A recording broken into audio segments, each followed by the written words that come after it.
Aiden Alburo was known as the hero who saved the world from the Demon Lord, and also as the one who dyed half the world with blood. He was also a dragon slayer, but his strength did not help him survive, and after the decisive battle, he was cursed and trembling, looking at the traitors in front of him. This happened as soon as the Demon Lord died, and the protagonist realized that the rest of his comrades knew this from the beginning. The whole thing was that those who want to destroy sin will become it themselves, and this was a legend passed down by the imperial court. The rest simply had no choice, since the Demon Lord was a hereditary being, and whoever killed it would become the new Demon Lord. Khalsis thought that it was good that Aiden would become the Demon King, since he had to sacrifice himself for this country. They had no other choice, and they were not going to apologize for this. He was outraged by their words, but did not say anything out loud, and Shara pointed a magic staff at him and used the great magic seal claymore. The magic light enveloped him, but before disappearing, the protagonist once again looked at his comrades, whom he also considered his friends and colleagues. However, all this was a lie, and now they were all calmly watching what was happening to him. He found himself in pitch darkness, and it would be better to die than to stay here forever in this endless spiral downwards. He always thought that this was an endless fall, and now he was angry at all his comrades, wishing for them to be destroyed. But he had already said these words, reincarnated into another body, and the servants standing nearby were even scared that he woke up so abruptly. The protagonist did not pay attention to the fact that someone was calling him, but was only interested in where he was.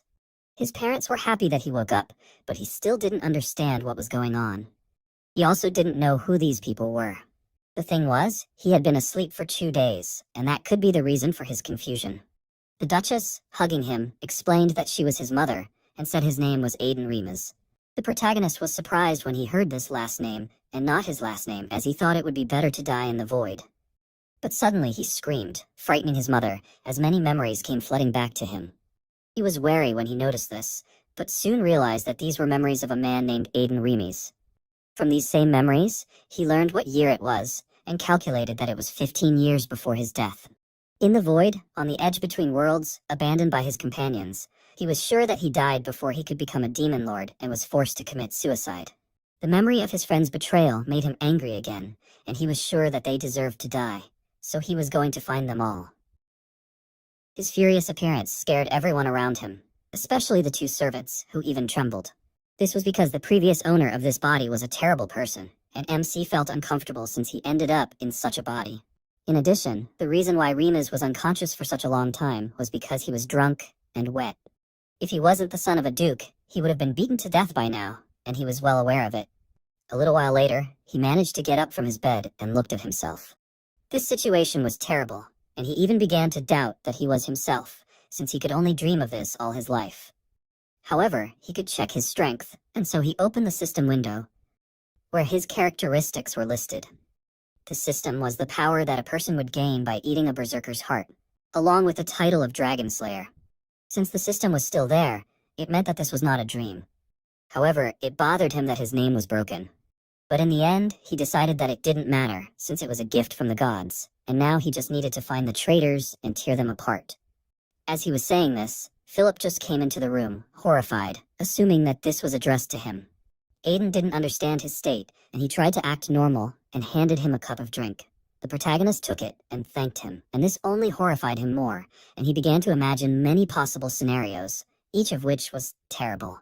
In the end, the protagonist tried the drink, and the fact that he liked it only amazed Philip more, and he stared at MC for a while and did not leave, and so he assumed that he wanted something else. He didn't want anything, and so he left the room, and his companion didn't understand how he got out of there alive. He shared his shock, and the other guy was also amazed, assuming that Aiden had gone crazy. To MC himself, all this seemed crazy, since he went back 15 years into the past and did not understand what happened to his past self then. He assumed that he could exist in the present time separately from it, and he remembered that by this time he should have already gained independence from Master Valken, the former king of mercenaries. He was going to find out, and so he called out to Philip, who was surprised again, since he had never called him by name. He was going to ask him a question, and in Philip's imagination, his expression became terrifying, and the other servant, also wary, thanked him for everything, as if already preparing for his death.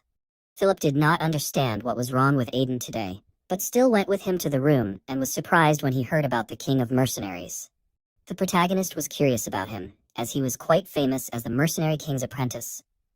There were rumors that the mercenary king had disappeared some time ago, and in his past life, it was the same.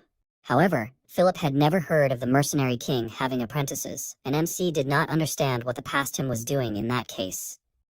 In his past life, in the slums of Aden, when he was still a child, he tracked down a man who could be tried to rob. He encountered him and quietly stole a bag of coins from him, happy at how much of it was in the bag. However, Vulcan returned, noticing his scam, and remarked that he had enough courage. He did not understand how he dared to even think about stealing his money, but he did not seem angry, although the protagonist was scared. Vulcan assessed the state of his body and appointed him as his apprentice, dragging him in the direction he needed and ignoring the protagonist's screams. That was how he met Vulcan, and since then he became famous as his disciple, and later, after killing the Mad Dragon, he became the Demon Slayer King.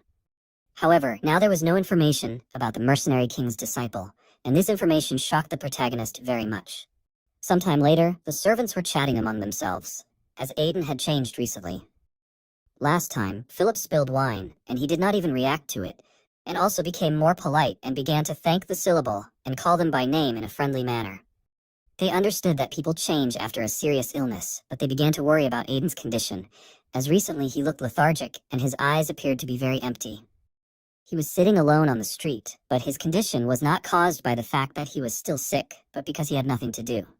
All the food was prepared, he did not need to clean, and in the free name, he searched for information about his past self.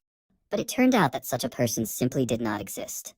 He thought about betrayal, resentment, and revenge, but was quickly distracted by the sound of blows. Knights were fighting nearby, and there were many of them in the duchy. Karl Remies came closer to him, not understanding why he was here. He was his younger brother, and unlike the previous owner of this body, who was a scoundrel, he was diligent and had already become a knight, so he even had a right to inherit the throne. If there was a problem, it was that Karl was very disrespectful to his older brother. He thought that his older brother would be drinking as usual, but instead, he was sitting here. The protagonist realized that he thought his older brother was pathetic, since he spent all day gambling and drinking, and you could see the contempt and feeling of superiority over him on his face. In the end, he honestly admitted that he was just bored, and Karl warned that knight training is not a spectacle, and if the protagonist is not here to train, then he should leave. When he thought about training, he realized that he has not picked up a sword since everything happened, and so he agreed to train, and Karl was very shocked by this. Sometime later, he was already on the training ground, and Bazan greeted him before the duel began. He also prepared himself, and the other knights suggested that they should stop this, since MC was still too young after all. However, they also thought that Bazan would deliberately lose. He himself was nervous, since he could not believe that he would have to fight this rude guy. He couldn't lose to such a weakling, as no one could lose to the neighbor's dogs. But his excitement was noticeably too strong, and the protagonist realized that he was thinking about how to lose. He wanted to warm up, and so he was going to ask Bazan to give it his all. He asked him to do everything in his power, as a knight's apprentice who lost to a weakling slacker was practically useless, and in that case he would have to expel him from the order. Bazan was amazed, and the other knights were dissatisfied, as Aiden had completely lost his mind and wanted to seriously fight the squire, although he had never held a sword in his hands. Bazan decided to start and got ready, instantly jumping from his place. And yet, despite his speed, MC managed to parry the blow, although his new body was much weaker than he thought. But for some reason, he wanted more blows and felt more and more inspired. They fought for some time, and the knights were already terrified, since Bazan was giving it his all, and it would be bad if he hurt Aden.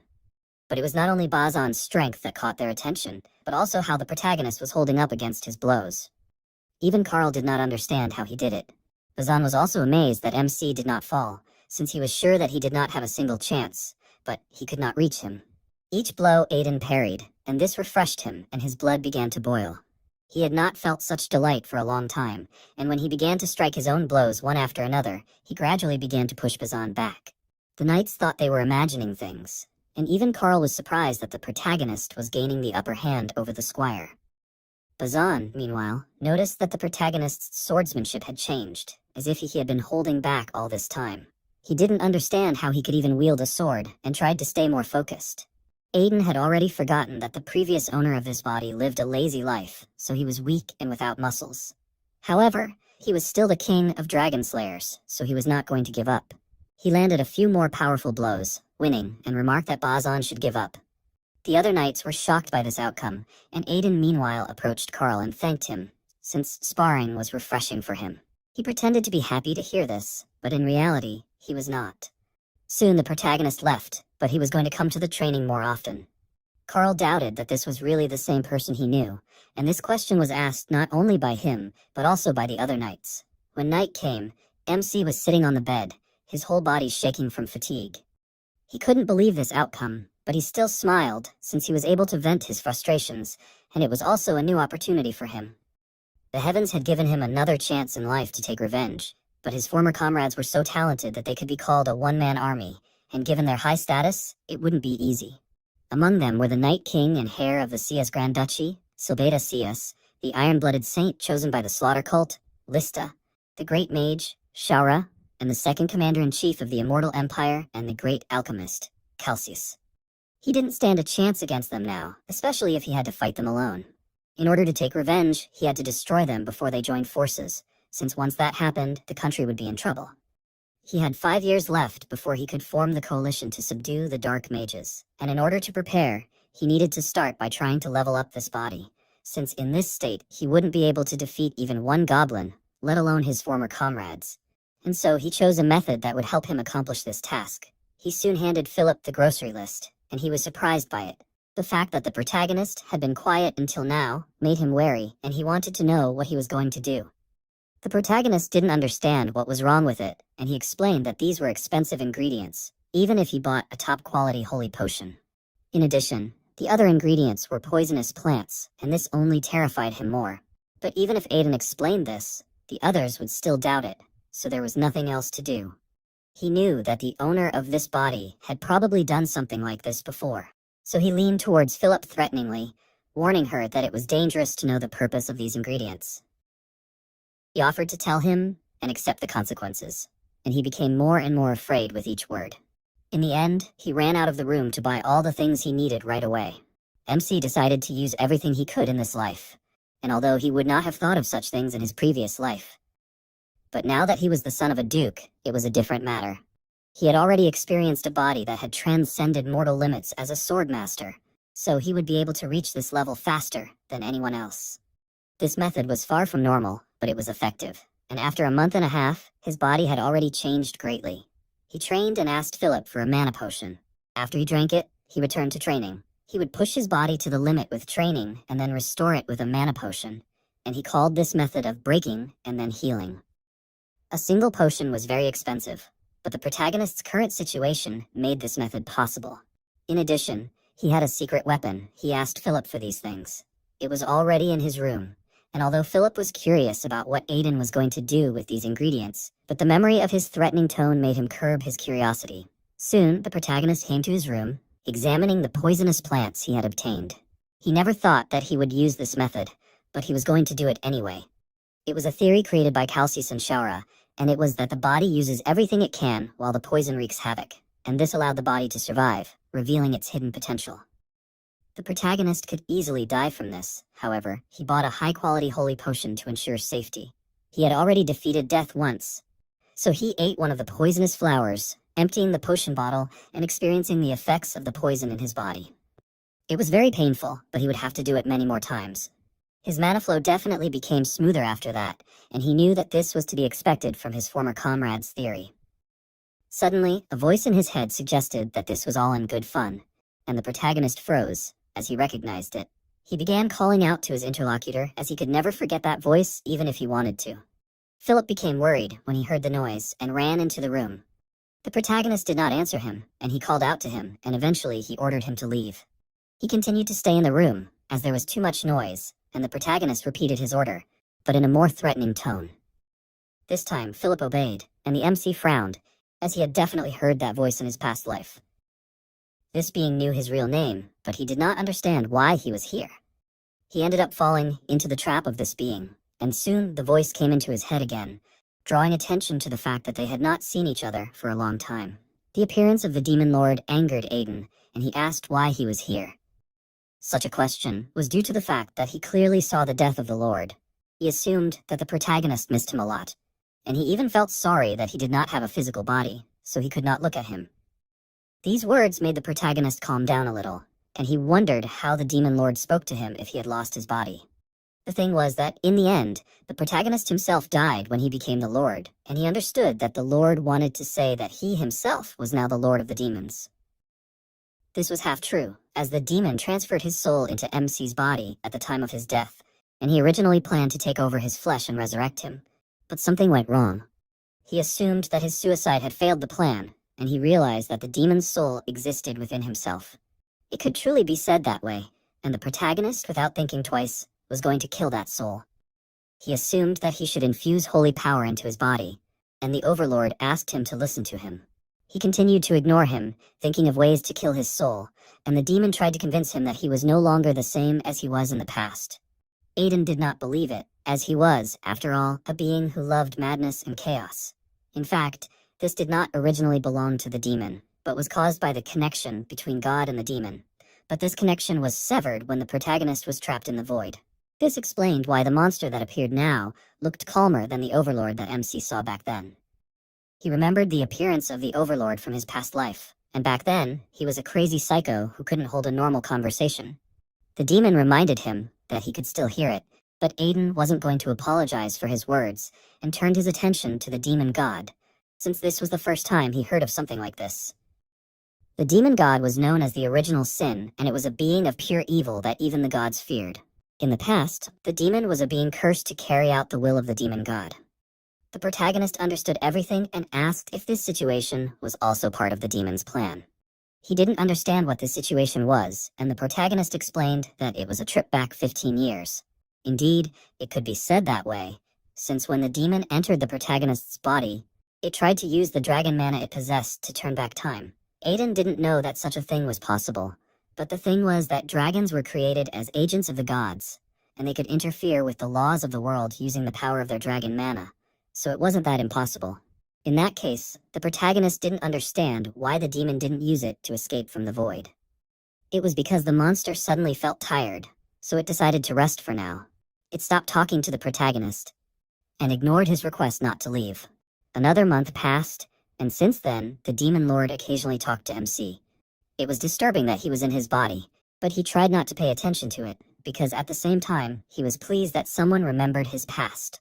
During this entire time, he did not stop training, and during one of his classes, he broke the dummy he used to parry blows. His training method was effective, so now the dummy would not be enough anyway. He turned his attention to the knights and decided that they would now be his new training dolls. His behavior made the demon think that he really suited their side more than the hero side. He was dissatisfied with these words. While he was training with poisonous herbs, he realized that the holy power in the potion was causing pain to the monster because he was the source of evil. That is why now, when he was dissatisfied with the demon lord's words, he threatened to drink an entire bottle of holy potion, and therefore the monster quickly changed his mind. The protagonist was pleased with his superiority. He came closer to the knights and noticed Law training, remembering that he had seen him somewhere before. The mentor warned Law to be more careful because he was lagging behind the other apprentice knights. He promised him to do better, and finally the protagonist realized that this man was the Free Knight Law. He remembered him from his past life and noticed that he was now very different from this appearance. Law pretended to be a knight despite being a mercenary, and he earned the nickname of a free knight, but now he was here. He certainly had his flaws, which is why they constantly fought, but he still owed his life to him several times. In his past life, there were several S-rank mercenaries, including the protagonist himself, but Lo died fighting a crazy dragon with them. He thought he would see his face in hell, but now he finally felt like he had returned to the past. That was why he stopped training, calling Lo over, and he was surprised by this. Aiden was indignant that he did not address him properly, and he immediately corrected himself, which made the protagonist feel superior. Lo could not concentrate on the battle and was angry because the protagonist began to pester him. Aiden, meanwhile, leaned closer to him, accurately guessing his thoughts. He tried to justify himself, not understanding why he was acting like this, and since he was going to quit soon anyway, he assumed that he should do it now. While he was nervous, the protagonist felt more and more happy when he saw the state of his former rival. Finally, he calmed down more or less, and told Lo to come to his training grounds tonight. He was scared, and Aiden, instead of explaining properly, leaned towards his ear and whispered a few words, which made Lo look at him warily, since he did not understand how he knew it. To the protagonist, such a meeting seemed like fate, and he decided to give Lo a small gift, considering his debt to him. When evening came, he indeed went to the training grounds and waited for Lo, who soon showed up. He was shaking, since the protagonist knew his secret, but there was something more important, and from the realization of this, he could not hold back his tears. This reaction was caused by the protagonist promising that he could heal his arm. In the past, MC Lo had lost his arm. He admitted while drinking with his comrades that he kept thinking that he had become like everyone else. He had abandoned and failed to fulfill his desperate wish in his past life, and Aiden was going to repay the last debt with what he was going to do now, since Lo wished for his right arm to be fine so that he could live like a normal knight. Because of his disability, he was called One-Armed Lo, and the protagonist remembered this. Now, the arm was still there, but it was not healthy, and Lo did not understand how Aiden knew that it was stiff. Even he did not know why his arm was like this, and it turned out that it was because it was affected by mana deficiency syndrome. Lo shuddered, since mana deficiency syndrome referred to all the disturbances that occur in the mana channels. His arm was numb because of that, but the big problem was that this syndrome was incurable. In fact, people said it was, but MC told him that he could cure it. Indeed, the cure was not impossible, but at the moment, no one knew how to do it, and the cure would only be found in about 10 years. He was willing to cure Lo's arm, since he knew the cure, but there was one condition, since nothing was free in this world, and he offered to sign a contract. Lo read the terms of the contract and was amazed, since he had to spar with Aiden every day and also do everything he ordered. It was almost like a slave contract, and the protagonist was not even going to argue with it. Lo could not trust him, since from the very beginning he said that it was incurable, and now he said the opposite. Still, he was sure that he should grab any opportunity, so he decided to accept MC's conditions. He was worried that the day had actually come when he could make Lo his slave. He was going to take another item as a bonus, but he didn't voice it to Lo, who looked wary of his behavior. The demon again noted that the protagonist should be on the evil side, and he shut him up again. A few days later, a carriage passed by in a small town of Maryland, and Lo doubted that this was the place. When Aiden suggested that he doubted him, he gave up on those words, and they rode on in silence until they finally arrived at the right place. The protagonist got out of the carriage, and Lo followed him. He wasn't sure if such a place would cure his arm, but Aiden confidently approached the pharmacy, and Lo noticed the clarifying sign on the door. In the past, he came here to cure his illness, as someone was looking for a cure for mana deficiency syndrome here. In the end, nothing happened, but now the protagonist entered the pharmacy, and Lo assumed that the owner was not there, since the room was empty. He noticed a picture on the wall, and he wondered what was depicted in this picture. It was a philosopher's stone, which was a superstition believed in by magicians and alchemists. It was an imaginary object that interfered with the god's domain, and it could even bring the dead back to life. It was really an absurd idea, but now, considering that MC himself had moved in time, he understood that it was possible. Suddenly, Cassie appeared in the doorway, and she realized that the protagonist was well informed, since few ordinary people knew such a story. He did not explain where he heard this from, but in fact, Calcis and Shaura sometimes talked about it.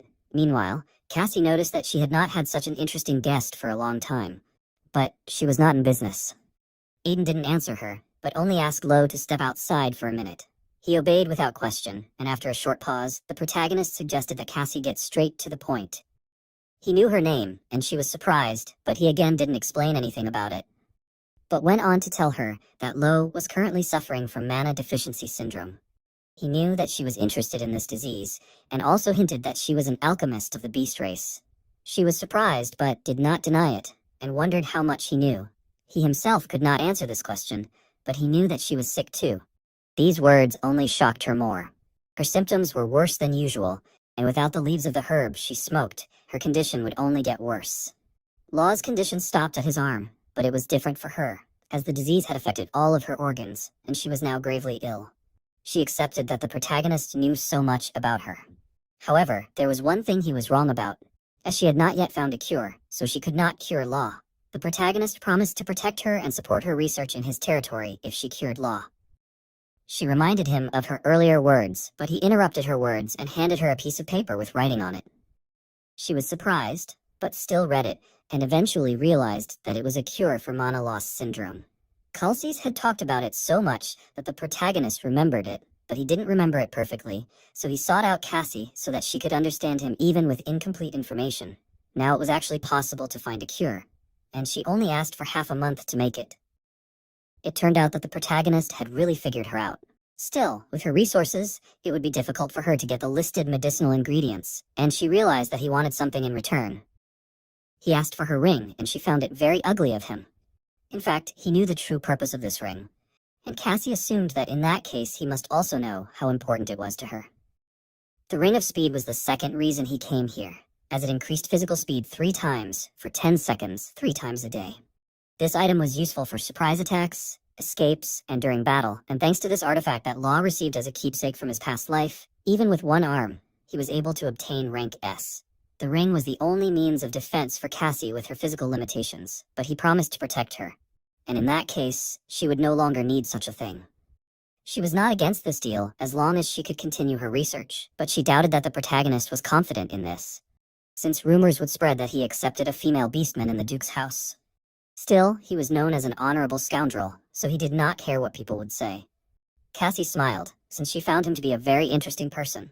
In the end, she agreed, handed him the ring, and he promised her a room and board, which would be better than here, although she would have to earn trust in order to continue their cooperation. Soon they arrived at the Duke's mansion, and at first Aiden was awkward, but now he felt at home here. Before they could go any further, Philip came closer, desperately calling out to the protagonist. He was wondering what was going on, and it turned out to be a very urgent matter. MC didn't understand what was going on, and in the end it turned out that Carl had gone missing on Monster Mountain, and this news shocked Aiden very much. 2 days ago, there was a report that a person had gone missing on Monster Mountain, and Carl had gathered an investigation team and set out, but he had not returned yet. Monster Mountain was supposed to have only minor monsters, and MC asked what was going on with the search party. They were supposed to leave soon, and the protagonist thought about it, because if Carl disappeared, he would have to take the place of the heir, and in that case, all his plans for revenge would be ruined. He was going to save him and join the search team, so he asked Philip to take Cassie to her room. He was very surprised, but MC was not going to explain anything and made a request to her. A little later, he was standing next to Freed and asking for permission to join the search party. However, he refused.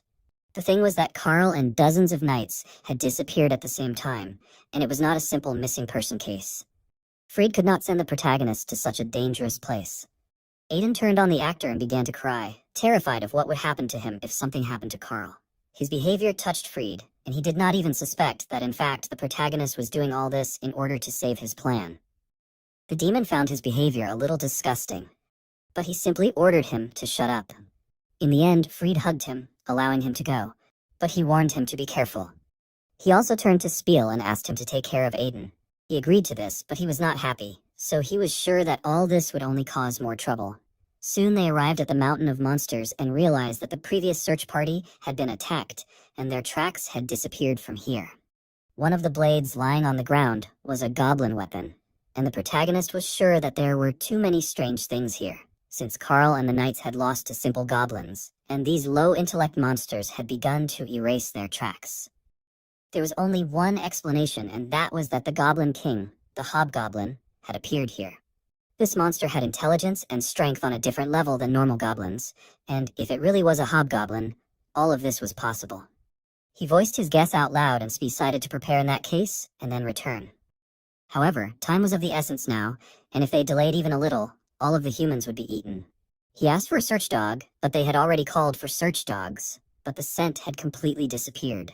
Spiel suggested trying something else, but MC ordered him to quickly bring the dog. Soon his order was already carried out, and he took out a potion, pouring it into the animal's mouth. Everyone was horrified by his actions, however, nothing terrible happened. On the contrary, the dog was able to catch the smell. He gave the dog a potion to enhance his sense of smell, and he was glad that he asked Cassie to buy it before leaving, since in his past life it was useful to him for search missions. Now they followed the search dog, and soon arrived at the Goblin Village. Spiel drew the protagonist's attention to the fact that Carl and the other knights were in a cage in the village. They were still alive, and this meant that they were not late. But something was wrong, since there were 3 hobgoblins in this place, but there could not be 3 leaders in one village. This was more serious than Spiel thought, and he warned everyone to be ready to give it their all, as the goblins were not inferior in strength even to worthy knights. After that, he turned to Aiden to save the hostages and escape with them. He agreed to do so, but thought about the fact that there were 3 leaders here. Still, such a number of knights should have managed without him. Soon the knights had already drawn their weapons and ran to attack, and the goblins were also ready. The knights were angry that the monsters attacked Carl, and Spiel was going to destroy them all. At this time, Aiden approached the cage, and the captured people rejoiced when they noticed the knights. He opened the cage, and the joy of the inhabitants was replaced by surprise when they recognized him. Even Carl was shocked, and soon the protagonist freed everyone, warning that the knights would provide support. They themselves needed to escape from here quickly, and he himself was also thinking of leaving. Carl did not go out after him, since there was a monster here. The protagonist didn't know what he was talking about, and warned that the monster was right behind him. The huge monster was indeed standing next to him, and was about to strike. This raised dust in the air.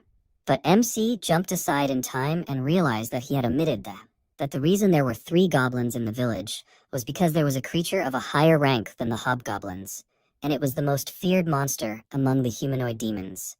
The protagonist ordered Carl to take the villagers and run away first, but he wasn't going to do anything because he was sure that the protagonist would die.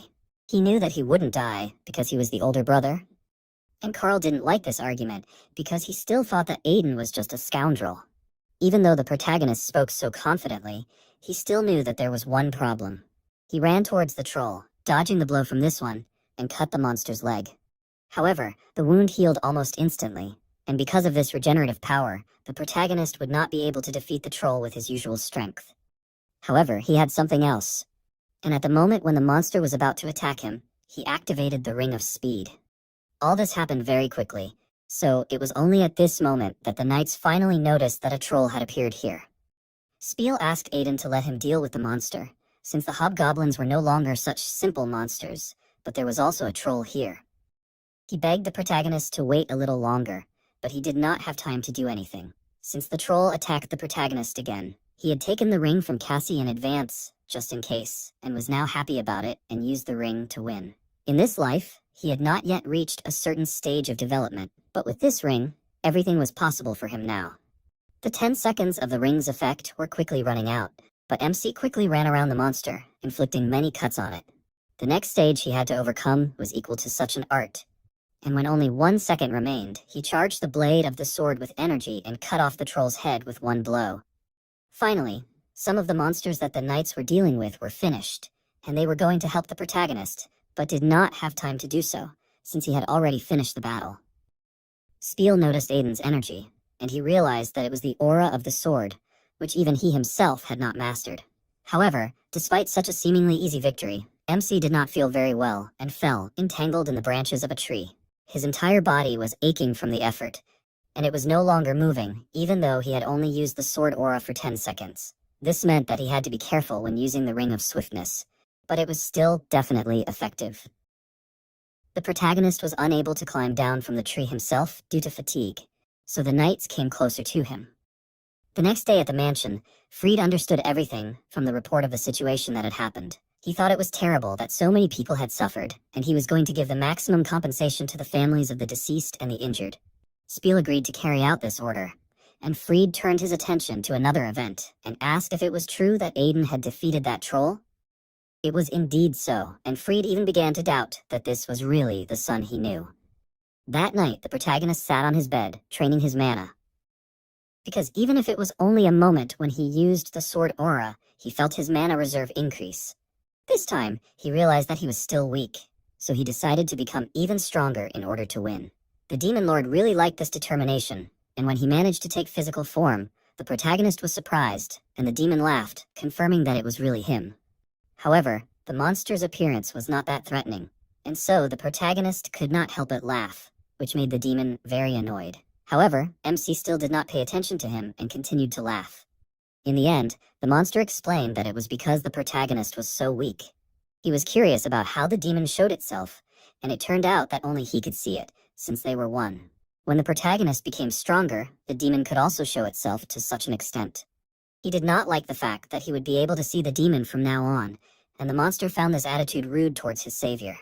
The protagonist finally calmed down and began to reason, realizing that the being in front of him was no longer a demon lord, and so he wondered what his real name was. However, he had long since lost his name, and now he simply existed. In this case, MC decided to call him Curse, since he was a curse placed on himself. The demon thought that this was too stupid, but Aiden simply ordered him to shut up. Curse realized that he really was not stopping, and eventually allowed him to say whatever he wanted. In this way, they talked for some time. A week later, the protagonist approached Cassie's room and asked her if everything was going well.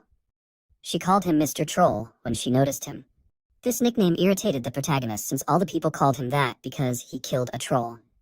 But Cassie, unlike the others, meant that he looked like a troll, and he did not like it. Eventually, he got distracted and asked where Lo was. He was inside the room, and MC walked to the part where Cassie had pointed him. He called out to Lo, who was crying with joy as his arm was now moving. He knelt down in front of the protagonist, thanking him for curing him. Although he was only a worthless being, he vowed to dedicate his entire life to him. He happily accepted his vow, gloatingly deciding that from now on, he would work for him as a slave. After that, he turned his attention to Cassie, assuming that she had also been cured. But she couldn't do that, as her mana deficiency syndrome was a bit unusual.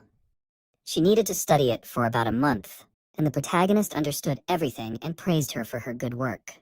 She was sure that it wasn't her fault, it was all thanks to the meth they told her. She called him a nickname again, which he didn't like, and this time he wasn't going to hide his irritation and suggested that Lo leave, since they had work to do. He enthusiastically agreed to any task, but soon after he was shaking, since MC chose physical labor for his first task. He begged for someone to save him from this. He was already very tired after completing this task. In the meantime, Aiden came to the merchant, who greeted him and drew attention to the troll they dragged. Considering the state of it, it could be said that the monster would sell well, since it was a rare material. The protagonist wanted to use the proceeds from selling the troll to buy certain herbs, and the man said that it would be possible to do so, since their guild had everything. However, when he read the name of the required rites, he realized that they were poisonous plants. And yet the protagonist continued to insist on his own, and in the end the man could not stand his oppression and agreed, since no one knew what could happen if he went against his will. Soon, he and Lo were back at the estate, and the protagonist was happy with the easy money, since it was good. The mercenary habits in him did not change, and even Curse noticed this. Soon, Philip blocked the MC's path, who explained that Freed was waiting for him. He approached the necessary office, entered inside, but froze, since, in addition to Freed, Tirid Sadis was also in the office.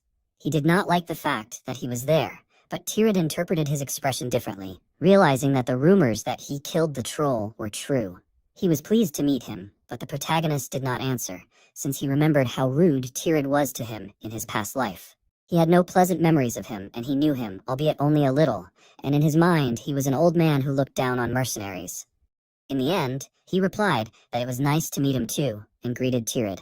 He was surprised when he realized that he knew about him, and Aiden confirmed this, as he was one of the few in the Empire who had reached the Swordmaster stage. This was a transcendental stage that all knights dreamed of. Those who surpassed talent and entered the superhuman stage could cut through mountains with their swords and make the air tremble with their breath. MC himself had been one of these people in his past life, and this was the stage he was about to reach again. Tirid pointed out that he was very polite, contrary to rumors, but Freed knew that he still had a lot to learn.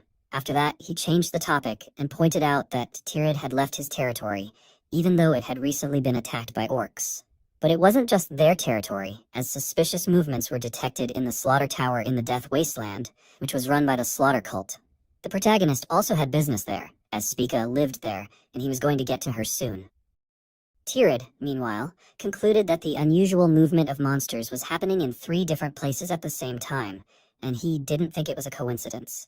It was indeed strange, and that was why they were going to form an investigation team. Freed agreed with it, but Tirid wanted to ask more than that, and invited Aiden to join his knightly order. Both Freed and the protagonist were shocked by this, and Tirid explained that he had heard a lot about the protagonist, as he had reached the Sword Aura stage in less than half a year of wielding a sword.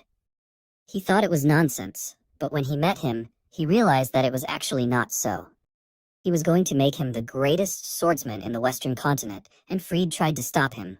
But he would not listen to his objections, promising to take care of the protagonist.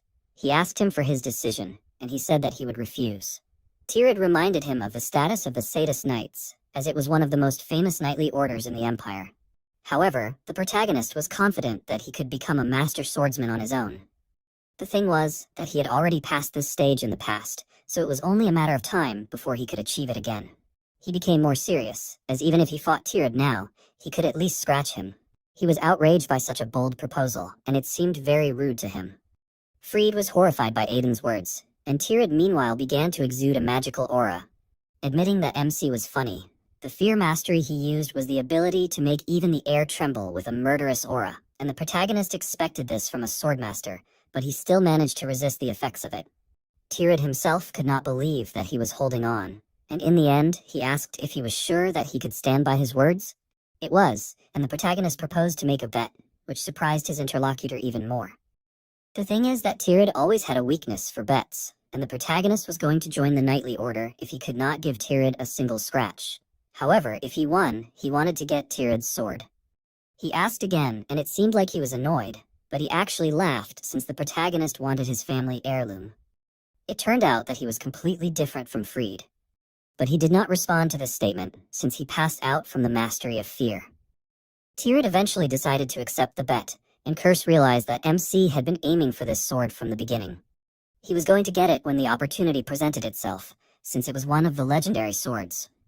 Once again, Curse assumed that the protagonist was actually on the evil side. It wasn't long before Tirad and MC were standing opposite each other on the training ground, and when Aiden noticed Tirad's weapon, he was surprised that he was going to use an ogre-killing sword against goblins. This was because Tirad did not know whether his opponent was a goblin or an ogre. Still, it was the knight's duty to give it his all. This attitude irritated MC, as it had not changed in the past or in the present. There were two conditions for the duel, and both of them had to not use the aura blade, and Tirad did not move his right leg. It might seem unfair, but for the swordmaster, it was not even a hindrance. If the protagonist thoughtlessly rushed at him, he would immediately lose. In the end, Tirad suggested to begin, since there were already enough spectators around them. Aiden agreed to this and jumped up from his seat. His speed even surprised Tirad, but he easily stopped his blow. The fact that the protagonist aimed straight for the neck meant that he had been in a real fight. But he did not respond to the provocations, but only noted that he knew that Tirad would block this attack. He expected that it would be too easy for Tirad, but he rushed to attack again. This swordplay was very unusual, and it reminded him of the mercenary style, so he was going to fix it if MC joined their knightly order. The demon now saw what kind of relationship they had, and Aiden meanwhile lost control, as he was irritated by Tirad's dismissive words. He offered him to deal with the mercenary's mediocre swordsmanship, and ran forward again.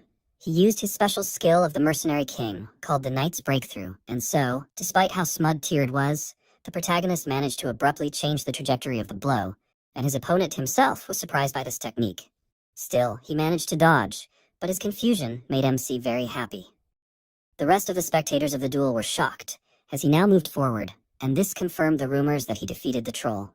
Even though Tirad's fatigue had caused great losses, he was a master of the sword, and so Fried didn't know if he could say that Aiden could handle him. Tirad was still shocked, and the protagonist began to attack him more and more often, like this unexpectedly. He didn't understand what kind of strange swordsmanship this was, as it was chaotic, but precisely aimed at vital points. It was incomprehensible, and he wanted to take the protagonist with him more and more. He swung his sword, and the protagonist only managed to dodge this attack at the last moment. He noticed that Tirad was simply swinging his sword, and Curse warned that he would be cut in half if he tried to block this strike. In order to be safe, MC jumped back, and Tirad took advantage of this small respite, noticing that he was using an interesting sword technique. Still, this was all he had, and he was sure that he would not be able to defeat him like this. But the protagonist was still standing, so he asked Tirad to continue. He was glad that Aiden did not disappoint him, and welcomed him to his knightly order in advance, and Tirad thanked him in advance. They took up their fighting positions again, and the protagonist immediately jumped up from his place, striking Tirad with his speed. He dealt a lot of blows and distracted Tirad with this, after which he jumped behind him and cut him. He was deceived, since the protagonist hid his skills, and now he realized his victory and promised that he would treat Beelzebub well. No one understood what it was, and some did not even believe that it was over. However, when the realization finally reached them, they began to happily greet the protagonist. He himself was glad that he won, but Curse reminded him that he used the ring. The fact that MC didn't care about this made the Demon Lord doubt his suitability to be a hero or a dragon slayer once again. The protagonist himself didn't understand why he was so nervous, and offered to give him the holy potion again. Curse quickly changed his mind, but called him a cheater. Eventually, the protagonist was forced to stop arguing with him, as Tirad came closer to him and admitted that he hadn't disappointed him. He hid his skills, and so Tirad knew that he was an unusual opponent. MC himself was sure that it was just luck, but even pretending to be modest, he was quite impudent. The protagonist found it surprising that Tirad only had a scratch on his body, although he was going to cut off his arm. Tirad was not going to back out of the deal and handed him his sword. He thanked him for this, happy that he had hit the jackpot. The curse called him a cheater again, and the protagonist warned him that he was asking for it. Soon he was back in his room and looked at the weapon more closely, and the demon congratulated him. This sudden change in mood alarmed the protagonist, and the reason for the curse's amusement was that MC did not know how to use this sword correctly. He was surprised, and it turned out that the demon knew the secret of the legendary swords, which people did not know. The protagonist assumed that this could be a curse, and the demon warned that he would not tell about it for free, but he could share this knowledge if Aiden swears to serve him and never force him to drink the holy potion for the rest of his life. However, the protagonist no longer listened to him, but ran his finger along the blade of the sword, causing a cut on his hand and staining the weapon with blood. Thanks to this, he made a blood contract, and this action amazed the demon lord. The protagonist actually knew all of this, and he remembered that Beelzebub was one of the legendary 72 swords that looked like simple and sturdy blades on the outside, but were actually created from the bodies of corrupt lords who once ruled the ancient underworld. It was only much later that it was revealed that they were cursed swords, each containing the power of a different corrupt lord. One of the 3 conditions for awakening the hidden power was to make a blood pact. Knowing this disappointed Curse, as he could have won the first time, the protagonist had no intention of serving him since he was dead, and he suggested that he prepare to drink 1 holy potion a day. The demon lord became submissive again, and the protagonist was about to fulfill the 2nd condition for awakening the sword. The next day, he entered Freed's office, wanting to join the Tirad search party. Freed knew he was strong, but this quest was dangerous, so it was hard for him to give permission. In the end, the protagonist used the argument that he would go with Tirad, but Freed was still hesitant. Tirad told him not to worry, as he was going to ensure Aiden's safety, no matter what it took.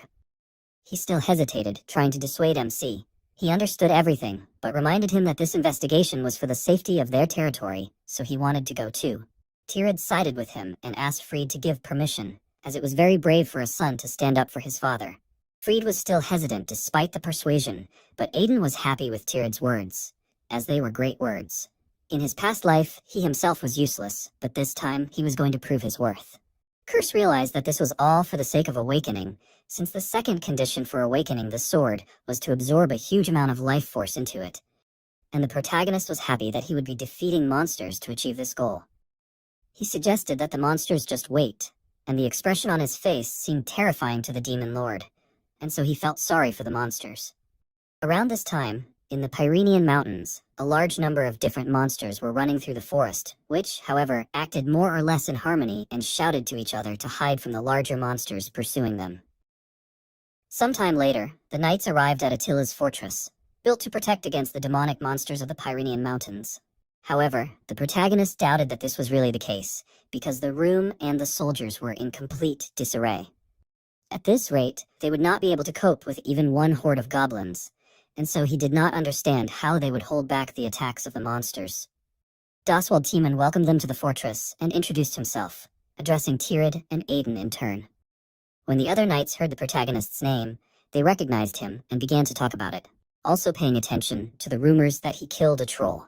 They spoke of him very disparagingly, and Lo became angry, going to stand up for MC's honor, but he stopped him.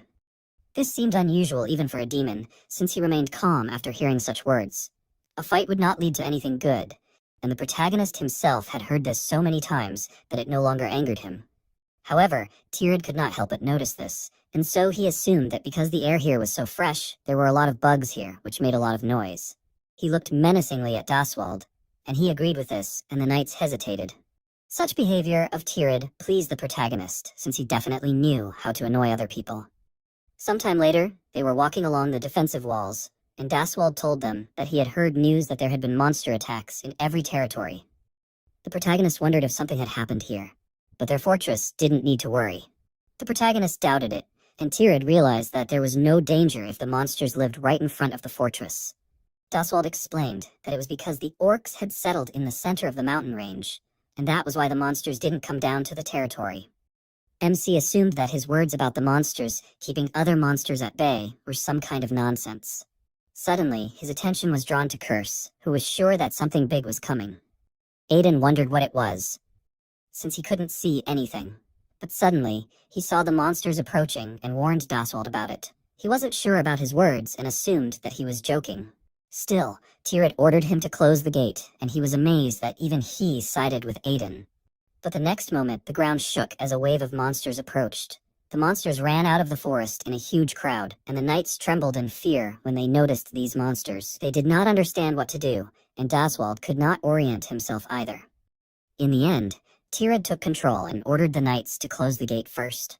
They obeyed, but because they did not react immediately, one monster managed to break through the gate and was already preparing to attack one of the soldiers, but the protagonist managed to destroy it in time. Beelzebub absorbed the energy of the slain wolf, but it was not enough to change anything. But nevertheless, the sword sucked out life energy well. Meanwhile, the soldiers were amazedly discussing MC's action, since he just used the sword's aura. In that case, they realized that the rumors about him were true. When the demon heard about the rumors, he again reminded the protagonist of his nickname, the Trollmaster, and he became angry again. Everything the demon lord said disgusted him, but he could not argue with Curse any further, because the knight thanked him for saving him. The protagonist offered him to protect the wall instead of praising him. He obeyed, and at that time, Lo ran closer to Aiden, worried about his condition. He answered his question, but offered him to look at the monsters trying to break through the gate. There were a huge number of these monsters, and the protagonist decided that from now on, these monsters would be his daily snack. The way his expression changed scared Lo. And MC turned to Beelzebub, assuming that it also wanted to eat monsters. And suddenly he froze, not understanding what he was saying. It was because he too could not resist the influence of this sort of gluttony, which sucked out the gluttonous instincts of its owner. The Curse liked to hear Aiden's true feelings, and he felt embarrassed, realizing that he needed to be more careful. But if he was here to awaken Beelzebub, then he was going to gratefully absorb all this life energy. However, he did not have time to engage in battle, as Tirad warned him that he would return after cleaning. The protagonist wanted to deal with everything himself, but Tirad did not listen to his objections and jumped up, swinging his sword. He decided to take out all these monsters in one go, and the knights were shocked when they noticed his aura blade art, which only a swordmaster could use. While they watched him in admiration, Aiden was in despair, begging him to leave him at least a quarter of the monsters. However, Tirad destroyed all the monsters with a few blows. Finally, he laughed, as he was glad that he used his power properly, although he had not done so for a long time. The protagonist was still disappointed, and at that time, Daswald came closer to them, thanking them for their help, as they were able to fight off the monsters without much damage. At that time, Curse called out to MC, and he assumed that he had come to mock him again. However, what the demon lord had spoken of earlier was not a wave of monsters, and the protagonist, still immersed in his sadness, did not immediately understand what he was talking about. The demon repeated his words, and this time Aiden was already more focused, starting to think about what it could be. And suddenly he was amazed, as he noticed a huge fireball flying towards the fortress, and he warned everyone to leave. The fireball exploded, and no one understood what was happening.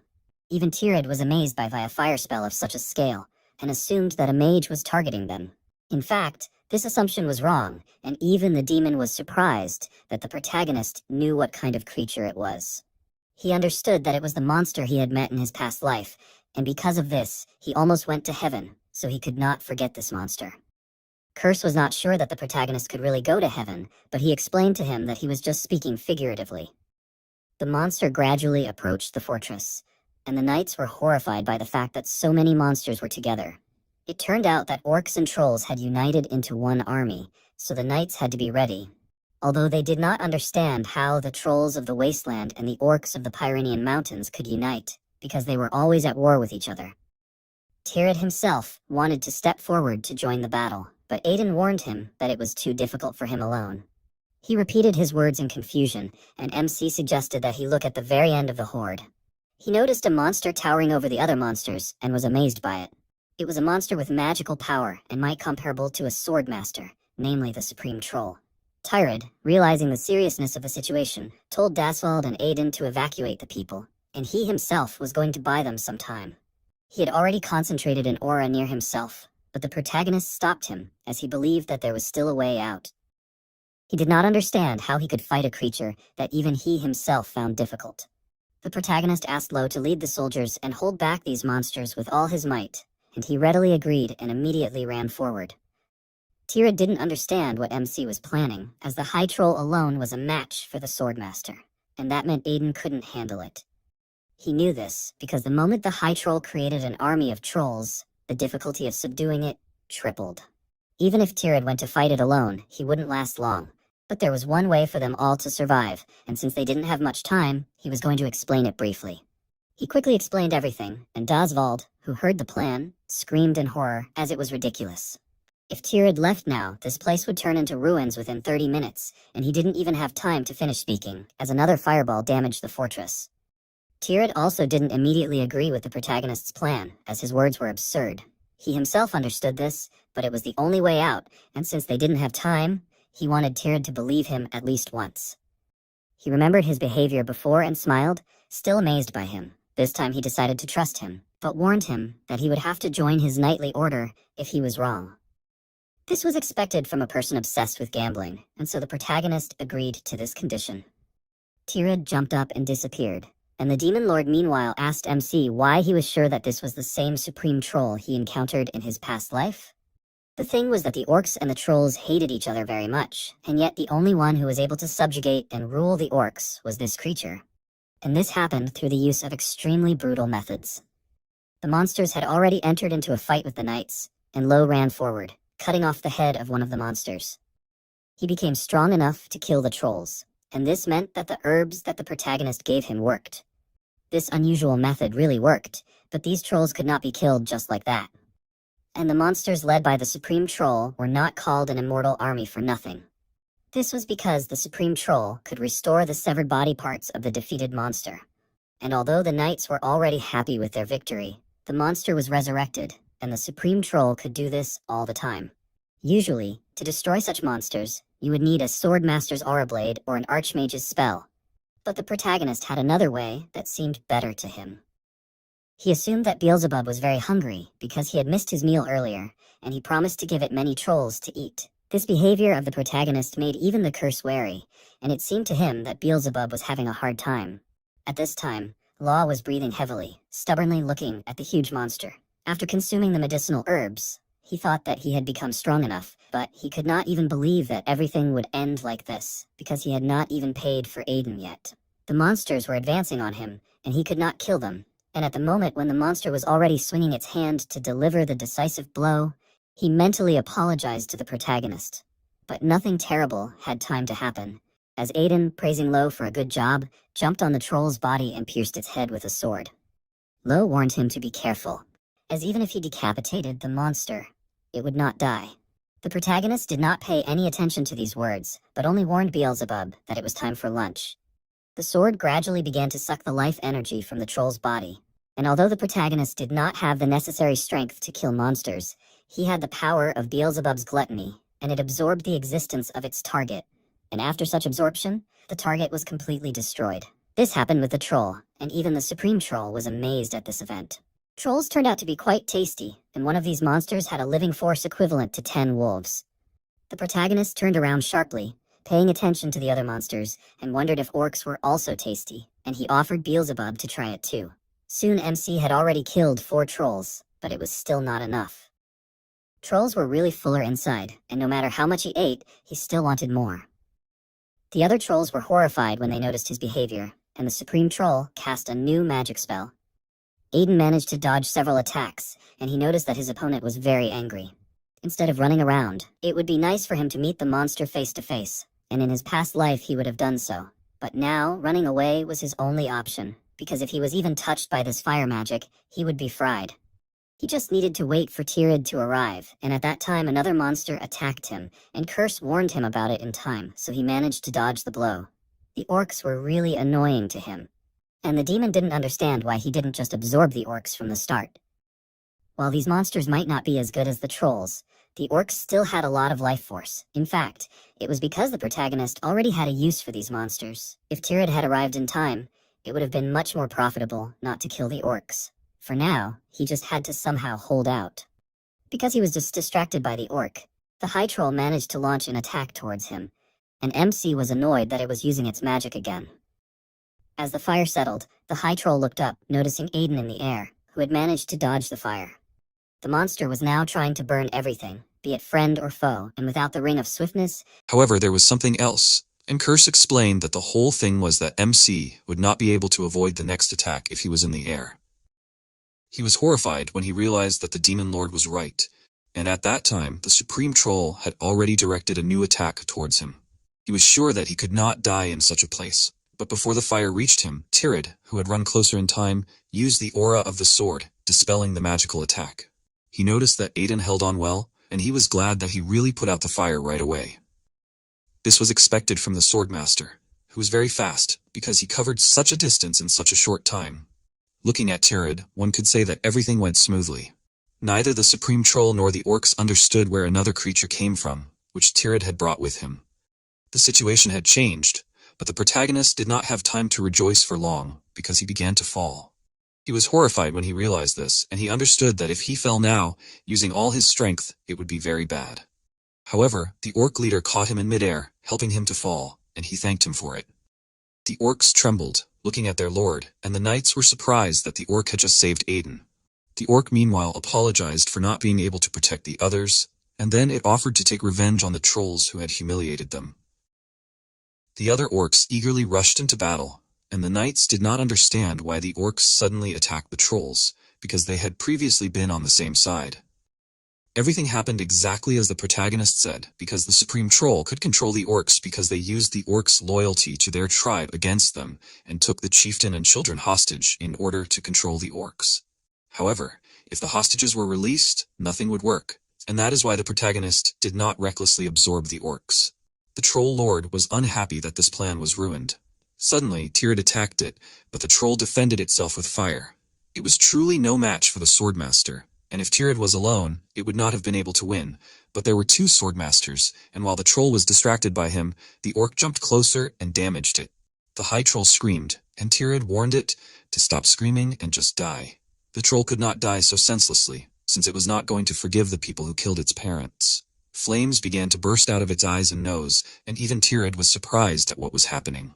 It was a strange movement of mana, and it was because the High Troll was about to explode all the mana in his body in order to take everyone else with him. Even Tirad could not stop this process, and the knights were unable to withstand the flames. That's why he warned everyone to run, but while the other knights listened to him, MC ran towards the troll, ignoring Tirad's order to get away from there. He smiled excitedly, intending to leave the last blow behind him, and jumped up, preparing to plunge the sword into the troll's body. And soon a powerful explosion was heard, sending waves of fiery energy in all directions. It was time for the main course for Beelzebub, and the sword began to emit magical energy, absorbing the troll's life force. However, the others did not understand what exactly the protagonist was doing, and so they called out to him excitedly. Even Tirad did not know how he was going to deal with such a powerful explosion of mana, and he assumed that he had a plan. However, even the protagonist did not calculate the amount of mana and life force in this troll, and it turned out to be much more than he expected. He no longer thought that Beelzebub would be able to absorb all of this. But he did not leave, intending to wait a little longer. Finally, when the required amount of power was absorbed, he called out to Curse, as he now needed his help. The Demon Lord appeared next to him, annoyed that he was going to use him for something like that. However, he was going to help if MC promised not to drink holy potions for a week. He agreed, as the sword had already absorbed enough life force, and now the last condition for awakening it needed to be met, which was to infuse the sword with demonic energy in order to awaken the evil lord that was sleeping within the weapon. The Demon Lord touched the sword, infusing it with his energy, and commanded the Lord of Gluttony Beelzebub to awaken. The demon sitting inside the sword felt a demonic energy that he had not felt for a long time.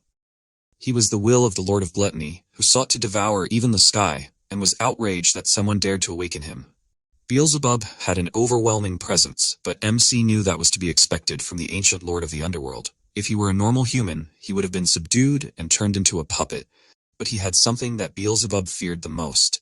That item was Curse, who was not afraid of Beelzebub's threatening presence, but smiled.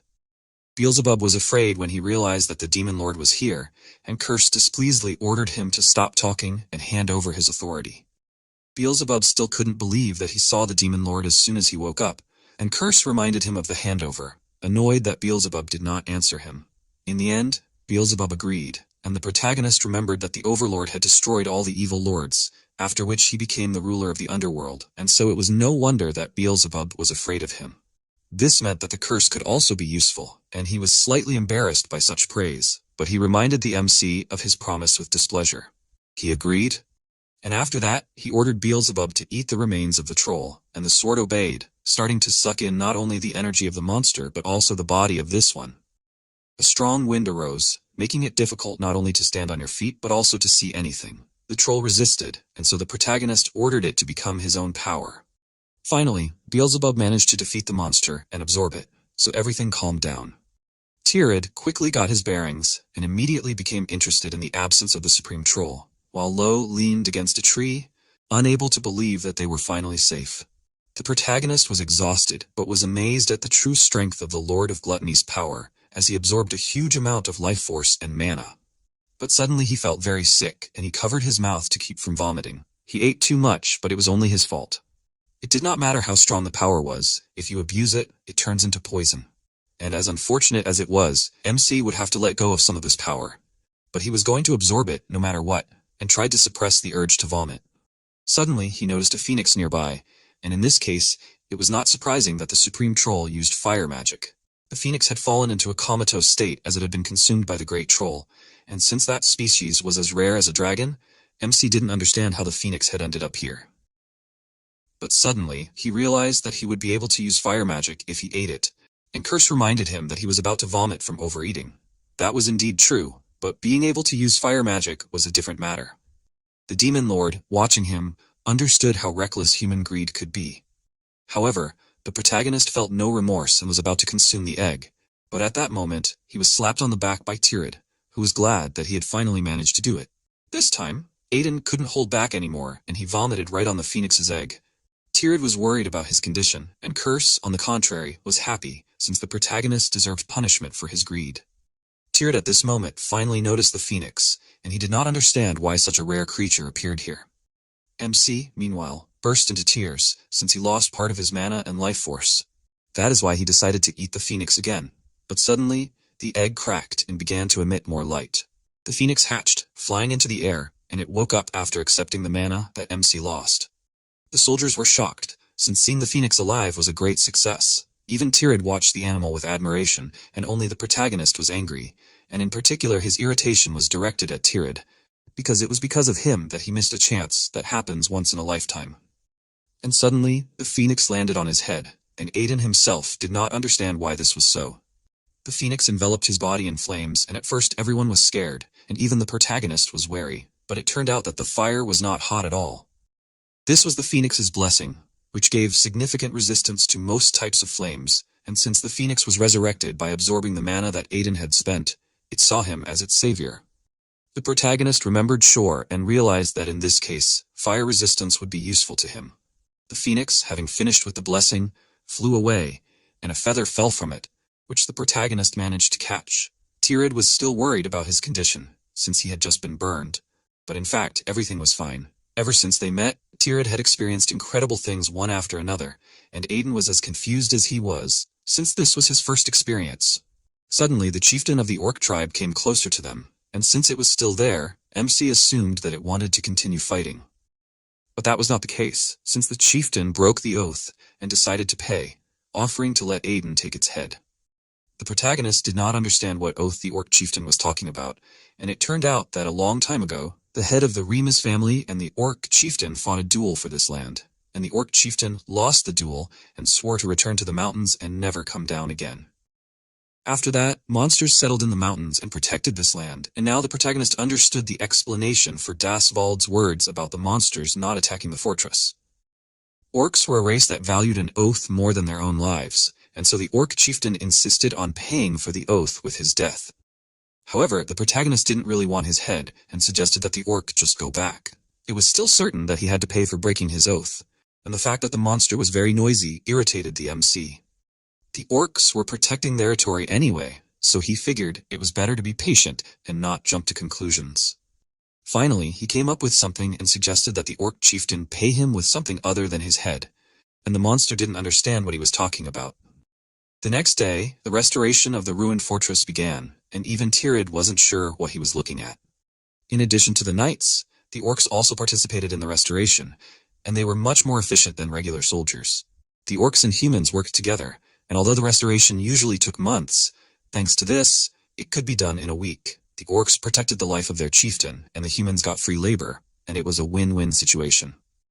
Tirid would never be able to understand MC, as it was like talking to a dragon that had been alive for 100 years.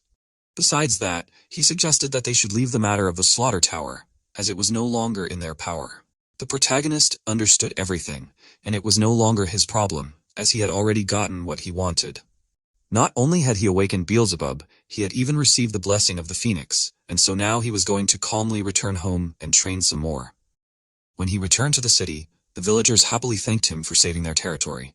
They happily chatted among themselves, discussing the fact that he had fought the Supreme Troll and could control the phoenixes. The rumors that the villagers heard were somewhat exaggerated and altered, and these distortions irritated Aiden, as he hated such superficial greeting ceremonies. The curse did not immediately respond to his words, but mocked him for the flower crown he wore on his head.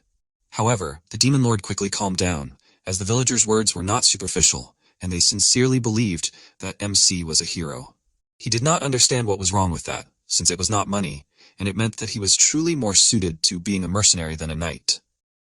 In any case, this time he really planned to train quietly, and so he did not pay attention to anything else. A little later, he came to Cassie's research lab and was disappointed, as she told him that there was no way to fix it. It was impossible to cure her now, as the mana deficiency syndrome in her body was more severe than she thought. She needed a much more delicate medicine than the one she managed to cure Law with. Aiden was willing to pay any amount for such a medicine, but money was not the main thing, as they needed an alchemist who was skilled enough to create an elixir of the highest class. Such an alchemist could only be found in the imperial court, but Cassie was still grateful to the protagonist, because if she stayed in her pharmacy, she would have died, wasting her entire life searching for a cure. However, he was not going to accept her words, as everything would be possible if they had an alchemist. She reminded him of what she had said earlier, but he knew someone who could help them, so he asked her to just wait here. At first, she had doubts when the protagonist came to her and offered to tell her how to cure mana deficiency syndrome, as well as providing funds for research. Her second stage was acceptance, as she had no choice but to accept Aiden's offer, as her body would not last long. Her third was despair, as she was devastated by the fact that the method to cure her body was incredibly difficult. But now, her feelings had changed, as the people she had met so far had warm words but cold actions. But with Aiden, it was the opposite. She hadn't felt such warmth in a long time, and so she asked him to bring her an experienced alchemist, crying with joy, as her research was perfect. He was actually going to do so, and Curse was amazed that he would do this for someone else. A sudden change in a person could be fatal, so he was worried about the protagonist's condition.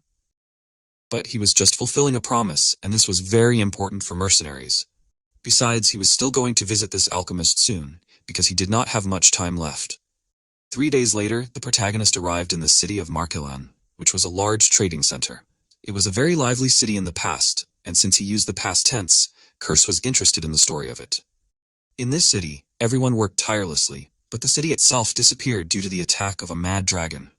MC was the only one who found this story strange, and the demon changed the topic, remembering the alchemist they needed. The protagonist was going to find a way to this person, so he simply ordered the demon lord to shut up.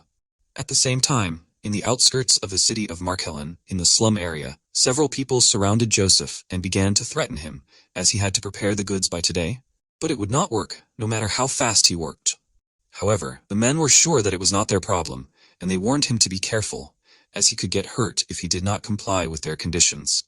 He was terrified, but could not resist, and at that time, Aiden entered the alley, who was offering a solution for those who suffered from threats, attacks, and blackmail. He shouted out his announcement, and the men were distracted by him, and one of them ordered Charon to go and take care of him. Charon approached the MC, trying to find out what he was doing there. He did not answer him, but asked if he did not know who he was. Charon ordered him to get lost, but Aiden ignored him and turned to Joseph, assuming that he needed his services. Charon got angry because he wasn't paying any attention to him and swung his arm to attack him, but the next moment, MC himself threw him into the wall. Charon's comrades were worried about what happened, and the protagonist told him to back off, as he noticed his client. Another bandit attacked him, outraged by his behavior. However, MC easily dodged and ran closer to him, pulling down his pants and starting to laugh at the underwear he was wearing. The man only got angrier, noticing that the protagonist looked like a troll, and he only got angrier, and the man pulled out a sword, intending to destroy him. However, Aiden broke his weapon with his sword aura, grabbed the man and attacked him himself, deciding to fix his eyes. Very soon the man was lying beaten on the ground, but he was still lucky that the protagonist answered him so easily for comparing himself to a troll. He was the first to use Beelzebub like this, but Aiden did not respond to this curse remark.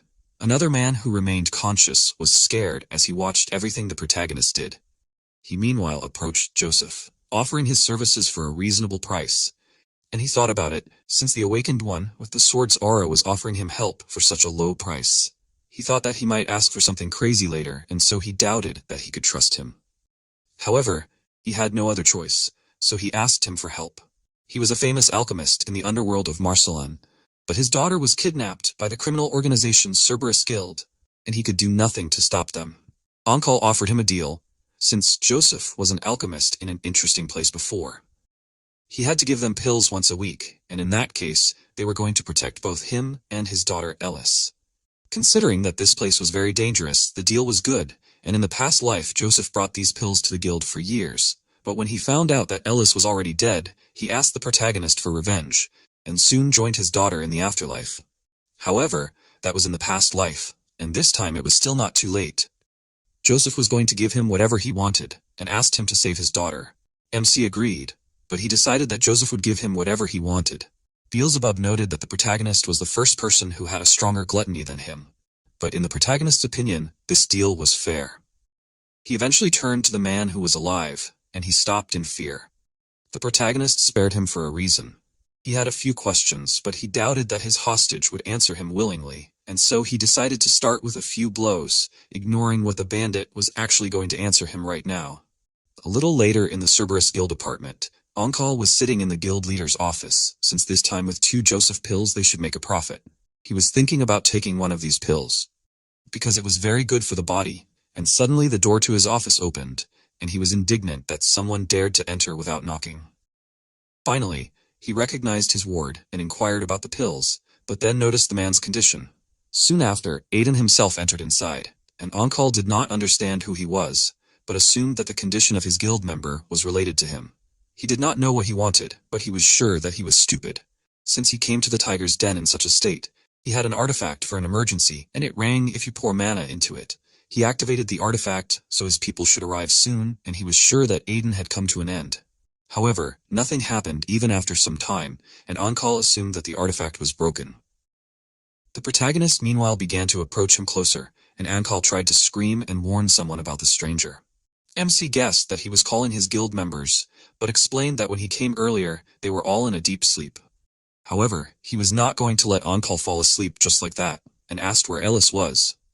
He guessed that he was a mercenary hired by Joseph, and warned him not to be impudent, since he was the strongest in this guild.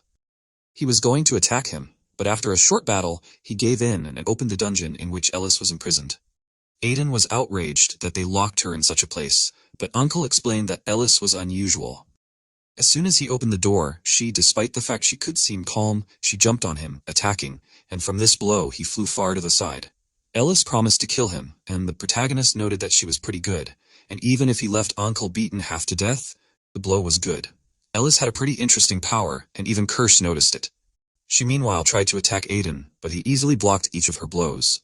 The Demon Lord noted that her power was similar to that of a very annoying guy, but it was none of MC's business, since his goal was to save Eldest. She wanted to go to her dad, and the protagonist immediately agreed with this, so she calmed down. He explained that he came at Joseph's request to save her, and she was happy that she could actually go home. She hugged him, crying with happiness, as she was very scared and missed her father. MC convinced her that she was okay now, and suggested going home. Kirsch didn't even think that he still had the ability to empathize in his head, and the protagonist was outraged that he thought something like that about him, but Kirsch just seemed to be a little different from how he was in his past life. Very soon, Eldest ran into her house and happily hugged Joseph. They both cried with joy, and MC watched them from the side with a smile. A little later, when Eldest fell asleep, Joseph thanked him, but that was not the end, as now it was time for them to settle accounts. Joseph understood that he had to pay compensation, and he was interested in how much the protagonist wanted to receive. He offered him to answer the question, how much is his daughter's life worth? To Joseph, she was more precious than his own life, and if MC asked for money, Joseph was going to spend his entire life to pay. But he had a lot of money, and he offered to take Joseph's alchemy skills. He became wary when he realized his intention, and it was true, since Aiden needed an alchemist with such skills as possible. Joseph realized that MC helped him because he knew about his alchemy skills, but he had to pay for the help, and so he opened a small box, revealing a pill lying in it. The protagonist had seen it in his past life, and it was the highest grade elixir Joseph could make. He offered MC to try it, and he eagerly touched it, and Joseph was going to make it part of his payment. The protagonist's chin even began to drool in anticipation, and it seemed disgusting to the curse. The protagonist was sure that he was saying this because he hadn't tried this elixir, because if he drank it, his mana would double. It happened almost instantly, and when the elixir wore off, MC realized that it was simply amazing. This elixir was beyond compare, and in that case, as compensation, Joseph was going to continue making these elixirs for him. However, Aiden offered him to join the Duke's family, because if Joseph agreed to this, they would be able to protect both him and Eldest. He didn't understand how he could do this, and finally MC decided to introduce himself, and Joseph was amazed when he realized that he was the troll prince that the whole city was talking about lately. He was outraged by this nickname again, and even Curse realized that the protagonist had a bad reputation. Joseph eventually calmed down a little, and he wondered what brought the protagonist to such a humble place. The thing was that he urgently needed his help, and if he helped him solve this matter, then their duchy would protect his family for life. It was a good proposal, and Joseph actually agreed with it, so he proposed to solve this urgent matter first. Soon, they all arrived at Cassie's research lab, and when Joseph examined her, he realized that this was the most severe case of mana deficiency syndrome he had ever seen. She would have died long ago, if not for the exceptional strength of the beast race. Of course, it could be cured if they made a medicine using the method he saw. But the problem was getting the ingredients needed to make the medicine, and Aiden suggested getting it from his house. But in reality, these ingredients were impossible to get, since mana deficiency syndrome was a disease in which the mana channels become clogged, and to cure these channels, they needed mana with an extreme fire attribute. It could be obtained from things like the fire dragon's heart or the phoenix's feather, but such legendary creatures were impossible to find. Cassie knew that there was nothing she could do, but she was still grateful for their help. The protagonist put his hand in his pocket when he heard about the phoenix's feather and showed it to the others. Cassie and Joseph were shocked that he had something they had only heard of in legends. He remembered how the phoenix dropped the feather, but Joseph did not ask him for an explanation anymore, since it could definitely cure mana deficiency syndrome. He only asked for 2 days, and Cassie could not hold back her tears of joy. At this time, Philip knocked on the lab, and MC wondered why he came. Fried was looking for him, and the protagonist was horrified, since this time he disappeared without saying anything. When he arrived at Duke Fried's office, he was still wary when he asked about his trip to McKellen City. He explained that he went there on business and apologized for not informing him before leaving. But Fried didn't call him to scold him, and the protagonist didn't understand what the reason was for calling him then. The thing was that they had received an invitation to an imperial banquet in honor of the crown prince's upcoming birthday, and this time Aiden was supposed to go. Carl had attended such events before, representing their family. The protagonist himself did not want to go, since he himself was very busy. Carl had indeed represented their family at such events before, but he refused since he had to deal with the knights, and besides, many people wanted to see MC. He initially wanted to object, but suddenly remembered what year it was, and Fried not only confirmed this, but also added that the protagonist should be at this banquet, even if it was unpleasant for him. This time, he did not refuse and agreed to go. Fried was surprised by such a sudden change in mood, but the protagonist assumed that he had no choice if Carl was busy. He was going to go, thinking that it was just an appearance, and Fried was glad that he made the right decision and warned him to be careful on the trip. After their conversation ended, Aiden walked out into the hallway, and Curse realized that he would not go to such a place without a reason. This year, an important event was going to happen at the Imperial Banquet, namely, the attack of Black Mages on the Imperial Banquet. At the center of it all was the Queen of Black Mages, the Silver Witch Nisita Florence, and he was going to attract her to his side. The Demon Lord remembered that MC despised Black Mages, and so he did not understand why he was trying to make an ally out of someone he hated. But unlike the radical heretical group of Black Magicians Chaos, Nisita was the leader of the moderate faction Fire Florence, and although he had finished her off in her previous life, this time it could have ended differently. Even in the past, when she was dying from his attacks, she smiled, as she was sure that they could have become very close if they had met differently. She regretted that she could not fix the corrupted black magic and restore Florence's will. Soon, the protagonist was already heading to the event. He doubted that they needed such a large retinue, and Law explained that the size of the escort symbolized the family's power. However, he wondered why they had to take a detour to go to a village and leave a shortcut behind. Aiden wanted to take a more leisurely route, but what he really wanted was to get more of Joseph's first-class elixirs. But there was one problem, because in fact, even if he wanted to make a top-class elixir now, he couldn't do it because he needed ent tears, which come from the spirit of the trees, as an ingredient for first-class elixirs. However, ents were currently endangered, and it was hard to even find traces of them, let alone their tears. MC had never seen ents either, so he didn't know much about it, but he knew that someone probably knew about it. For now, he decided to take the gift, and when they stopped, he told everyone to go rest, and he was about to leave. Lo wanted to see him off, but he was weaker than the protagonist, so he told him to stay. He was upset, but he agreed, and Aiden went deeper into the forest. Curse doubted that there was anyone to meet in these mountains, but in fact, the protagonist was not looking for a person. Finally, he found the right place, and even now, he couldn't understand what his master was thinking.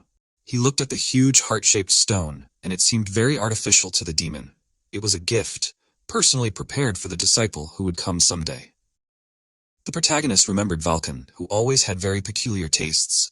It turned out that this strange stone was eating the very gift, but Curse thought it was an ordinary stone.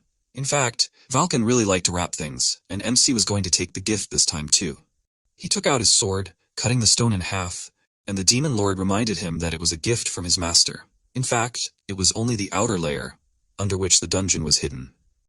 Valken had always been an eccentric person who believed that a person only became stronger if they overcame a near-death experience or learned through pain. In addition, this was not just any dungeon, but a dungeon ruled by a lich. Curse assumed that MC did not get along with Valken in his past life, but he recalled his mentor's eccentricity. When he entered this dungeon in his past life, he thought that he wanted to kill him, but in this life, he was grateful for the opportunity. The lich was surprised when he noticed the visitor. Such monsters were one of the most difficult opponents if you do not know how to deal with them, and in his past life, these monsters caused a lot of trouble for the protagonist. The lich was sure that he was a stupid person, and was going to turn him into an undead like the rest of the people. However, Aiden was not going to listen to the monster's words and quickly approached it to destroy it, because if he did, the rest of the undead would disappear. Besides, this half-dead lich was nothing, considering the experience of the protagonist in his past life. He destroyed the monster with one powerful blow, which would not be able to see the revival of the kingdom of black mages. Other undead also began to dissolve, and the protagonist suddenly noticed a pendant on the monster's neck. Curse assumed that this was a gift from Valken, but MC had never seen anything like this before. The pattern seemed familiar to him, but he decided not to think about it now and just leave the pendant. The demon advised him to collect lich bone dust, and he was outraged by this suggestion. The thing was that it would turn into a search for ents, and although the protagonist did not want to follow the words of the demon lord, he knew little about ents, so he listened, but warned that Curse should be prepared for the consequences if he tells him to collect this for some strange purposes. He simply asked him for trust, but then remembered the gift, and MC advised him to wait a little. Just a moment ago he was skeptical, but now he was collecting a lot of powder. I was all because storing useful things was great. He went deeper into the dungeon, which turned out to be a secret room. No matter how eccentric Valken was, he was not so crazy as to simply throw MC into a dungeon with one lich. However, just the presence of this monster already seemed crazy enough to Curse. MC asked him to shut up. The demon was surprised, because he noticed the shield that he knew in his past life. If it weren't for this, the demon lord would never have lost the battle against the protagonist. He also hadn't seen this banshee spirit shield for a long time. This item was imbued with the spirit of a mad banshee, and this darkened the user himself, so Aiden had a hard time in his past life. But this was already the second time, so it didn't seem like nonsense to him. One of the reasons he liked the shield was because it could be worn as a bracelet and taken out whenever needed. Because it was a familiar object, it now reminded the protagonist of the time when he was the Dragon Slayer King. Because he was lost in thought, he didn't even pay attention to the mad scream, and Curse assumed that he was crazy too. It was time for them to leave. But there was someone else here. so Aiden warned that he wanted to make a deal. Rabbits appeared next to him from the portal and introduced himself, offering the protagonist just what he needed. Their spirit market had everything, and MC remembered the spirits of trade who had strong monetary desires. The spirit market was created when these spirits gathered together, and the central figure was the Hatter. Usually, when someone cleared a dungeon, the market would send a spirit to exchange for side items from that dungeon, but the protagonist knew about another nuance. Rabbits, meanwhile, suggested that he wanted to exchange a shield, and he could buy it from him for a good price. But he was not going to sell it, and Rabbits did not understand what kind of deal this was in that case.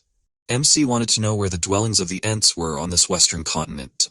Rabbits understood that he wanted to buy information, but this information was very expensive, because even if it was the location of a small village, then with a discount it would cost 2,000 gold coins. However, the protagonist offered 4,000 coins, and Rabbits was delighted by this opportunity. Curse did not understand why the protagonist suddenly doubled the price, and he assumed that he owed this spirit something in his past life. But he was just doing what he was taught, and that was the skill of milking the spirits of merchants, which Valken taught him. He had milked rabbits like this in his past life too, and so he wanted to show off his skills in this life as well. That's why he asked Rabbits to give him the location of the Ent's home and 4,000 gold.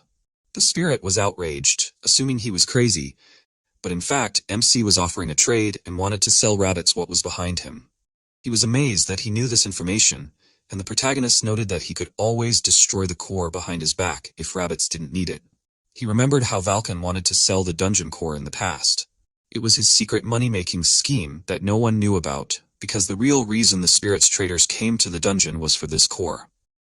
It was useless, and no one would take it even if it was free. And so Aiden was surprised that the spirits wanted to get their hands on it. Valken didn't know why either, but in any case, everything belongs to the person who conquered the dungeon, which means the core can be sold as well. The protagonist assumed that the spirits might not buy it, in which case they could just destroy it. At the moment, he was wondering what Rabbits would do, and he trembled. MC was rushing him, but he still didn't answer. Everyone else was just throwing these cores, so he didn't know what to do now. If he bought this core with money, he would be insulted, but if he didn't return it, he would definitely be fired. In the end, the protagonist got tired of waiting and decided to destroy the core, and then Rabbits agreed to buy it. The protagonist was happy with his victory, and Curse was wondering where he would continue to extort money from. Soon, Aiden already received his reward, assuming that it was a good deal. He suggested Rabbits to meet again sometime, but he hoped that it would not happen. But in fact, he was not so disappointed, since MC could try to find the village of Ents, but no one has returned from there yet. Meanwhile, the protagonist began to return to the carriage. At this time, Lo was worried, since half a day had passed since he left. He was going to go and look for him, but by this time the protagonist returned. Lo admitted his worry, but Aiden asked him to stop, because sometimes he wished that he would treat him as rudely as before. He still could not get used to the changed relationship between them. And in the end, he suggested that they immediately go to the imperial capital. Nisita also appeared at the entrance to the dungeon of the Banshee spirit, who at first was happy that she found it, but then became disappointed, since there was no one here. She breathed heavily and knelt down next to the destroyed Lich, who had disappeared, although he should have been right there. The next day in the imperial capital, a servant met the arriving carriage, from which Aiden came out. He greeted him, intending to lead him to the guest company room, where he would be staying during his visit. Although he smiled, he was still wary, since Aiden had come instead of Carl, and he had a bad reputation even in the imperial capital. They should not offend him, and so he overcame his disgust. Soon the protagonist was already in his assigned room, and he noticed that even the beds in the rooms of the imperial palace were different. Tonight, the black magicians were supposed to cause chaos, and last time there were many people injured and killed. In that case, Curse suggested that he warn these people, but he thought that this was a good opportunity, because he could not easily miss Niset. The Demon Lord thought that he didn't care if people died or got hurt, but the protagonist reminded him that in his past life, he was a hero who saved the world, and he actually had a plan. Soon, as the event began, the nobles began to talk among themselves. The protagonist also arrived at the event, and the atmosphere immediately changed, as everyone knew that he was a scoundrel and believed that his achievements were actually false. It had been a long time since anyone had treated him like this, and the last time he had been treated like this was by the mercenaries in his past life. That was why all people were the same to him.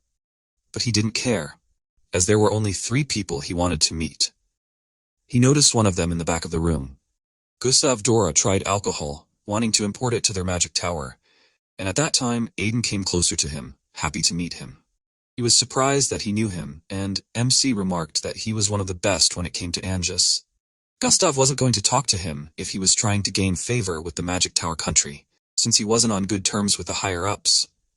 That wasn't the case, and the protagonist revealed that he had read a book that Gustav had written.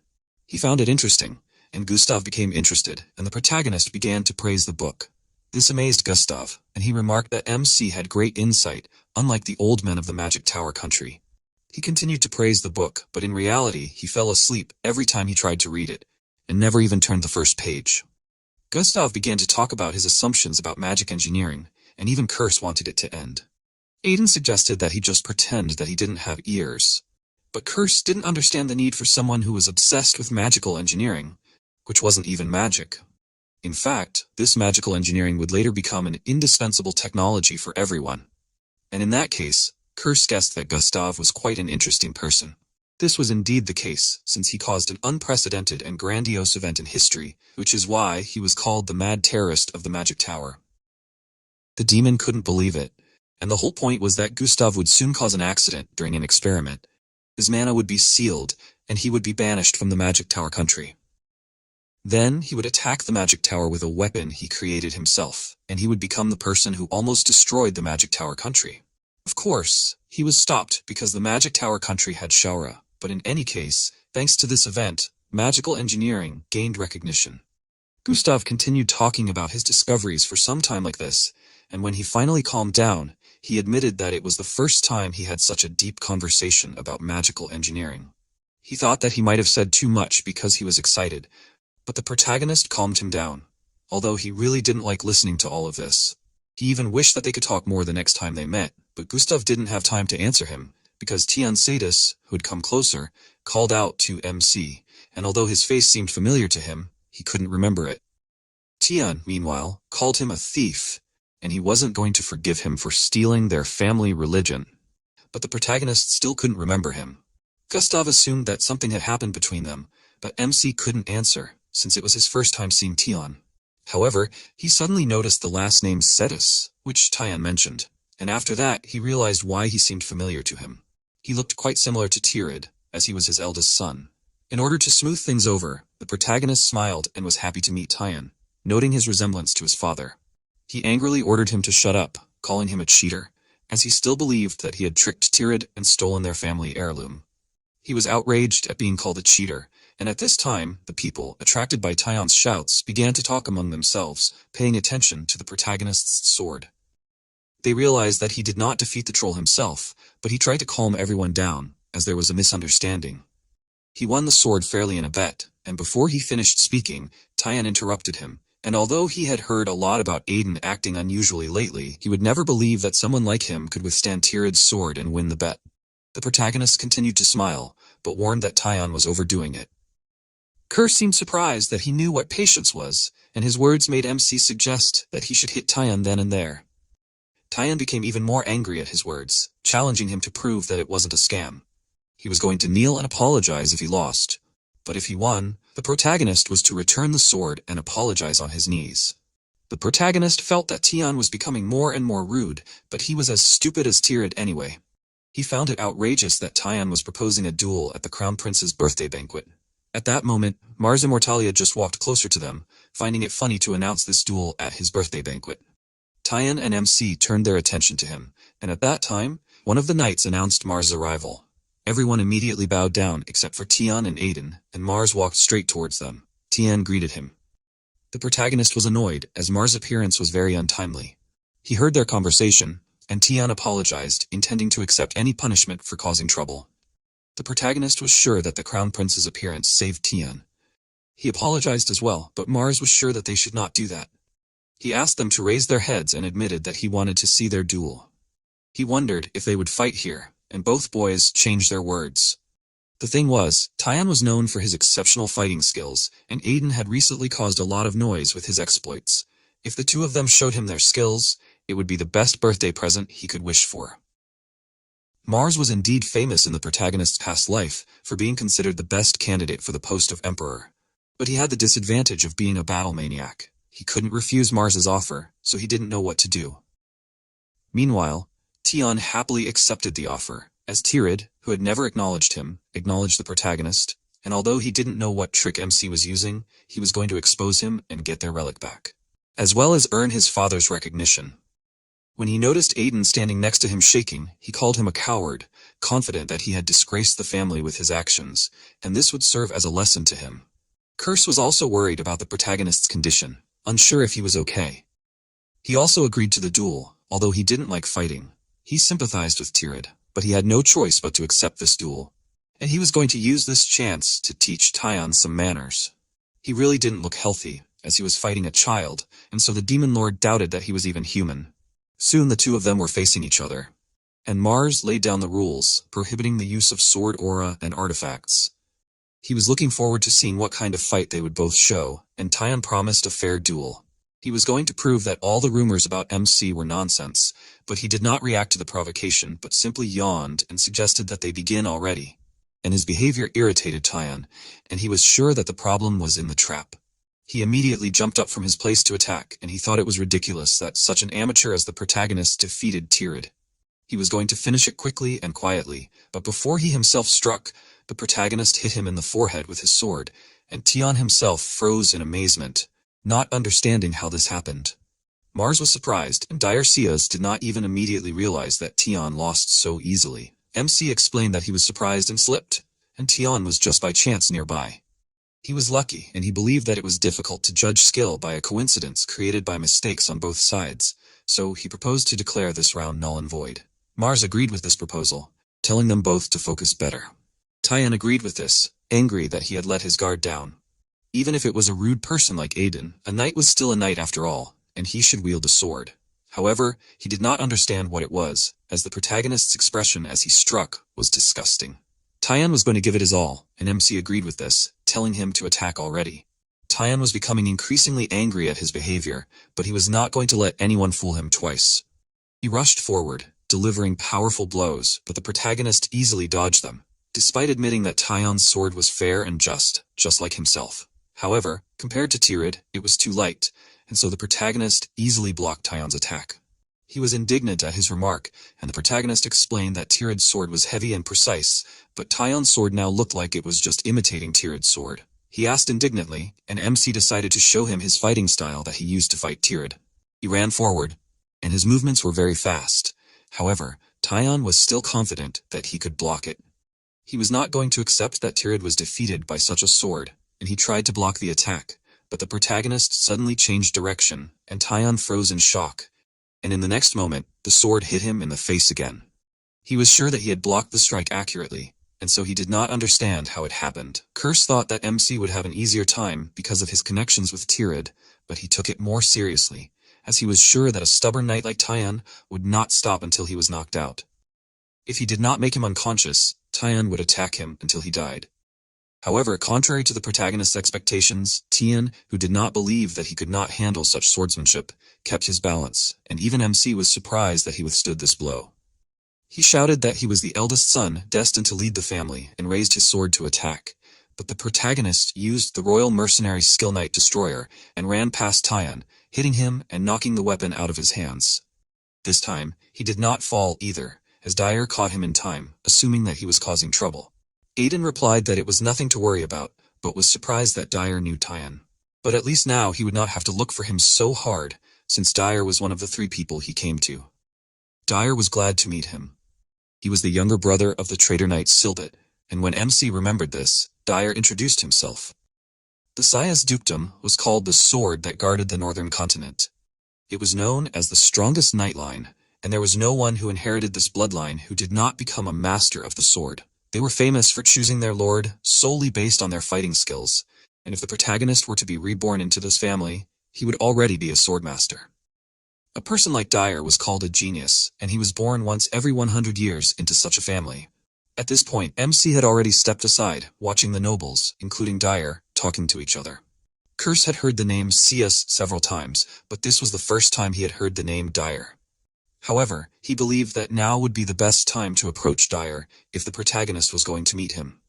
However, he was sure that the best time would come, and until then, he was going to do something else. But he was distracted from his thoughts, as he felt a piercing gaze behind him. They were nobles who approached him with delight, starting to get acquainted with him. He was displeased with all the attention he was getting, but he was even more irritated by the nickname Troll Lord that someone had uttered. After a while, he went out onto the balcony, hoping that the nobles wouldn't come after him here. Curse wondered if he hated these nobles, since they had looked down on him just a moment ago. However, he didn't understand what there was to hate. After all humans were the same. That was how they were made, and they clung to a person when they were needed, but discarded them when they had exhausted their usefulness. He advised the Demon Lord not to trust him too much, since he himself was a human. And yet, he trusted him, and it was unexpectedly touching. So the protagonist even felt embarrassed. But the thing was that MC was more like a troll than a human, and that's why Curse trusted him 100%. Aiden was indignant and promised to drink 100 bottles of holy potion when they returned. But his further argument with the Demon Lord was interrupted by a girl appearing on the balcony. She recognized his fighting style as the Mercenary King's swordsmanship, and he was surprised that she recognized Valken's swordsmanship. Her energy seemed familiar to him, and he realized that the last person he needed to meet had come on her own. He wondered if she had seen this skill before.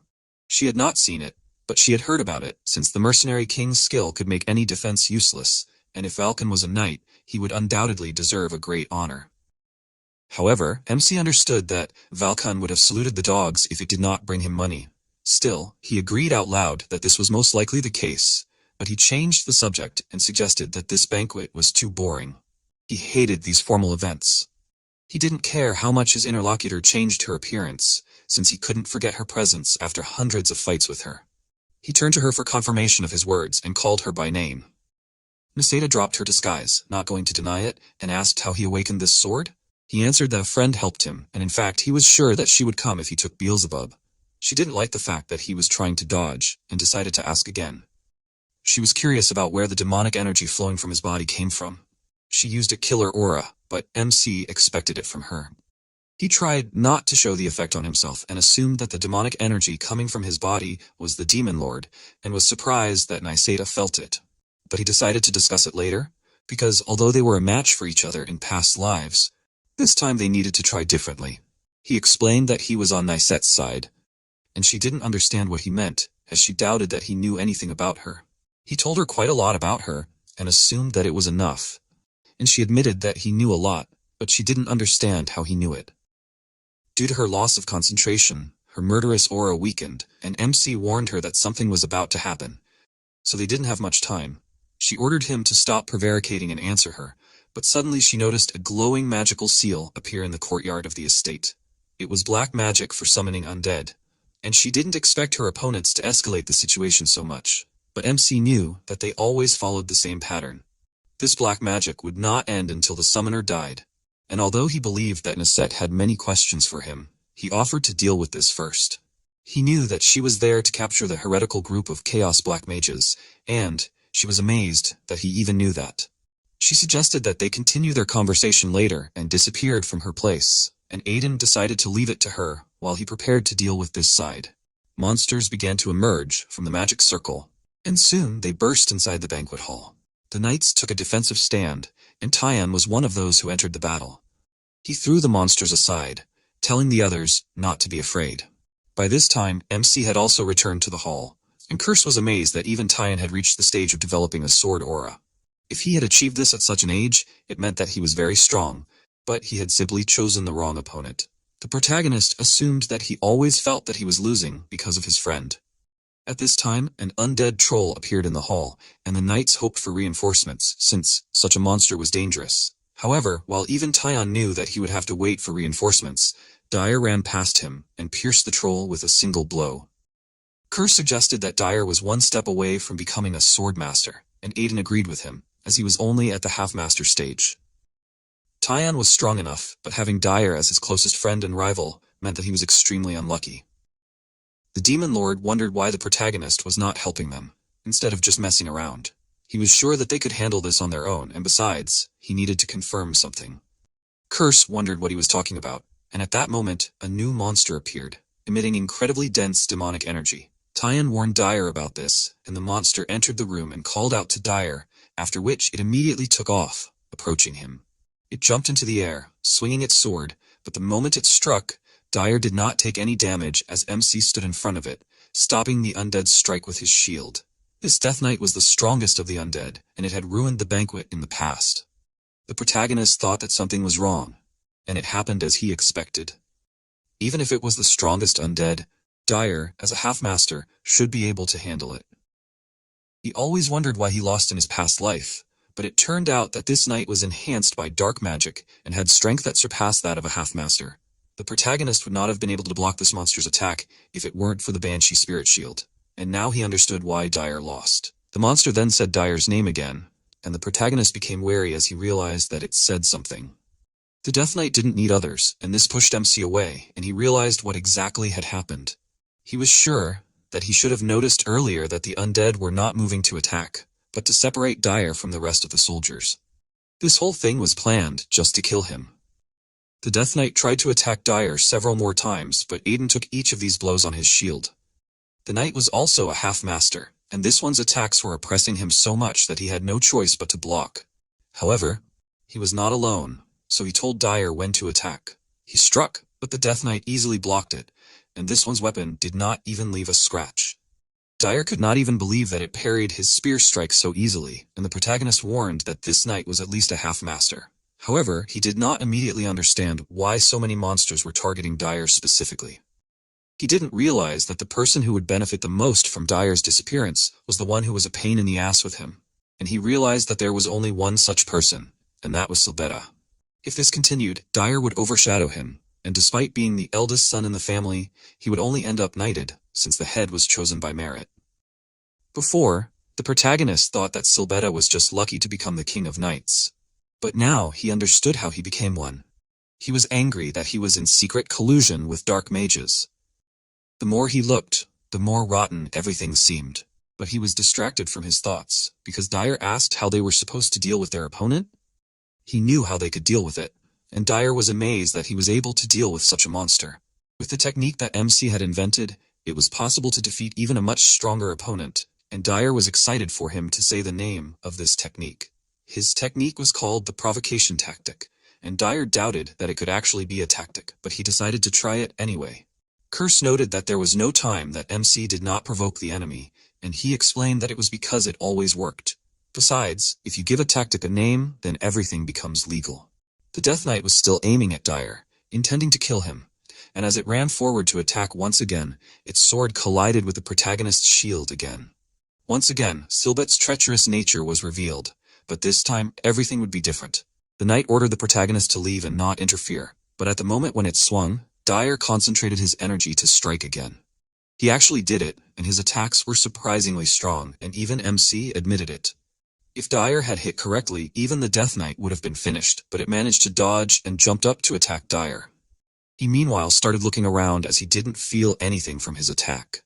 And suddenly he noticed a monster approaching him, and from its strike dust rose into the air. However, the knight trembled in anger as MC parried this one's attack again, and started to tease the knight as it was too easy for him. In the end, the monster decided to kill him first, and then Dyer, and started to deal powerful blows, which the protagonist blocked. So they fought in this way, acting alternately, and at first Aiden blocked the monster's attacks, and then Dyer dealt blows himself. After a while they stopped for a while, and although they were able to parry all the attacks, their blows were also unsuccessful, and Dyer did not understand why there was not a single scratch on their opponent. MC smiled madly, but did not answer, and he called out to him in a worried manner. Even Curse did not understand what was wrong with him, and assumed that Beelzebub had taken possession of him again, but that was not the case. Aiden replied that he was fine and asked them not to worry, and Curse indignantly repeated his words, reminding him that if the protagonist died, he would go straight after him. His dissatisfaction was also due to the fact that the protagonist was barely coping with parrying, and his attack was generally bad. However, he could attack, and he was just waiting for the right moment. With his current abilities, he would not even be able to scratch the enemy, so he needed the power of the shield. The Demon Lord realized that he wanted to attack with the shield's spirit, and MC thought that it would be quite easy, since this shield was permeated with the spirit of the Mad Banshee. As he said before, the more the shield was used, the madder the Banshee would become. And eventually the owner would also be overwhelmed by the madness and become proportionally stronger. In his current state, the protagonist was able to approach the level of a half-master, and he ran next to the knight, dealing a blow to him. Dyer was amazed at the strength he saw, and guessed that MC had been hiding his strength all this time. He knew from their battle that Aiden was quite strong, but he never thought that he had already reached the level of a half-master. But now, he knew that he was strong enough to surpass even the Death Knight, since he was able to deal a deep wound to him.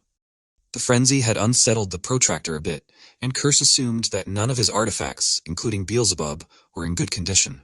The better the artifact, the more likely it was to have flaws, and the Demon Lord thought it was a trivial matter, since the artifacts were like their owners. Since the protagonist hadn't used the shield for a long time, the frenzy was hard to control, so he was going to finish it off quickly.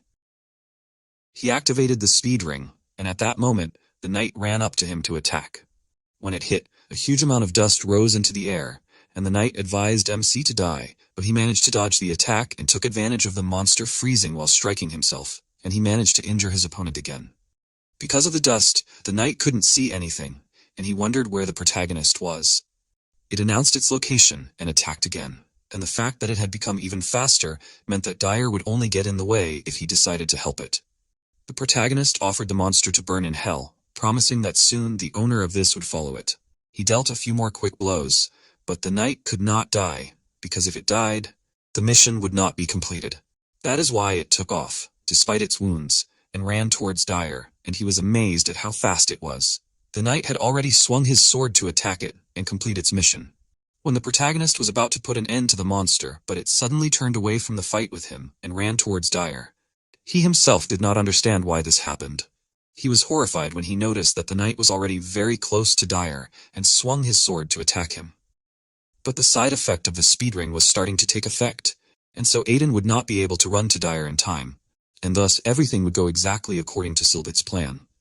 Dyer also could not do anything to defend himself, and at that moment, Tyon ran closer. He knew that he would never be able to defeat such a strong opponent that even Dyer could not defeat. However, he was not going to let the knight kill his best friend and rival. At that moment, he remembered Tyon's words about the difference between his style and his father's, and so he, taking advantage of these characteristics, adjusted his technique and dealt a powerful blow to the knight. It gradually began to disappear, although the mission was not yet completed. The other undead also began to disappear, and the knights assumed that it all depended on the Death Knight. They were shocked that this monster was defeated with a single swing of the sword, and surrounded Tyon, starting to praise him. He flinched in surprise, and at that moment, Dyer came closer to him, admiringly noting that he had become a half-master and saved his life. He understood what it was like to be surpassed, and promised that he would pay Tyon back one day. He agreed, but did not seem particularly happy about it. Dyer suggested that they not forget about the other person, and wanted to call out to Aiden, but did not notice him where he stood. Tyon doubted that he was the one who defeated the knight, since judging by his blow, this was not at all certain. MC, meanwhile, moved away from the place where the knights were gathered, realizing that it was not right to abuse the buffs so often. He needed to rest quickly, as Seth and Curse suggested that he enjoy his victory for a while. If he did not rest now, he might never open his eyes, so he could not enjoy it, and besides, it was still too early to celebrate the victory. He understood that this was only the first step, and assumed that if Silbetta was communicating with black magicians, then the rest of the people in their companies were far from innocent either. Curse noticed that MC had at least calculated the time perfectly, because at one moment everything could go exactly according to Silbetta's plan. It was true, and it turned out that Naseda was incredibly strong. He was glad that she dealt with the Chaos people in time, as it broke the spell and the Death Knight disappeared. But if a little more time had passed, they would have screwed up. Before he could continue thinking, Law ran closer to him, worried about his condition. He told him about the undead that suddenly appeared, and the protagonist wondered where he had been all this time. He had fought the undead, and the protagonist praised him and suggested that he rest, and he immediately agreed. In the morning, in the premium box of the palace, Aiden was sprawled on the bed. He finally woke up, noticing that he had fallen asleep as soon as he lay down. Naseda noticed that he slept a lot, and he was surprised that she was here. She warned him that she had put up a sound barrier, and he was surprised by this. He knew he wouldn't be able to get out of this conversation, but he explained that originally, black magic was created to purify the land tainted by foul mana, as well as to fight the monsters of the underworld. But the current dark mages had gone down the wrong path, so they needed to be shown the true path. He, like Niseda, hated these people, and especially those who attacked the Imperial Palace yesterday. He thought that this might be enough to start a friendship. She was surprised that the nobleman not only understood the essence of black magic, but also acknowledged dark mages. She doubted that he was telling the truth, since he could just be trying to get out of it. The protagonist was not going to rush her, allowing her to think for as long as she needed, and in return he was going to offer her some pretty useful information. She was not sure that he could know anything that the head of the intelligence organization did not know, and there were indeed things that only he could know, since it had not happened yet. He wanted to say what exactly he meant, but at that moment, the door to the room opened, as Tian arrived to see the protagonist. He wanted to talk to him, but he stopped when he noticed that the protagonist was not alone in the room. Tian and Lo closed the door behind them, apologizing, and MC tried to convince them that they had misunderstood everything. Soon he was awkwardly standing in front of a blushing Tian, who asked if he was done with that girl. He convinced him that there was nothing wrong between them, and that it was just a small conversation. It was clear from Tian's face that he had already imagined everything in a row, but in reality, Niseda simply said what she had to and left. She was not going to believe what he told her about the Vulcan estate, which was the agricultural center of the empire, and had never been subject to drought since its foundation, but would still be affected by this very drought. The protagonist asked her to just take his word for it, adding that it would happen in 3 months. Right now, it was more important for him to hurry up and catch up with Tian, because for Niseda, it might be a trifle, but he himself could end up in the center of another rumor. She didn't understand how much worse it could be, but he started pushing her out of the room, offering to talk later. She hoped that he wasn't lying to her, because she would find him, even if he tried to escape. There would really be a drought, and so the protagonist didn't understand why he was so nervous, because when the drought happened, Niseda would have to believe him. Eventually, he got distracted from these thoughts, and asked Tian what brought him to his chambers. He hesitated, and MC assumed that he came for another duel. In fact, this was not the case, and although it was difficult for Tian to say it, he recognized Aiden as the rightful owner of the sword because he deserved it. He didn't understand what was going on with Tian and asked if that was why he came. It was true, but Tian also wanted to thank the protagonist. He didn't even believe that he did it so easily, and he didn't understand what happened with Tian's behavior yesterday. The thing was, he would have lost a close friend if it weren't for the protagonist, so he was sincerely grateful. People said that he had defeated the Death Knight and protected the Imperial family, but Tian was sure that MC himself knew that the monster had disappeared before he could strike. However, at that moment, he finally realized how to go beyond the normal level and reach the level of a sword master that the protagonist showed him. Aiden thought that Tian was as stupid as Tirid, but it turned out that this was not the case, because Tian's last attack was very similar to Tirid's. That was why Tian acknowledged the protagonist as his rival, and since he was the second person after Dyer that he acknowledged as his rival, he could be proud of it. He was going to defeat him one day and get the family heirloom back, so he advised him not to relax. MC took his words back, since Tian turned out to be a copy of his father. But he still wished him luck out loud. Tian suggested switching to a less formal style of communication, but in fact, their communication was not very formal before. A few days later, the protagonist was already returning home, and they should soon arrive at the estate. He knew this, and then inquired about the state of Law's wounds. Thanks to the holy potion that the protagonist gave him, he was fine, and he was sincerely grateful to him for this. He liked the fact that he was thanking him like this, and then he noticed that the Imperial family was very generous. He received a pile of gold as a reward that could build several mansions. He bought some useful things and gifts for his parents and subordinates. He doubted that Eldest would like the gift he had prepared, even though it was for children. He hoped that she would really like it. They soon arrived at the duchy, and the people who greeted him praised him. Aiden was embarrassed that rumors had already reached here, and Curse reminded him that rumors were faster than the wind. Still, the protagonist felt awkward, even though he had already been through several such welcoming ceremonies. But something else caught his attention, and he looked indignantly at the huge golden statue depicting him. In order to commemorate Aiden's previous feat, the Duke had secretly prepared this, and the fact that it was Fried's doing shocked the MC even more. Law admired the beauty of this statue, but the Demon Lord was horrified by it, as was the indignant protagonist. The fact that he was so angry scared Lo, and he asked him to calm down. Finally, they arrived at the manor, and since the protagonist was going to the Duke's chambers, he asked Lo to carry the gifts. He agreed, and Aiden headed to his father's study, unhappy that he had not even consulted him about the monument. A servant greeted him, and the protagonist was surprised that everyone was so depressed today. He thought it was because he had returned, but he decided that it was because of the statue, since it was causing a bad image of him in people's minds. He went to Fried's chambers, and announced that he had returned. He started talking about the statue, and suddenly Fried apologized to him. He felt a little uneasy at such a sincere apology, and awkwardly remarked that the statue was great, but it turned out that Fried was not talking about that at all. He explained that those people were brought by Aiden, and he tried his best to resist, but he still couldn't do anything. The protagonist didn't understand what he was saying, and Fried explained that the father and daughter that MC brought were taken by the inquisitors of the Holy Fire Church. He realized that Fried was talking about Joseph and Ellis.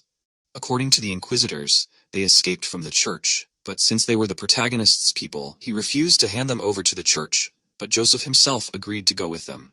And after that, Fried could no longer resist. The protagonist slammed his palms on the table and clarified if they were really taken to the Holy Fire Church. Fried believed that they were, and the protagonist said nothing more and began to leave. Fried tried to stop him, since the great churches were untouchable, and if he did something bad, not only he but the whole family would be punished. He calmed him down, since he just wanted to say goodbye. In that case, Fried asked him to be careful. As the protagonist came out, Kurse noticed that his outside and inside were very different. He knew that he would be captured immediately if he told his father the truth, and he was going to take revenge for the inquisitors daring to take his people without his permission. There were 3 main religions on the continent, and each of these religions had their own churches that represented and symbolized their gods, so even the empire could not just interfere with their affairs. A saint was a person chosen by God, who symbolized a religion, and such people were God's representatives on earth, carrying out his will and authority, and thus they became intermediaries between the deity and humanity. However, at the moment, things were a little different in the Church of the Holy Fire, since unlike the other churches, they did not have a saint for several decades. Religion without its symbol was almost non-existent, and over the decades the Church of the Holy Fire was losing its power and eventually becoming only a tiny part of its former self. Finally, the carriage MC was riding in stopped, and the driver announced that they had arrived. Aiden was feeling fine, but Lo had not taken the ride well. When the protagonist was a mercenary, he had always ridden in such carriages, and so his mood was high, as many memories were awakened in him at once. Thanks to Pobre, they had arrived very quickly, and he was very happy that it had actually helped the protagonist. The merchant's shortcut had gotten them here many times faster, and that was why the protagonist had been doing business with the same merchant after selling the troll carcass.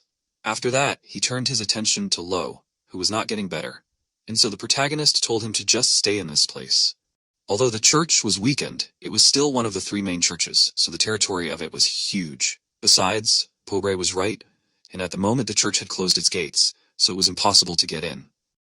Pobre brought the protagonist here only because he insisted. Even a father with a sick child would not open the doors. But by all rights at this time of year, the Church of the Holy Fire cult should be open and filled with people so that the believers could receive healing.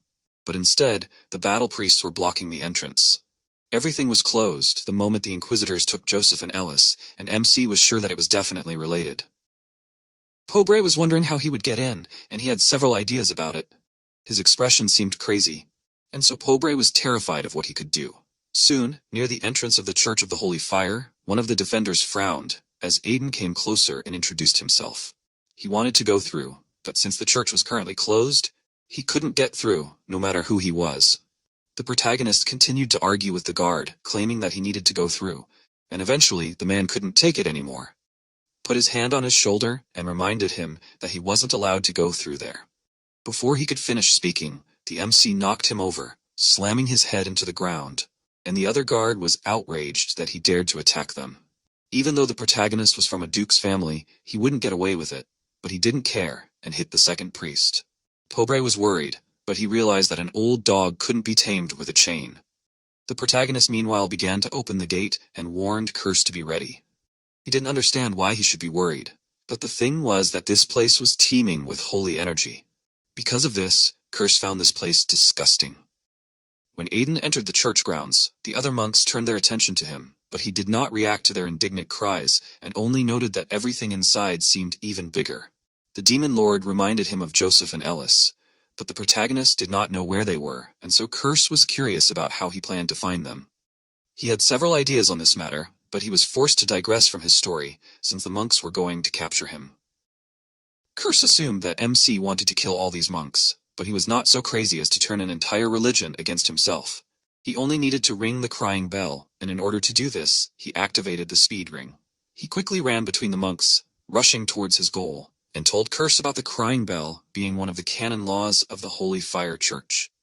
If someone was suffering from a grave injustice or a fatal illness for which there was no cure, they could ring the bell to meet the high priest without interference. However, later on, people started ringing it for no reason at all, and so the bell was moved to the top of the building to stop the disturbances. Curse didn't understand why the priests didn't just get rid of the bell, but even Aiden didn't know, but since it was one of the final laws, he assumed it was because of that. Finally, the priests noticed the direction of its movement, and they were going to stop it at all costs. The bell was further than the protagonist thought, and so he would have to use the speed ring for the third time. He sped up, almost reaching the bell, and was happy, because if he could ring it, everything would work out. But suddenly, Bali swung, attacking him, and the force of the blow raised a huge amount of dust into the air. The protagonist barely managed to dodge, and was amazed that Bali hit him, right despite using the speed ring. Bali praised him for getting through the other fighters, but he was not going to let him ring the crying bell, since he was the highest-ranking fighter monk, and he was guarding it. Due to his size, even Curse doubted that he was human, and MC also had no idea since it was the first time he met such a huge person. Since he had already used up the daily limit of using the speed ring, he knew that he had no choice but to kill Bali. He activated the sword aura, warning him to leave, but he only found it funny that he dared to threaten him. He noticed that he had reached the advanced stage of the sword aura and rushed out to fight him. He was grateful to him because after so long in melancholy, he could finally have some fun. His strength seemed monstrous to the protagonist because he dealt very fierce blows without using mana. His physical strength surpassed even Tyrid, and in both his lives, the protagonist had never met anyone stronger. Meanwhile, Bali laughed because no one in the church had ever withstood even one of his attacks, but MC was strong, and this made him happy. Curse assumed that it was normal for people to go crazy from a certain strength, but the protagonist was sure that the Demon Lord simply met such people. He noticed that the protagonist was also on this list, but he himself believed that compared to others, he was just a gentleman. He did not get a chance to continue arguing because Bali swung his arm to attack him again. There was no choice, so Aiden was going to fight with all his might. He summoned the shield of the Banshee spirit, intending to first block the attack and then attack himself. However, Bali destroyed the shield and the protagonist's eyes widened, and the next moment, the attack sent him flying far away. Blood sprayed into the air, and Curse called out to him excitedly. Bali, noticing MC's state, noticed that he had deflated, and was disappointed, as he had hoped to have more fun. However, he still thought that the fight was not bad. He began to approach the protagonist to send him to his forefathers. However, before he could even swing his arm to strike, MC's sword flew right past his face, scratching his cheek. He was amazed that the protagonist was still moving even after his strike, and he also realized that if the sword had flown a little to the side, he would have been injured. At first, the protagonist hid in the smoke, then threw a sword filled with aura, and this method was not bad, but even the protagonist's last attempt was unsuccessful, and he missed. Now Bali was going to kill him, but MC was smiling despite this, and he assumed that he had gone crazy from despair. But suddenly he guessed what exactly happened, and turned around, noticing that the protagonist's sword was fiddling with the bell. And since the ringing of this was heard, now the ministers had to bring the high priest to the protagonist. As soon as he finished saying this, he passed out due to lack of strength, and Bali admitted that he won this time. A little later in the Church of the Holy Fire, MC woke up and began to warm up. The healing techniques in this church were really good, since all his fatigue disappeared. However, Curse felt like he had to leave here, since everyone here was just an idiot. The protagonist didn't understand the reason for his behavior, but the thing was that these priests were simply pouring holy energy into him, and even though he was unconscious, it was torture for the Demon Lord. But the protagonist didn't feel sorry for him at all, reminding him that there was no need to get into his body. Curse got angry because of these words, but at that time, someone knocked on the door of the room, asking for permission to enter.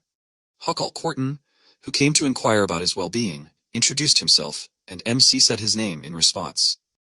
Huckle seemed kinder than Aiden expected, and the Demon Lord was surprised that he knew him too. Huckle was the successor of the current High Priest, and was also the last and worst of all the High Priests. who would lead the Church of the Holy Flame to destruction due to corruption. Hakal, in his opinion, was a truly unique person, as he buried a religion with hundreds of years of tradition in just a few days. He wondered what he looked like, and imagined him as less stately. In the end, he apologized for his intrusion into the church, but since he rang the bell, he was now a guest of the church and did not have to worry about anything. Bali also wanted to see the protagonist, and he was glad to see him. The protagonist remembered him, but admitted that he was also glad to meet him. Bali regretted what happened to his shield, and he was going to give him any other shield in their church. However, the Aiden shield was special, and it could regenerate itself, and Bali was surprised at how interesting an artifact it was. All this was because the protagonist's shield came from the spirit realm, so it could regenerate. It wouldn't break with a single blow, and the protagonist believed that it was because the shield hadn't fully recovered from the Death Knight. He estimated that it would take about 4 days to fully recover, and he had to be careful until then. However, if he was going to ring the bell, he wanted to meet with the high priest, as it was necessary to bring Joseph and Eldest back.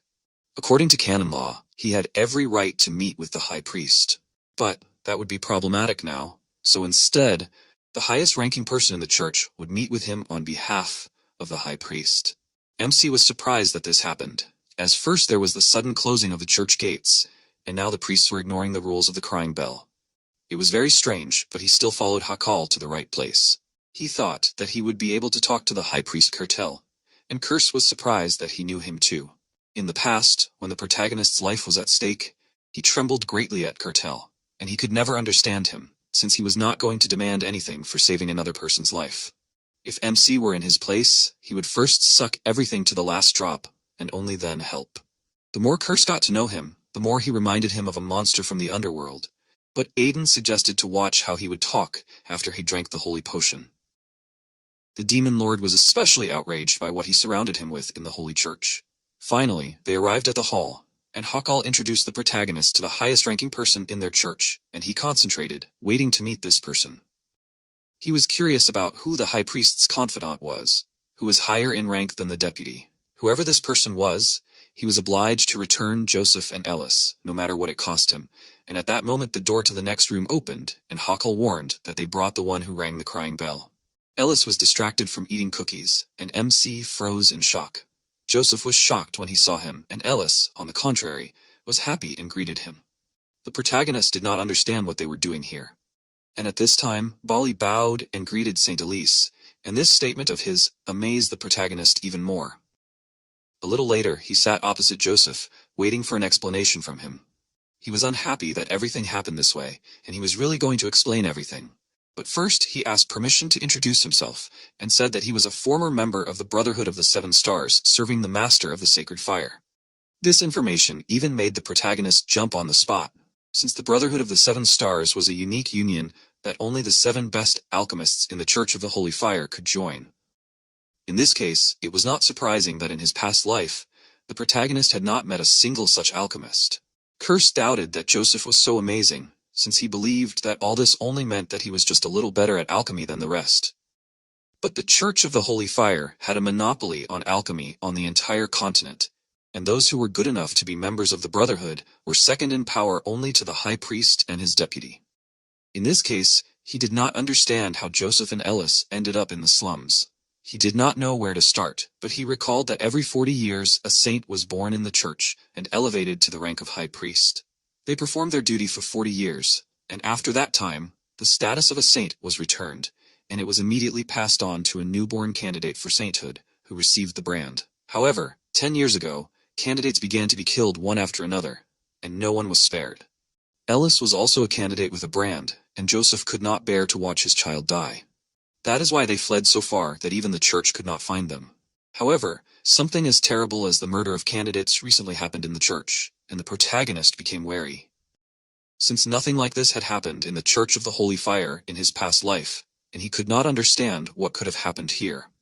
A few days ago, at the Regressed mansion, Spiel blocked the way for the priests, since no one was allowed to touch the Duke's guests without his permission. They were outraged that he dared to interfere with the work of the Holy Fire Church's inquisitors, because although they were the Duke's family, they had to answer seriously if they were hindering the Holy Church. Thus they argued for some time until finally the door to the chambers opened. Spiel warned that they did not need to go out. And one of the inquisitors recognized Joseph and warned him that he was here. He recognized him, but he tried not to show it, and only asked to talk to the inquisitors, since he was sure that he could not cause more trouble for Aiden. In the end, the inquisitor noticed that they had not seen each other for a long time. Joseph was curious how they knew that he was here, and why they did not come earlier. To be honest, after Joseph escaped, they thought that he was dead, but soon realized that they were wrong, because a new owner of the key did not appear for a very long time. But the location of Joseph and Ellis was found out by the priest thanks to the destruction of the Cerberus Guild, and so he came all this way to take them away. He did not understand why such a violent method was needed, since there might still be people in the church who were targeting the branded ones.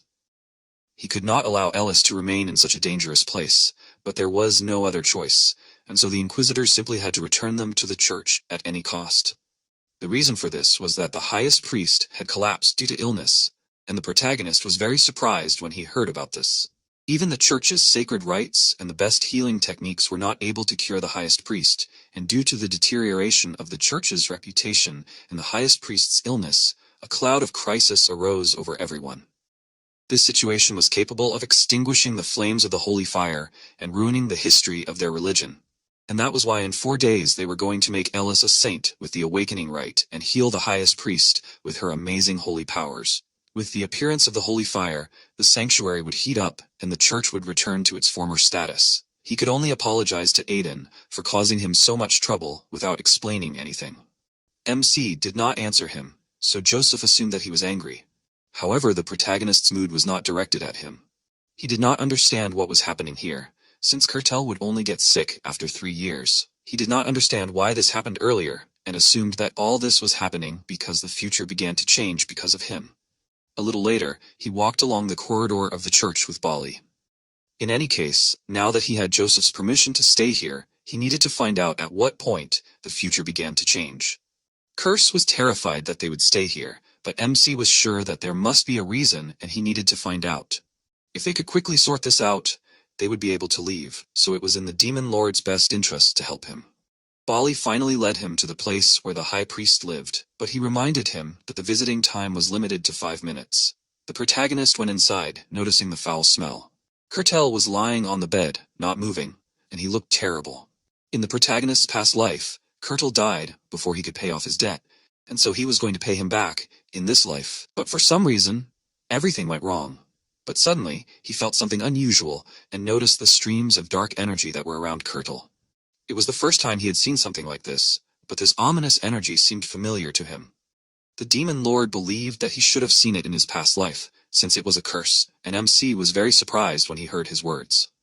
Usually humans were not able to see the curse, but, thanks to the Demon Lord, the protagonist could now see it.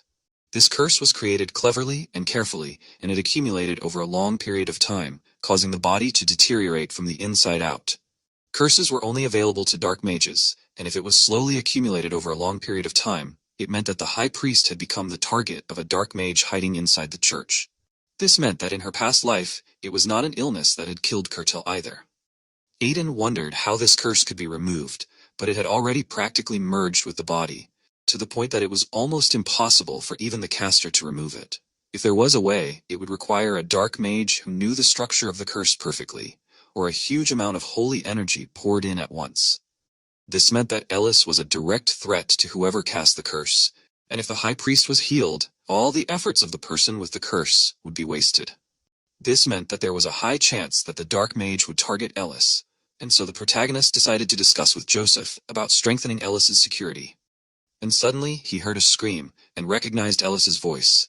He ran towards the sound, assuming that the mage had already started acting. He was worried about what could have happened to Ellis, and asked excitedly if she was okay. He broke through the priests who were already standing there, but was surprised, since it did not look like an infiltration or an attempt. Joseph was also worried about Ellis's standing, and while he was dealing with her, the MC asked one of the girls what happened. She simply blew out the candles in order to replace it, and Ellis began to answer. She was shaking with fear, and the protagonist remembered that in the Duke's estate, she always slept with the light.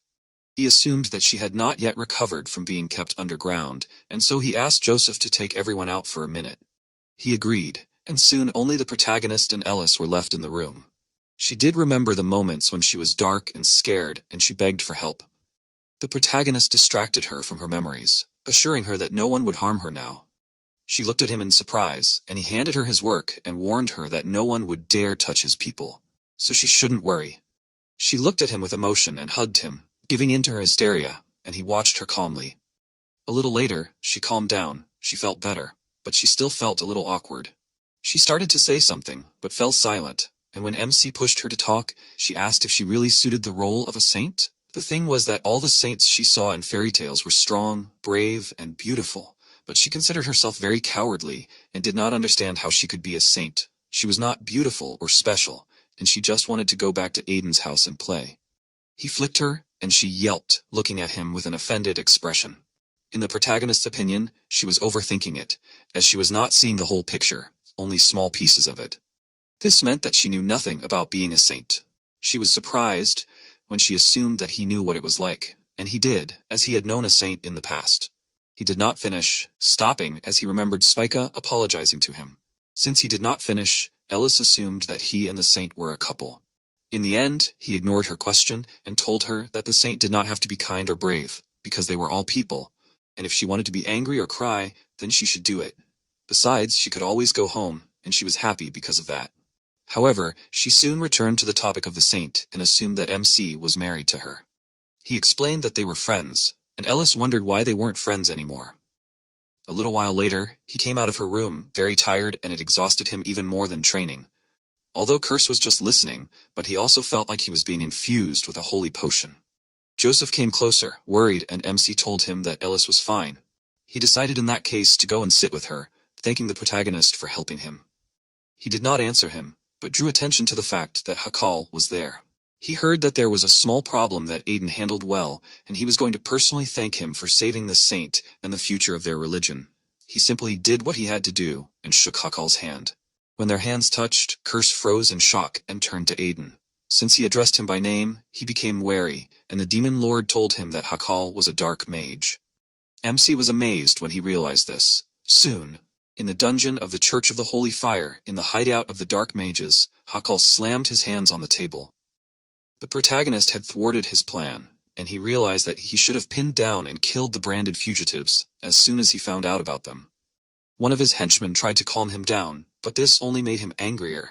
Since he lived so that the church belonged to him, there was no way he was going to give it to anyone else, and he asked when the people they were waiting for would come. It was supposed to happen very soon, and Hakal believed that there was no point in fussing over the saint, because if she was killed, everything would be over, and in 2 days during the awakening ceremony, she would be killed by her own followers, and then he would become all-powerful for the entire Church of the Holy Fire. He laughed madly, and the protagonist, who was watching him from the corner, admitted to himself that he never expected that the dark mage hiding in the church was the deputy first priest. In addition, Hakal was not alone, and he had assistants. Curse reminded him that such a thing could not hide from his eyes, and he was able to sense the ominous mana when they shook hands, and he also noticed that this dark mage was quite strong. MC was sure that there were still a lot of dark mages in the church, but still, something did not correspond. Curse did not understand what he was talking about, and the whole thing was that Hakal suddenly decided to worsen the condition of the high priest faster compared to his past life. He was not sure if he had any influence on the church other than saving Ellis, and in the end, he decided to find out who Hakal was talking about first. Soon he began to follow the dark mage who had reached the outskirts of the city outside the Church of the Holy Fire. The priest, looking around the corner, noticed that the man he came for was already there, and he was going to take him to the church. The Crimson Knight Benegir Hema was unhappy that they had screwed up and couldn't even get things in order at home. But it was because of them that everything had to be sped up, and besides, no one could know that the child with the brand was still alive. MC guessed that it was because of Benegir that everything had to be changed. And he also noticed that he had heard his voice somewhere before. In the end, the priest suggested that they stop arguing since they had common goals. If Hakal became the high priest, then it would also benefit the head of Benegir. Instead of answering, he grabbed him by the throat, outraged that he dared to threaten him. He was going to kill him if he didn't watch himself, and the man begged for mercy. Benegir eventually threw him aside, warning him that he wouldn't get off so easily next time. Because he started to walk out of the alley, the protagonist finally saw his face. He was surprised when he recognized him, and Kirsch realized that this was also some celebrity from his past life. It could be said that way, since Benninger was Silbetta's servant after all. Now the protagonist understood everything, and he remembered how Silbetta promised that he would exterminate dark mages. This meant that knighthood was rotten from the start, and today many faces have taken off their masks of pretense. Kirsch did not understand why Silbetta would help Cockle become the high priest, and the protagonist assumed that it was because he wanted to gain an advantage. To put a person in charge of a family as powerful as the CS required not only fighting skills, but also the support of influential people. Silbetta's original plan was to gain power after Dyer was badly injured, and then take over as the head, but that all changed when MC saved Dyer. He knew Silbetta was a terrible person, but before he could finish thinking about it, he turned around sharply as Benninger came around the corner to attack him. He noticed that MC was watching them and was not happy about it.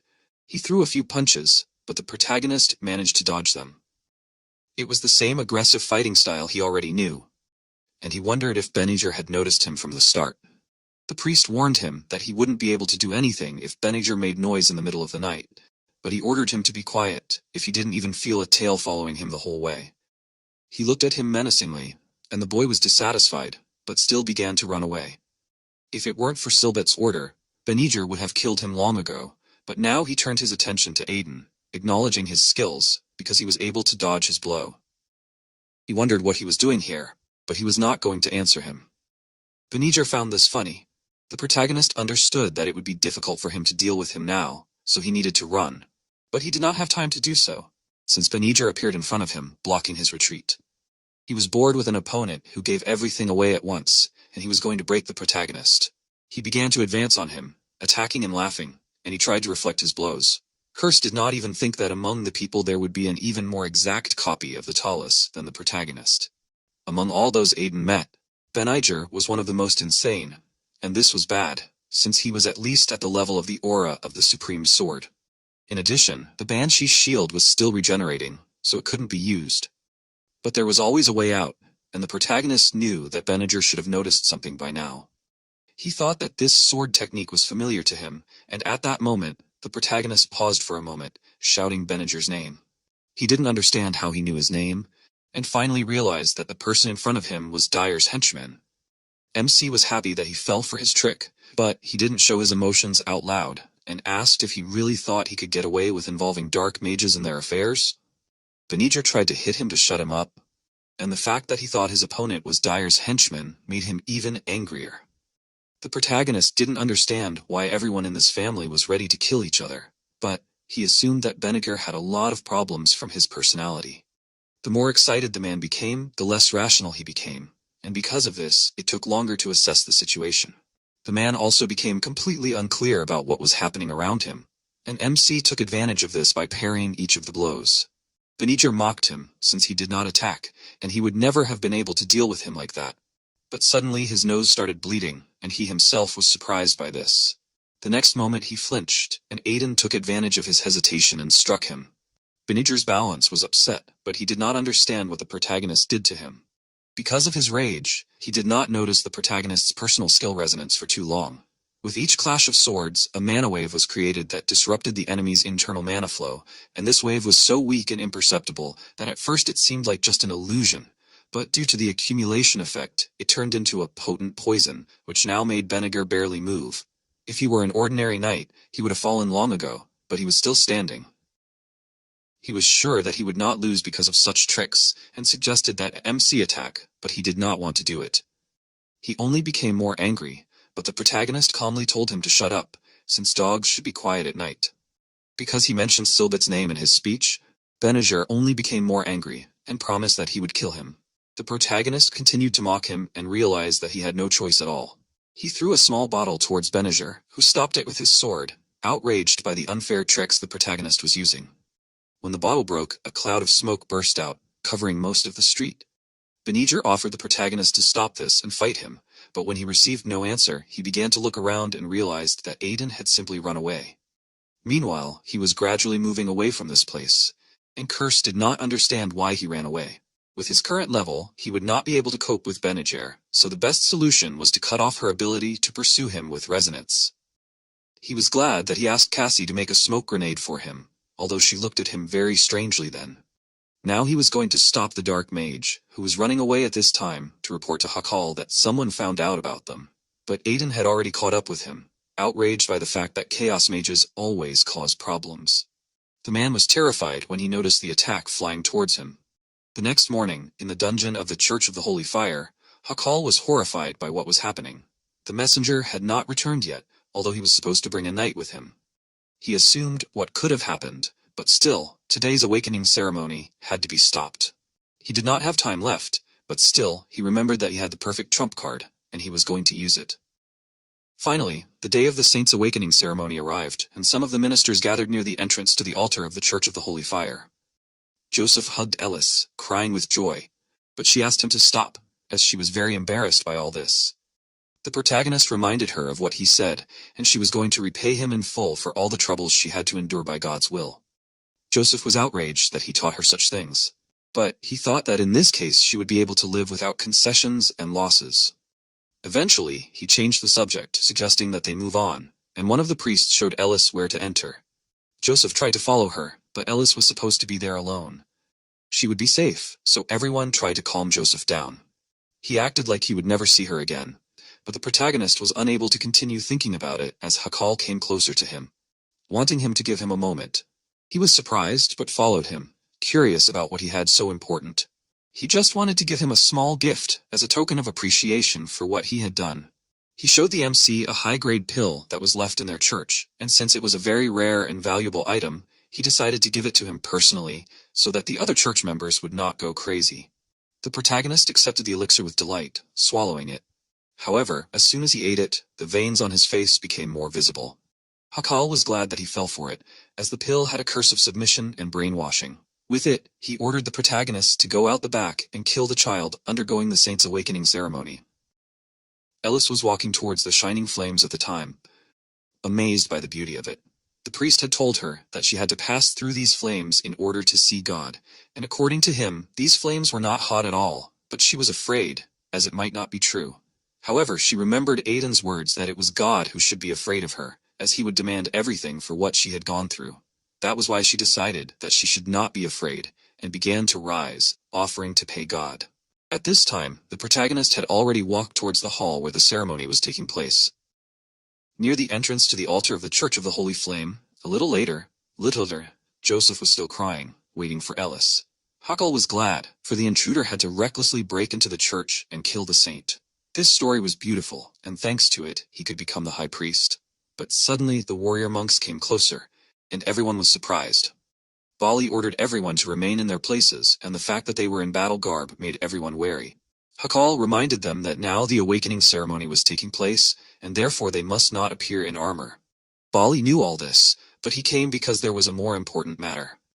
The thing was that among those present there was a heretic who was in league with the darkness. Therefore, he came here despite the consequences. Hakal did not understand how he knew about dark magic.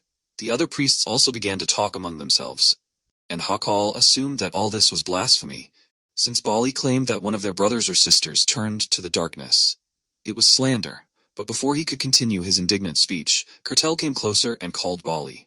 Hakal was amazed to see him healthy, and the other monks were happy, believing that this was impossible. Hakal did not understand how Kertel had gotten rid of the curse that he had worked on for years. He assumed that someone had as much holy energy as the saint, or that a traitor had appeared. Kertel warned that this was the end, and announced to everyone that Hakal was in fact a dark mage.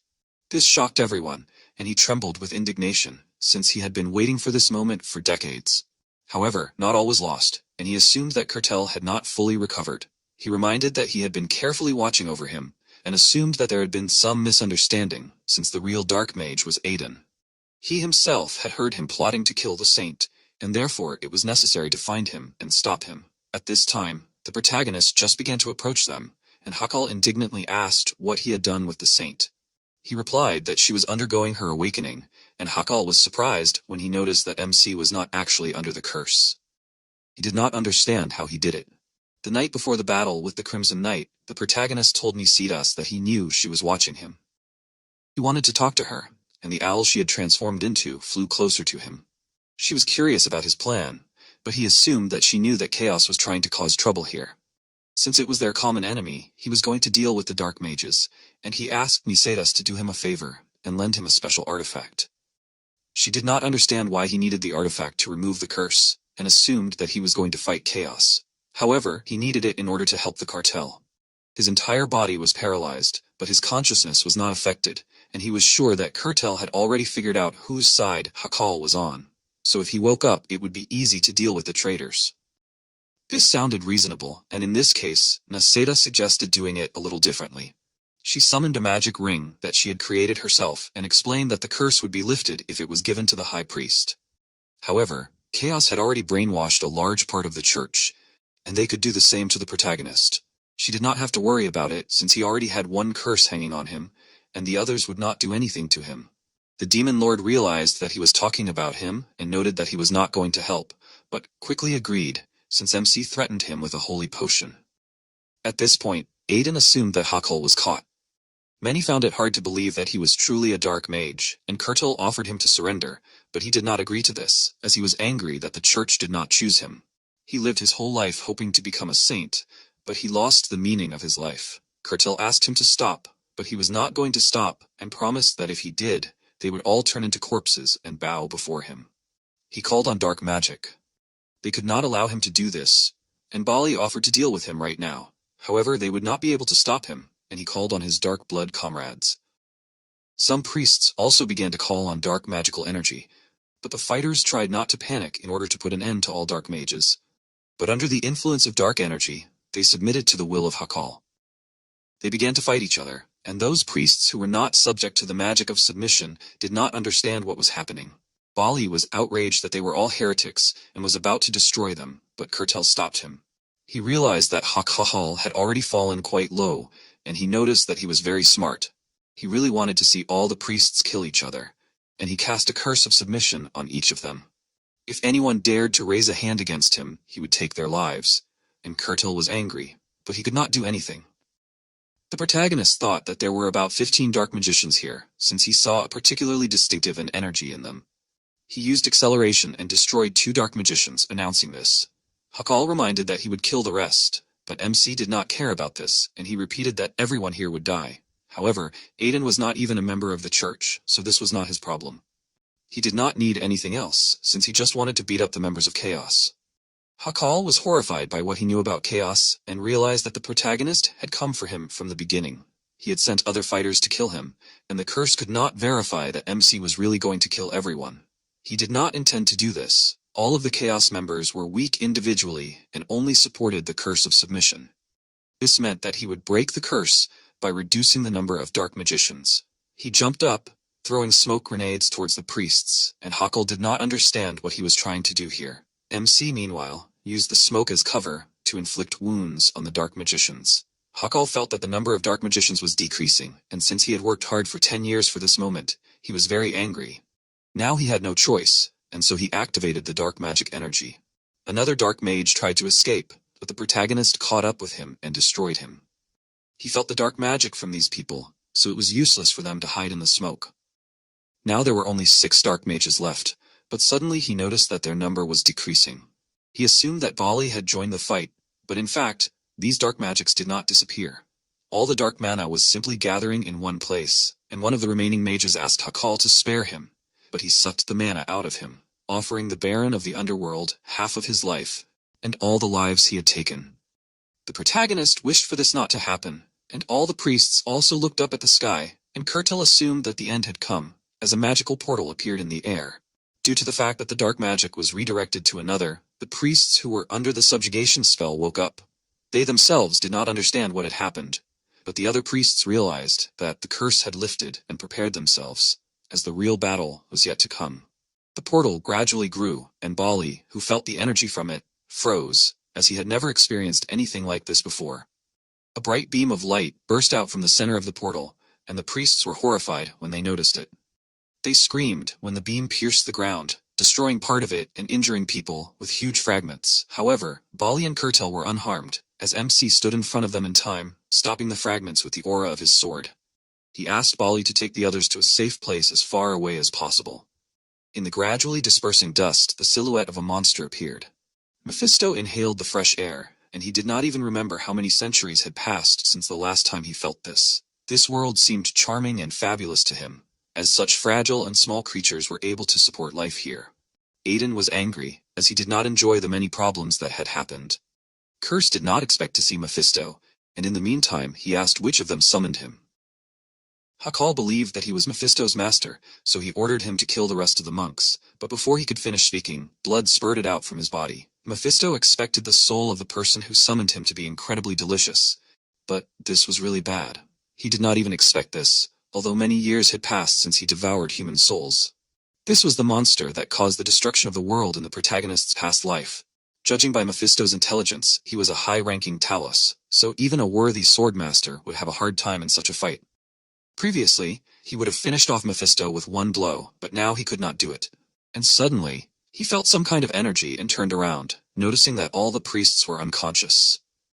It was a special technique of Mephisto called the dream fog, and any living being who inhaled this fog would fall into their nightmare, gradually losing their life force. But thanks to the Demon Lord, such a spell did not work with the protagonist. He realized that the curse knew Mephisto, and asked to tell him more about him. He was a Talos of cunning and deceit, and tried to deceive even the Demon Lord in the past. But in the end, he subjugated his soul and made him his slave. The protagonist found it funny that Mephisto tried to deceive the Demon Lord himself, and he assumed that he was completely crazy. However, the curse did not join his mirth, but warned him about something. MC noticed with horror that Mephisto approached him, and he did not even realize when he did it. Because the fog did not affect him, he began to wonder what the protagonist's soul tasted like.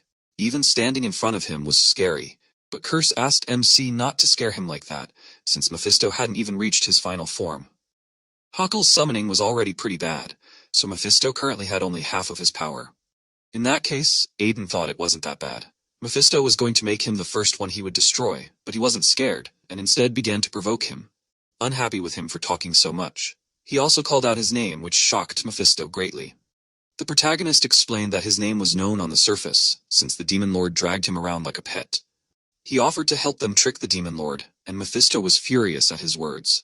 He swung his arm to hit him, but MC jumped into the air, avoiding the attack. Mephisto was going to let him feel the pain of his soul being torn apart, which he once felt. Aiden didn't understand what he was talking about, and assumed that Curse was hiding something from him. It wasn't like he was trying to hide it on purpose, but he eventually admitted that he used Mephisto to experiment on the Talos souls because he was curious about many things. The protagonist had forgotten for a second who the Demon Lord was, but now he remembered that he was just crazy.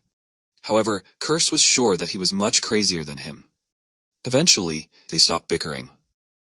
The fact that there were too many people here meant that they needed to take Mephisto somewhere. However, he wasn't going to let him go and ran to attack, swinging his arm and sending several powerful cuts towards MC, which destroyed the building behind him.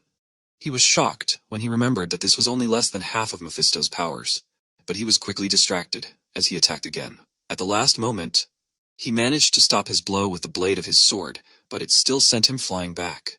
He hit the wall with such force that it cracked, but he still remained conscious, which surprised Mephisto, because he knew that the protagonist was not an ordinary person. Because the Banshee's shield was still being restored, it was impossible to count on it, so the protagonist knew that there was only one way to kill Mephisto. He did not like it, but there was no choice.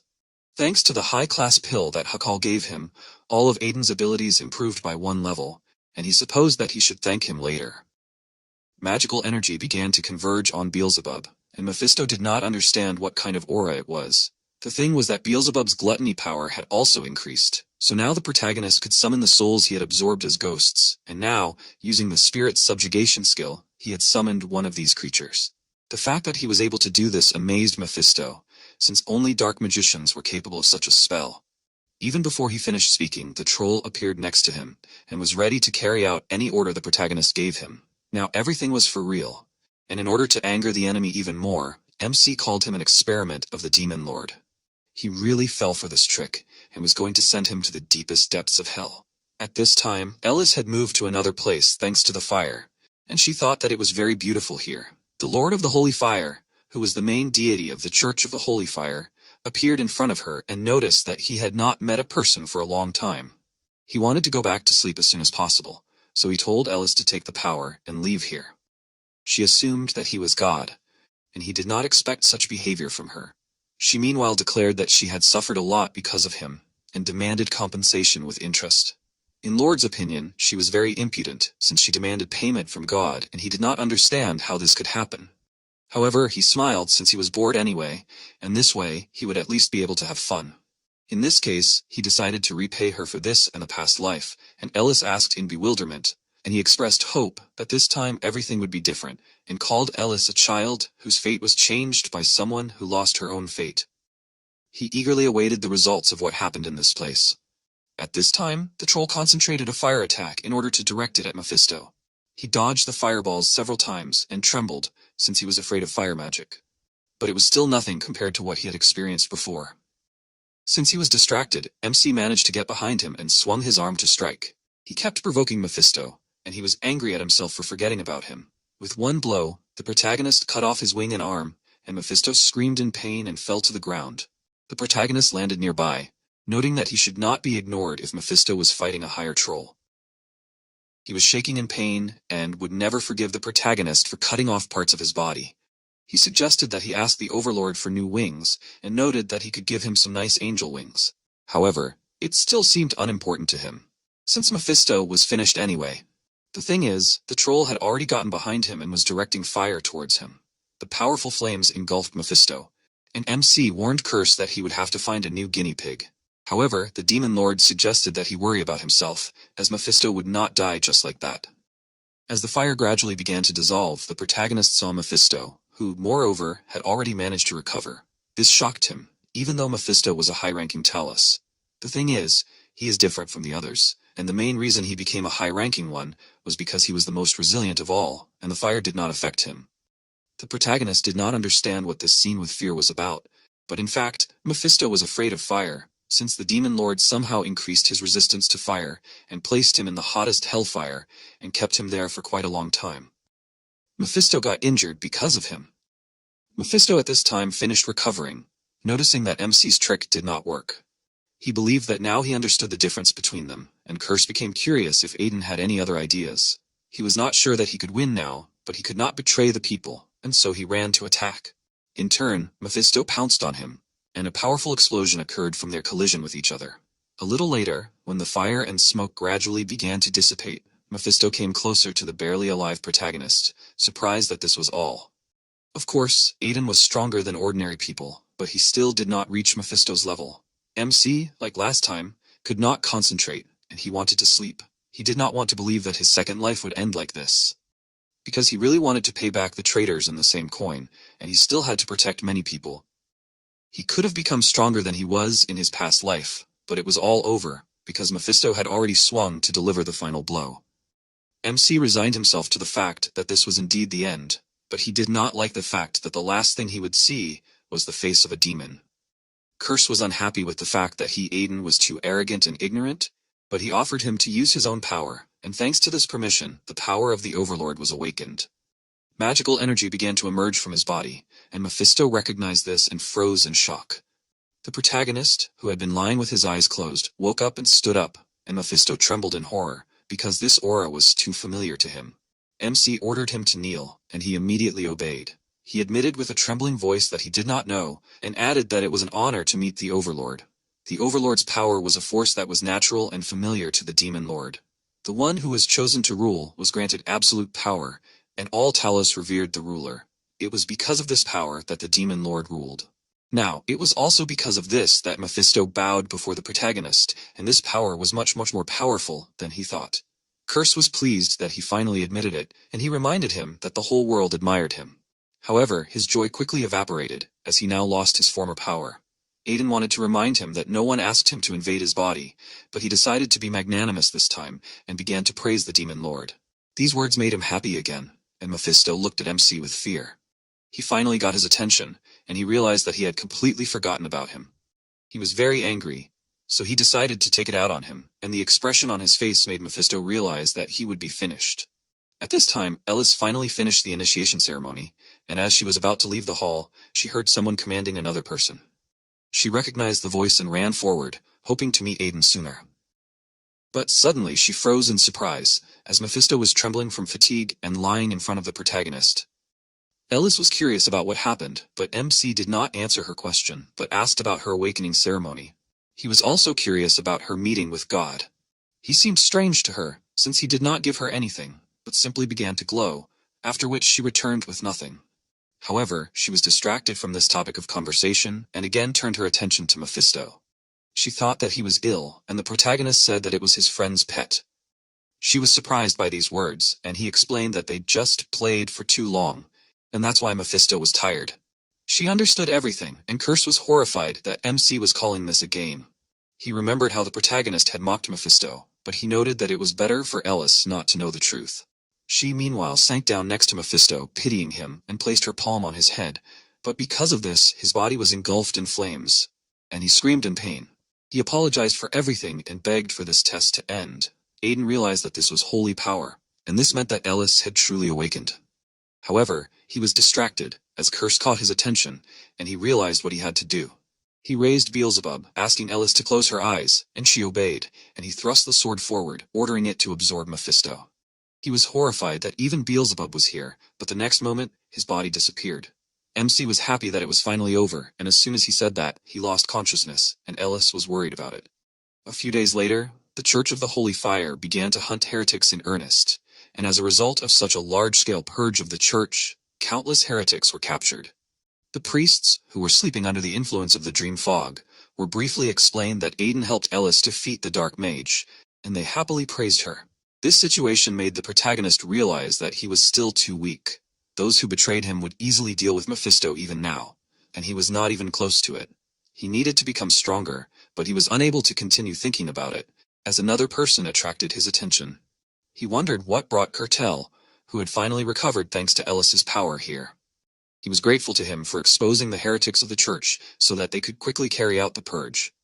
The protagonist was glad that he was able to help, since he could sense dark mana well.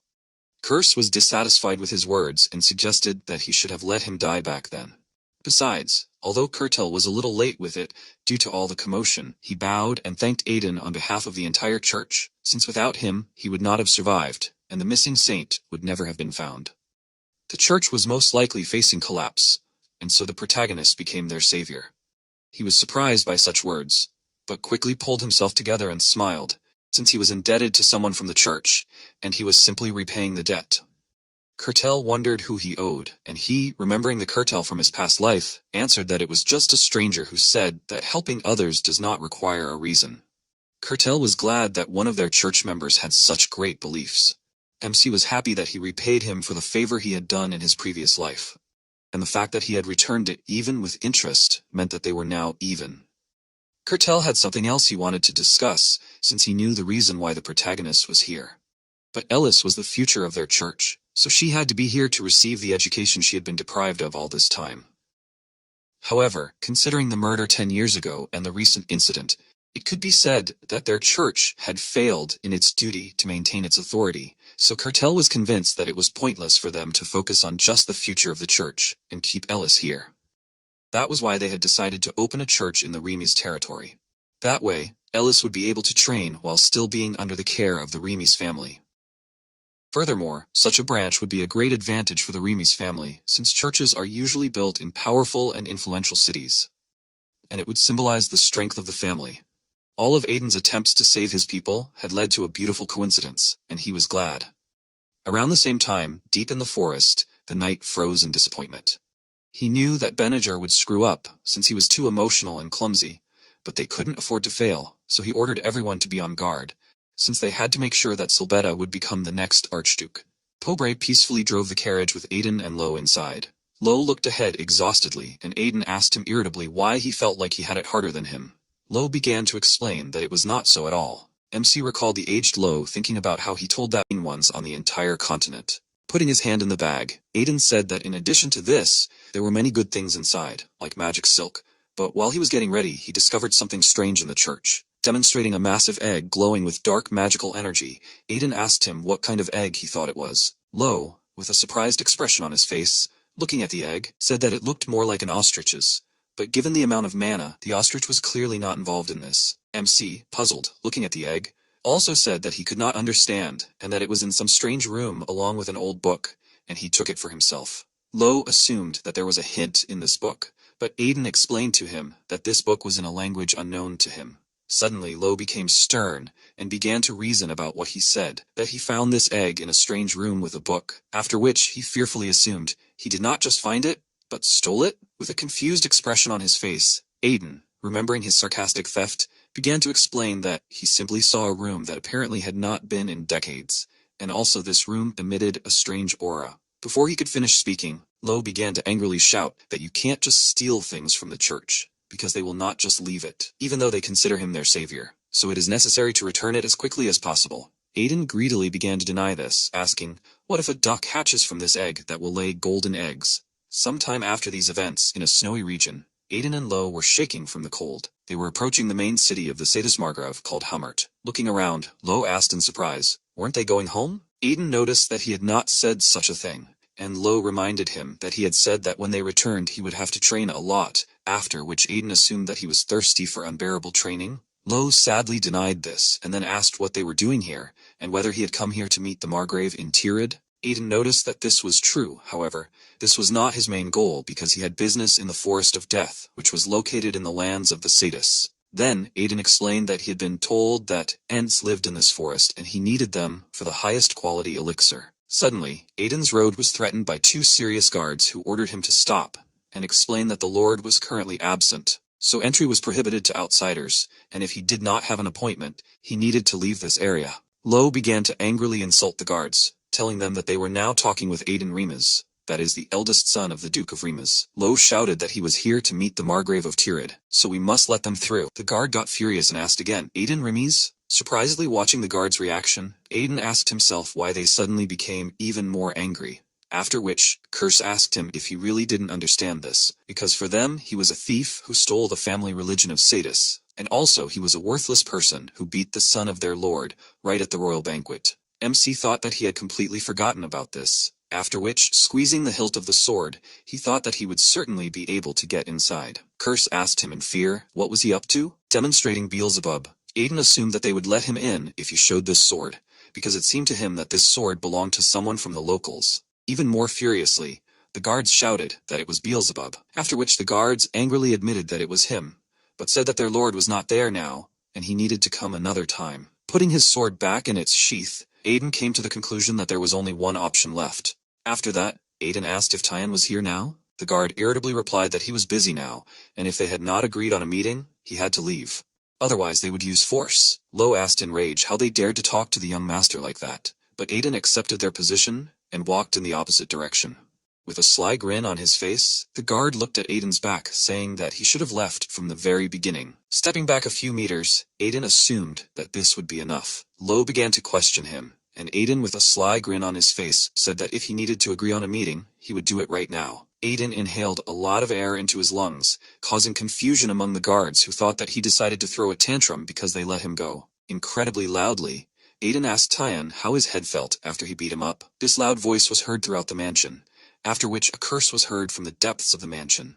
Aiden happily noticed that the situation was resolved, because now he had an appointment. A few moments later, Tyan burst out of the mansion at great speed and rushed towards Aiden with an angry expression. MC kindly noted that they had not seen each other for a long time, while Tyan, waving him, asked how dare he speak like that on their territory, and what was he even thinking. Pointing his finger at the guards, Aiden explained that they told him that otherwise he would not be allowed in, and he simply had no choice. The confused guards began to make excuses in fear, after which Aiden asked the enraged Tian if they could talk inside. Soon after these events, in the guest room, Aiden looked around and complimented the furniture. Then Aiden asked if Tirad was really not here. Tyan told that his father went to the Tower of Execution, and all this happened because something strange began to happen in the Wasteland of Death.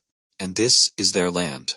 And they suspect that the High Troll from their land came from there. With a tense expression on his face, Aiden began to talk about the Tower of Execution, realizing that something strange began to happen around this time, and soon several disaster-level monsters would appear, including a berserker dragon. MC remembered that in his past life he was bogged down in resolving these situations, so he completely forgot to find out the reasons for what was happening. But now he knows much more, and he needs to quickly become stronger in order to find the reason and prevent all this. Tyan asked why he came to them, to which Aiden replied that he needed to go to the Forest of Death. Surprised, Tyan asked him if he knew exactly what kind of place this was, because the whole forest was covered in poison, and therefore there were many undead with poisonous plants and monsters inside. With a confident grin on his face, Aiden replied that that's why he wants to get there, because he needs a rare and poisonous plant that only grows there. Puzzled, Tyan said that he knew he was crazy, but this is completely strange. But unfortunately he was unlucky here because now he can't enter the Forest of Death. Aiden learned that the Forest of Death is filled with both fierce monsters that are deadly and plants. And despite all this, even in such a god-forsaken place, people continue to live, who are criminals, and the poor who cannot pay taxes and are forced to hide here. And in such a place, people are trying their best to survive, living together in a small village, burning forests, and growing crops on this land. With a thoughtful expression on his face, Tion said that recently bandits appeared in the Forest of Death, and it seems to him that they decided to rob the village. And besides, since their appearance in the Margraviate, people have increasingly begun to disappear, so they are convinced that they are somehow connected with this, and are now planning to send a nightly order to the Forest of Death to deal with the bandits. Tyan noticed that, even though it was a small village that was burning down the forest, they were still their people, and they couldn't just sit and watch them get terrorized by bandits. So he explained to Aiden that if he wanted to enter the forest, he would either have to wait until they were done, or just forget about it. MC chuckled thoughtfully, lowering his head, and remarked that it sounded bad. Tyan looked at him with trepidation, and thought that no matter how vile a person he was, he still cared about the people in the village. After which, he thought that he had at least a little humanity in him. However, in the mind of the angry Aiden, there was a question. What if the bandits stumbled upon the Ents first? He understood that if they found these, they would start catching these for sale, and he had no choice. After all, he couldn't let these bastards take the elixir from him, after which he interrupted himself, declaring that he needed to save the people. Curse noticed that he had just expressed his true intentions. With a serious expression on his face, Aiden turned to Tyan, and with a smile on his face, said that he would help them, and offered to deal with the bandits together. Soon after, at the gates of the fortress, Aiden and Lo were warming up. The guards, who were watching this with disgust, approached Tyan, and the head guard said that he would like to talk to him, then asked if he was seriously going to take them along with them. Looking at him sternly, Tyan asked again, after which the guards shouted that they were completely worthless and would only get in the way, and besides, Aiden had humiliated both the Lord and him, and he, as a knight, could not agree with this. Tyan, in a nascent rage, asked him again, then looking him intently in the eyes, asked if his honor as a knight was more important to him than the suffering of their people. Then he menacingly asked the guard how he dared to treat Aiden like this, who was risking his life. Then he shouted that his recklessness only defamed the name of Satis. Tyan explained to the confused knight that both he and his father had already acknowledged his strength, and that he might look dubious from the outside. Soon after, Tion approached Aiden and thanked him for his help, but noted that the mission was planned to be dangerous. MC said that everything was fine and that he liked helping others. After which, looking around at the guards, he asked if such a detachment would be enough. Aiden noted that if bandits were calmly rampaging in the Forest of Death, then most likely there were many of them. Tyan explained to him that this was exactly why he hired one mercenary. Soon after, a laughing figure began to approach them. Tyan looked away and noticed that there she was. MC, perplexed, looked with wide eyes towards the approaching girl. The curse asked him why he was surprised and did he really remember her. Aiden replied that he was seeing her for the first time, but he could say with certainty where she was from. After which, he asked the curse if he felt it. After which, she introduced herself as Lunia, the servant of the god of carnage. Lo asked in surprise, a servant of the great god of slaughter? He then assumed that Tyan hired a priestess from the cult of divine slaughter. Aiden noticed that he chose a rather interesting place to take a mercenary. Lo then began to talk about how he heard that the priests of this cult are very aggressive, but she seems to him to be a soft and gentle girl. With a pale expression on his face, Aiden answered him that at first he thought so too. And to Lo's questions, he answered that he himself will soon understand everything. Lunia approached Aiden and shouted that she heard about him, after which she asked, "Is he the son of the Duke of Remes?" Aiden confirmed this and said that he was glad to meet her. After which, he introduced himself and said that he had not worked together with the priest of the cult of divine slaughter for a long time. Lunia smilingly asked him, does this mean that he was familiar with her brothers and sisters? Remembering the speech and laughing nervously, Aiden said that it was a long time ago, and she was a quiet and withdrawn creature, but he abruptly interrupted himself, saying that she was such a person. Lunia happily started talking about how all their priests usually work as mercenaries during the pilgrimage, so she thinks that he might have met them several times. Then, Lunia started shouting loudly about how this is most likely fate, and suggested that everyone try to punish evil. Looking at her with a smile on his face, Aiden thought that the cult of divine slaughter is one of the 3 sacred religions whose power is focused on battles, and if she is a priestess of this cult, then she will not have problems with bandits. Stepping forward, Tyan ordered to move to the Forest of Death. Soon after these events in the Forest of Death, the group walked among the trees. Looking around, Aiden said that the forest is not much different from usual, to which Tyan replied that the villagers cleared this path to move safely. With a tense expression on his face, Aiden realized that he felt a strange aura, after which he asked Curse, did he notice anything? He answered him affirmatively, noting that he had been feeling it for quite some time, and it was like an ominous energy that rose from underground like in the underworld. After which, Curse noted that he had not felt anything like this for a long time, and the forest really lives up to its name. MC thought about the forest that was emitting evil poisonous energy, after which he noticed that it made him wonder how amazing the people who live here are, and he wondered if that rabbit had really sent him to such a dangerous place on purpose. After which, Aiden decided that he would take revenge on him next time. After that, Aiden turned to Tyan and asked him if everything would be okay. When Tyan asked him again, Aiden explained that as far as he knew, his father hated mercenaries and suggested that perhaps she was a pilgrim of the cult of divine slaughter. But she was still a mercenary, after which he asked Tyan if he was sure that this would not cause problems. With a tense expression, Tyan admitted that if his father found about this, he would get it. But it was not so important because now was not the time to be picky about methods, since their people were suffering and waiting for help. After that, Tyan explained that mercenaries were more experienced in clashes with bandits than knights, and in this case everything was obvious. With a surprised expression, Aiden noted that he was very smart. Aiden understood that he was smarter than his father. Tyan began to shout that he was a fool if he still did not understand what he was worth. Aiden noted that he lacked humility, thereby causing a violent reaction from Tyan. After some time, Tyan, who was walking in front of the group, warned the others to be more careful because they were approaching the first village. Soon after, the entire group looked ahead in bewilderment, and Aiden cursed, saying that they were late. They were standing in front of a village burned to the ground. There were 5 villages in the Forest of Death, and the first one they got to had nothing left. All the buildings were burned to the ground and no one survived. Alarmed, they went to the second village and then to the third, and in complete despair reached the fourth. Tyan was shaking with tension standing among the burnt debris of someone's former home and said that this was already the 4th village. MC understood that the 3 previous villages were not much different from each other. Searching another burnt village, they did not find any survivors, and Aiden began to ask himself, is there really anyone here too? After all, such farmers should have guards, and how could such a massacre be arranged? He understood that they cannot be called ordinary bandits. Suddenly, one of the guards shouted that there are survivors here. Everyone immediately ran to this place and found 2 shaking children who hid behind the rubble. The guard assumed that they were able to hide from the fire under the rubble, after which Tyan, with a friendly smile on his face, extended his hand to the children, saying that they were sadist knights who had come to protect them. The children, with tears in their eyes, asked him again, after which the girl threw herself into Tyan's arms. Tyan apologized to them for being late, after which the boy noted that if they really were knights, then he asked them to save their parents.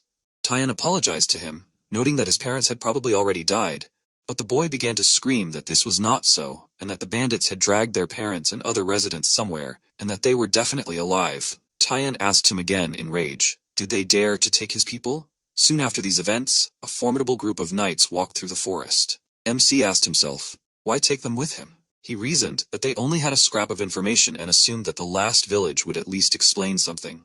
Soon after these events, Aiden heard a noise, after which he turned to Tyan and told him that someone was here. Tikan cursed, noting that it was good and they would pay for their sins. Suddenly a group of men ran out of the forest. These people surrounded Tyan's group, who abruptly ordered everyone to stop. Aiden and Lunia looked at him in surprise, after which Tyan noticed that these were not bandits, and turning to the man said that they had not seen each other for a long time. The man ordered to lower the weapon, after which he looked at Tyan in surprise and asked him if they had come to their aid. This man was the head of the 5th village of the Forest of Death named Marcus. MC cautiously asked Tyan if they knew each other. Tyan replied that 10 years ago he was a member of their knightly order, and he heard that he retired due to a serious injury and did not expect to see him here. After which he asked Marcus if he was greeting the master too well. Marcus apologized to him, explaining that lately the bandits had not given them any peace. Then Marcus noticed that he had changed a lot, and he almost did not recognize him. Suddenly, Tyan put his hand on his shoulder and rejoiced that they were whole. Marcus, looking ahead in horror, asked him not to tell him that the other villages were all ready. However, he did not have time to finish, and Tyan sadly explained to him that all those villages were attacked so that almost nothing was left, and there were practically no survivors either, and at least their village was still holding out. Marcus asked him doubtfully, and then noticed that it was too late, so he offered to take them to the village first. When they arrived at the village, they found a commotion, voices screaming for help, and everyone busy with urgent matters. Tyan noticed that they were also attacked, and Marcus explained to him that this was so. But due to the fact that most of them were knights, they were able to repel the attack. But one of the attackers had a strange power and could resurrect the dead. At this time, Tyan and Aiden simultaneously realized that the dark mages were to blame.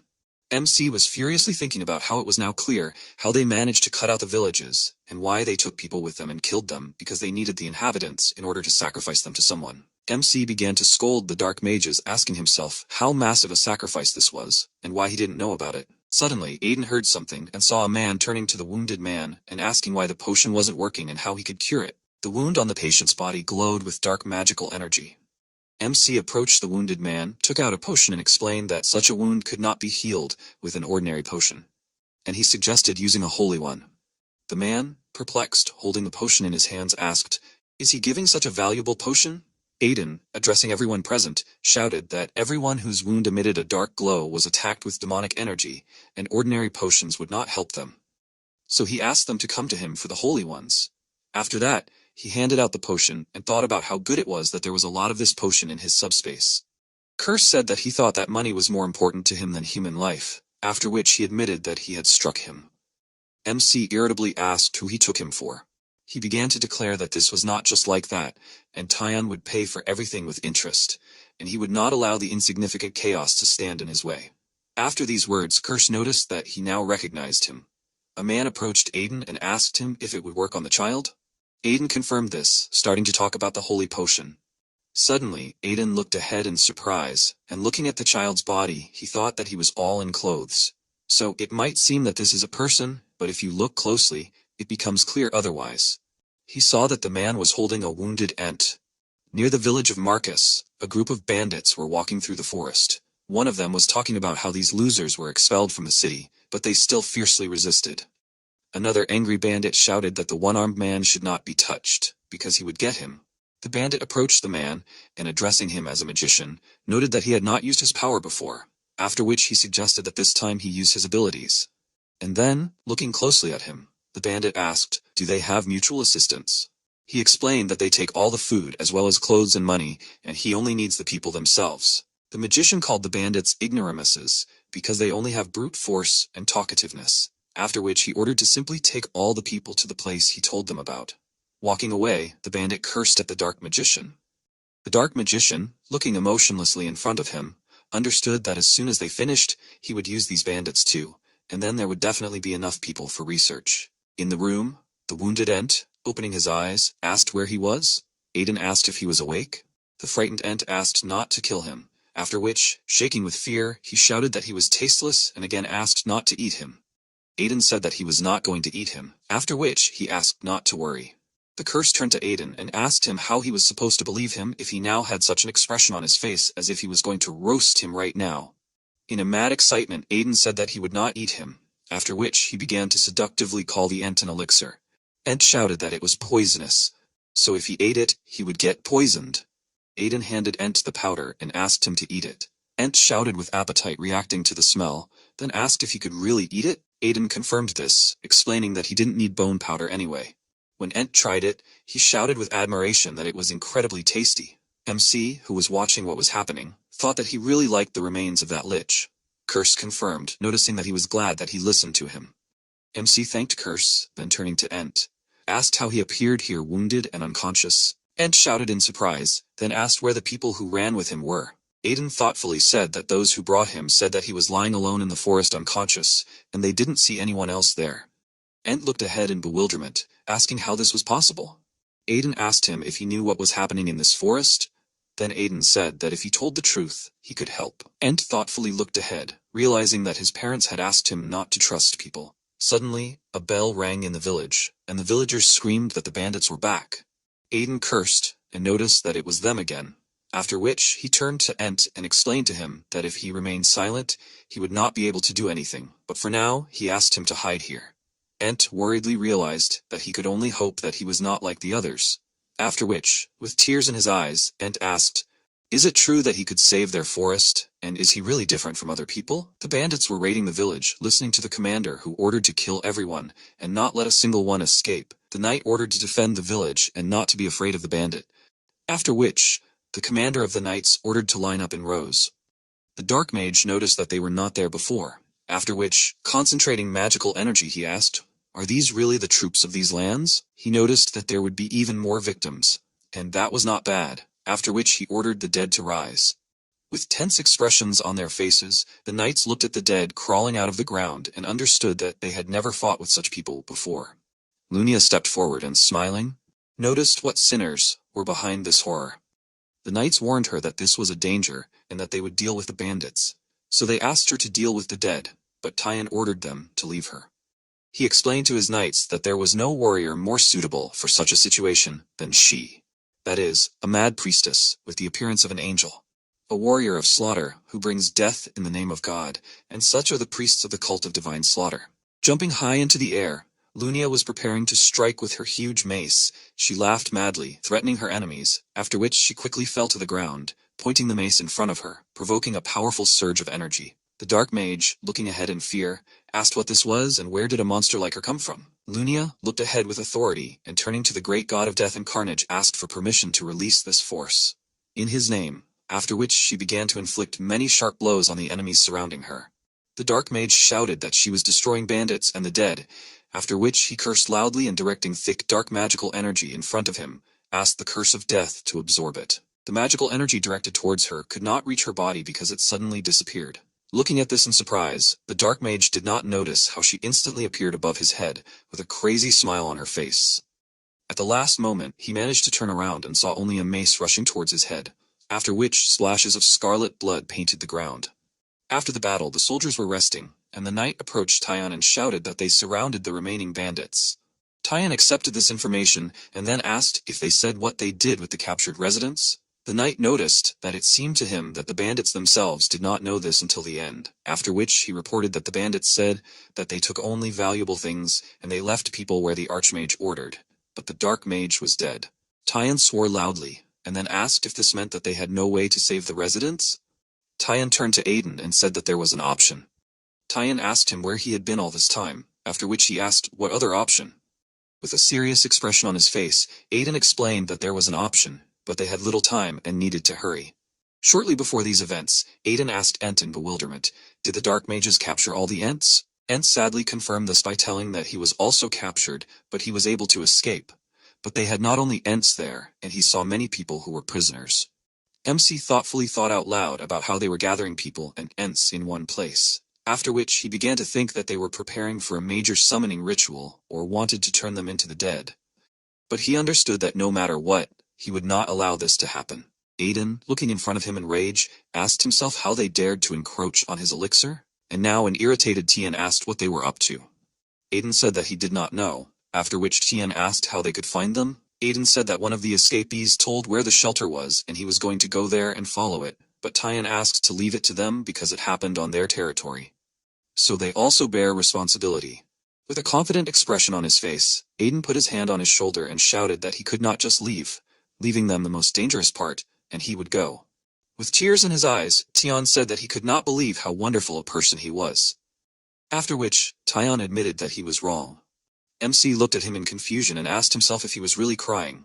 Then he realized that chaos was not a problem if Ent told him the truth. At this time, in the forest inside the crater of an extinct volcano, a man approached the dark mage and asked him how far he had gone. The dark mage replied that he had finished the main circuit, and now to complete it, he only needed to melt the essence of the sacrifices in this, and let it soak in.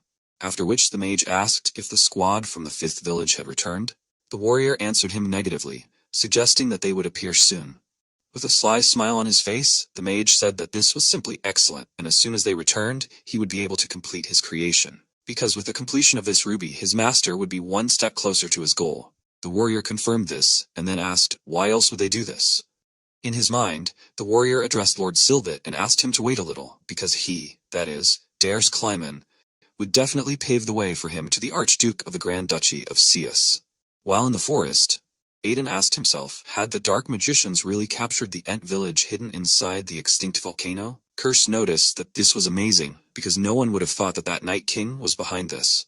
In Aiden's memories, a moment appeared when Ent tried to name their captor, after which Aiden asked him in surprise, was it really Dares Kleiman? Ent quickly confirmed this and shouted that he and the dark magicians had attacked their village, cut down their guard tree, and locked them in. At the present time, Aiden understood that, like the Crimson Knights, he was one of Silbet's 3 servants. He needed to make sure that it was definitely him, and for this he would need to take Ent with him on reconnaissance.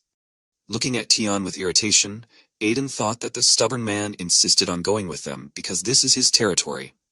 Then Aiden asked himself with irritation, what was she doing here? Roaring monsters appeared in front, and Lunia, with a crazy smile on her face, rushed to attack, tearing her opponents apart.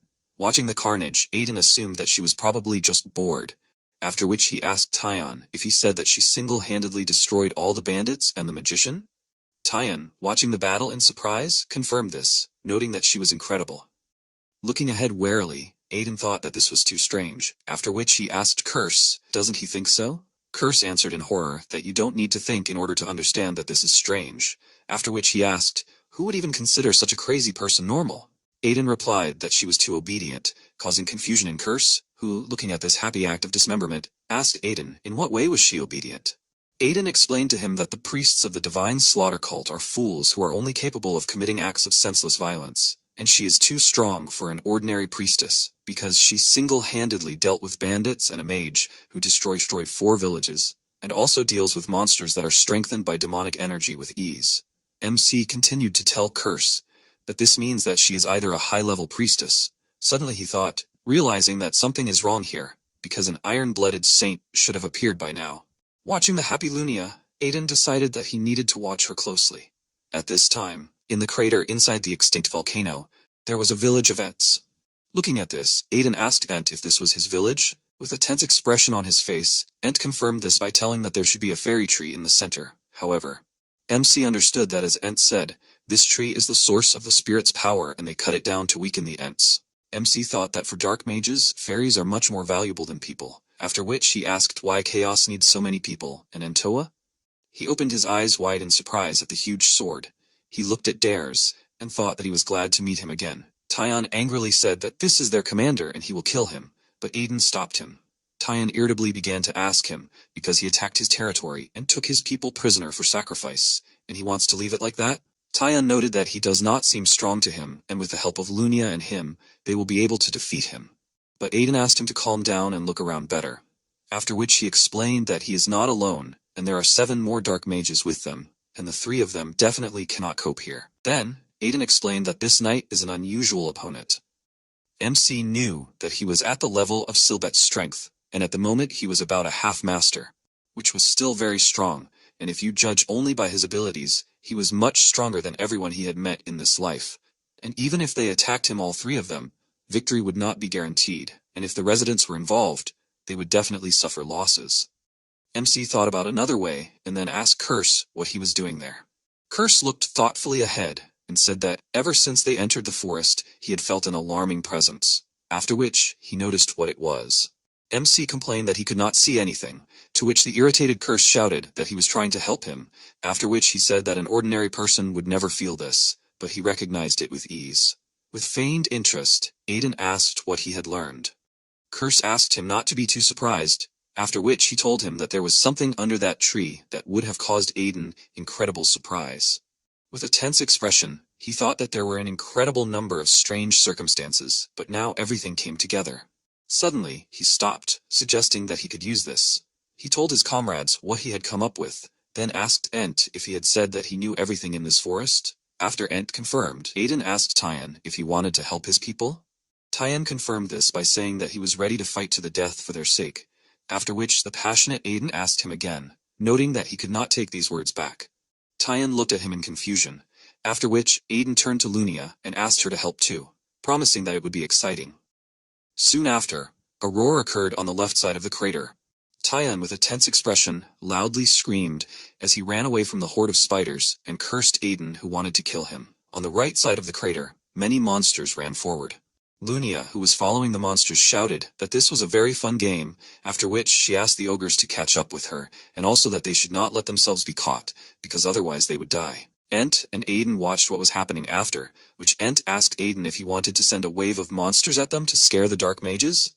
Aiden explained that he would use them to awaken a real monster that would fight them, because he was sure that this snake was very hungry after hundreds of years without food. The huge snake lay meekly in the depths and soon opened its eyes. MC looked at Ent and asked him if he was afraid. Ent was shaking, but denied these words, explaining that he felt shame and anger, and if only they were as strong as him. MC interrupted him, taking out his sword from its sheath, and asked him not to worry, explaining that they would pay for what they had to go through, and even more because they owed him too. Then Aiden, with a smile on his face, noticed that he did not know his name, after which he asked Ent what his name was. Ent confusedly said that his name was Isd, what he told him in the village. Then Aiden asked him what he would get for risking himself for them. Iz told him that if he saved their village, then he would get as many of Ent's tears as he wanted, because he heard that these tears were very valuable among people. Aiden with a smirk looked at him and said that they had agreed, and from now on he could worry more about himself than about his family. Ent asked him in fear, "What does this mean?" Now concentrating thick magical energy around his sword, Aiden shouted out, ordering the ghost of Mephisto to respond to his master. Mephisto appeared in front of him, obeying his commands. MC understood that he still did not have enough strength to summon him fully, but this should be enough, after which he ordered Mephisto to listen to the order. He said that in the lower part of the forest, there are poisonous lizards, and it is necessary to take these to the crater volcano in the center of the forest. Mephisto obeyed this order, after which he flew into the air. With a smile, watching this, Aiden thought about how convenient it is to have a high-ranking Talos assistant who listens to his every order, after which he decided that he needs to quickly become stronger in order to reveal his full potential. Addressing Iz, Aiden said that it was time for them too, after which he explained that they were going to fulfill his promise, that is, to save his village and family. Inside the crater of an extinct volcano stood Dares, who asked himself why there was still no news from the squad from the 5th village and were they really killed. Then Dares thought that this was impossible because no one there was capable of such a thing. Suddenly, he noticed a puddle in which there were waves. Hearing a sharp sound, Dares understood that something was approaching soon after, which he clenched his jaw. Looking to the side in surprise, he assumed that it was some kind of gang of thieves. His face distorted from the understanding that a wave of monsters was approaching, after which he ordered to protect the laboratory. In front of the crowd ran an enraged and at the same time frightened Tian, who told Aiden that he would kill him. Dares, watching what was happening, cursed, saying that perhaps there were many of them, but they would definitely be able to. A sudden explosion behind him made him turn around, and he saw a crowd of frightened ogres running away from a crazy mercenary. Dares looked around in confusion, and began to ask what the poisonous ogres were doing here. This was the center of the forest after all? When he looked in another direction, he saw more monsters running away from Mephisto, who was laughing furiously, shouting that he would catch them and tear them to pieces. All these monsters were rushing towards the laboratory in horror or thirst. Dares ordered them to be stopped, after which, turning to the soldiers, he ordered them to focus on stopping the monsters. Aiden and Iz sneaked into the village and moved deeper. Soon after which they entered one of the rooms, and Iz shouted that they were here. There were many Ents behind the bars. Iz ran up to the bars and shouted that it was him, after which the Ents began to look at him in surprise, asking if he had come to save them. Iz joyfully shouted that he had said that he would return, after which he asked with a serious expression on his face why they were the only ones here, and the others were transferred somewhere. The Ents sadly answered him that they were the only ones left, and the guards said that the others would be sacrificed and dragged them away. Iz hung his head down heavily and said that he was late, but Aiden explained that it was not his fault, and that it was just proof of how evil they were. After which he asked him to step aside for a second, and asked the rest of the Ents to press themselves against the wall. With a sharp movement of his sword, he tore the metal bars. Then, turning to the Ents, he told them that he understood that now was not the best time, but he asked them to find out something, after which he asked if they knew where the others had been taken. He understood that if he got there, he would understand what they were planning. At this time, a fierce battle was taking place around the laboratory. Dares was fighting the monsters surrounding him. The ground was stained with multicolored blood, which gradually reached the dormant snake through the ground. When the snake tasted the blood, opening his eyes, he said that he was hungry and began to break through upward. Feeling the earth tremble, Dares asked, "What else is this?" This earthquake caused a smile to appear on Aiden's face. who noticed that he had finally woken up, that is, the king of snakes, the basilisk. When the basilisk burst out, Dare swore loudly in horror, looking ahead. Sometime before these events, Aiden asked Curse again if he was saying that there was a basilisk nest here. Curse assumed that this was the case, after which he said that the king of snakes had such a powerful poison that he could mortally wound a swordmaster with one movement. And he was sure that the basilisk had hibernated here because it had become very weak, and he thought that the forest of death had appeared thanks to the poison that it had been emitting here for centuries. Staring ahead, Aiden thought that it was strange, because basilisks usually live in the southern forests and love the warmth. But then what was he doing here? Curse asked him irritably. Did he really think that if he knew, he would have gotten stuck in the body of a weakling like him? After that, the Curse shouted that he had probably been suffering from hunger for hundreds of years. The basilisk that had broken free began to growl loudly and menacingly. Dares, looking at this in bewilderment, asked, "Why a basilisk?" Clutching a sword in his hands, he declared that it meant nothing, because he would not allow anyone to interfere with his master's plans. Pointing the sword in front of him, he rushed to attack the basilisk.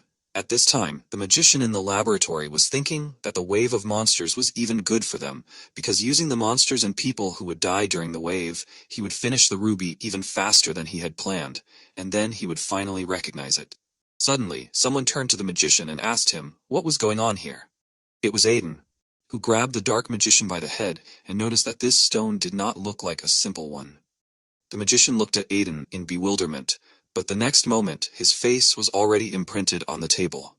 In Aiden's mind, there was a memory of one of the Ents saying that their captors said that with their help they were creating some kind of stone. But now Aiden, looking at the glowing ruby, assumed that this is the ruby that the Ents were talking about. Taking the stone in his hand, Aiden asked, what did they need it for? When he took the stone in his hand, a bright glow began to spread from it. MC asked in confusion, what was going on? Suddenly, a message appeared on the system window that he had fulfilled the condition for the hidden item and the unfinished ruby was absorbed by it. MC began to actively twitch, asking what was going on here and why did this end up inside him. Having calmed down, Aiden looked at his palm and thought that nothing had changed, after which he asked himself, what was this stone for then?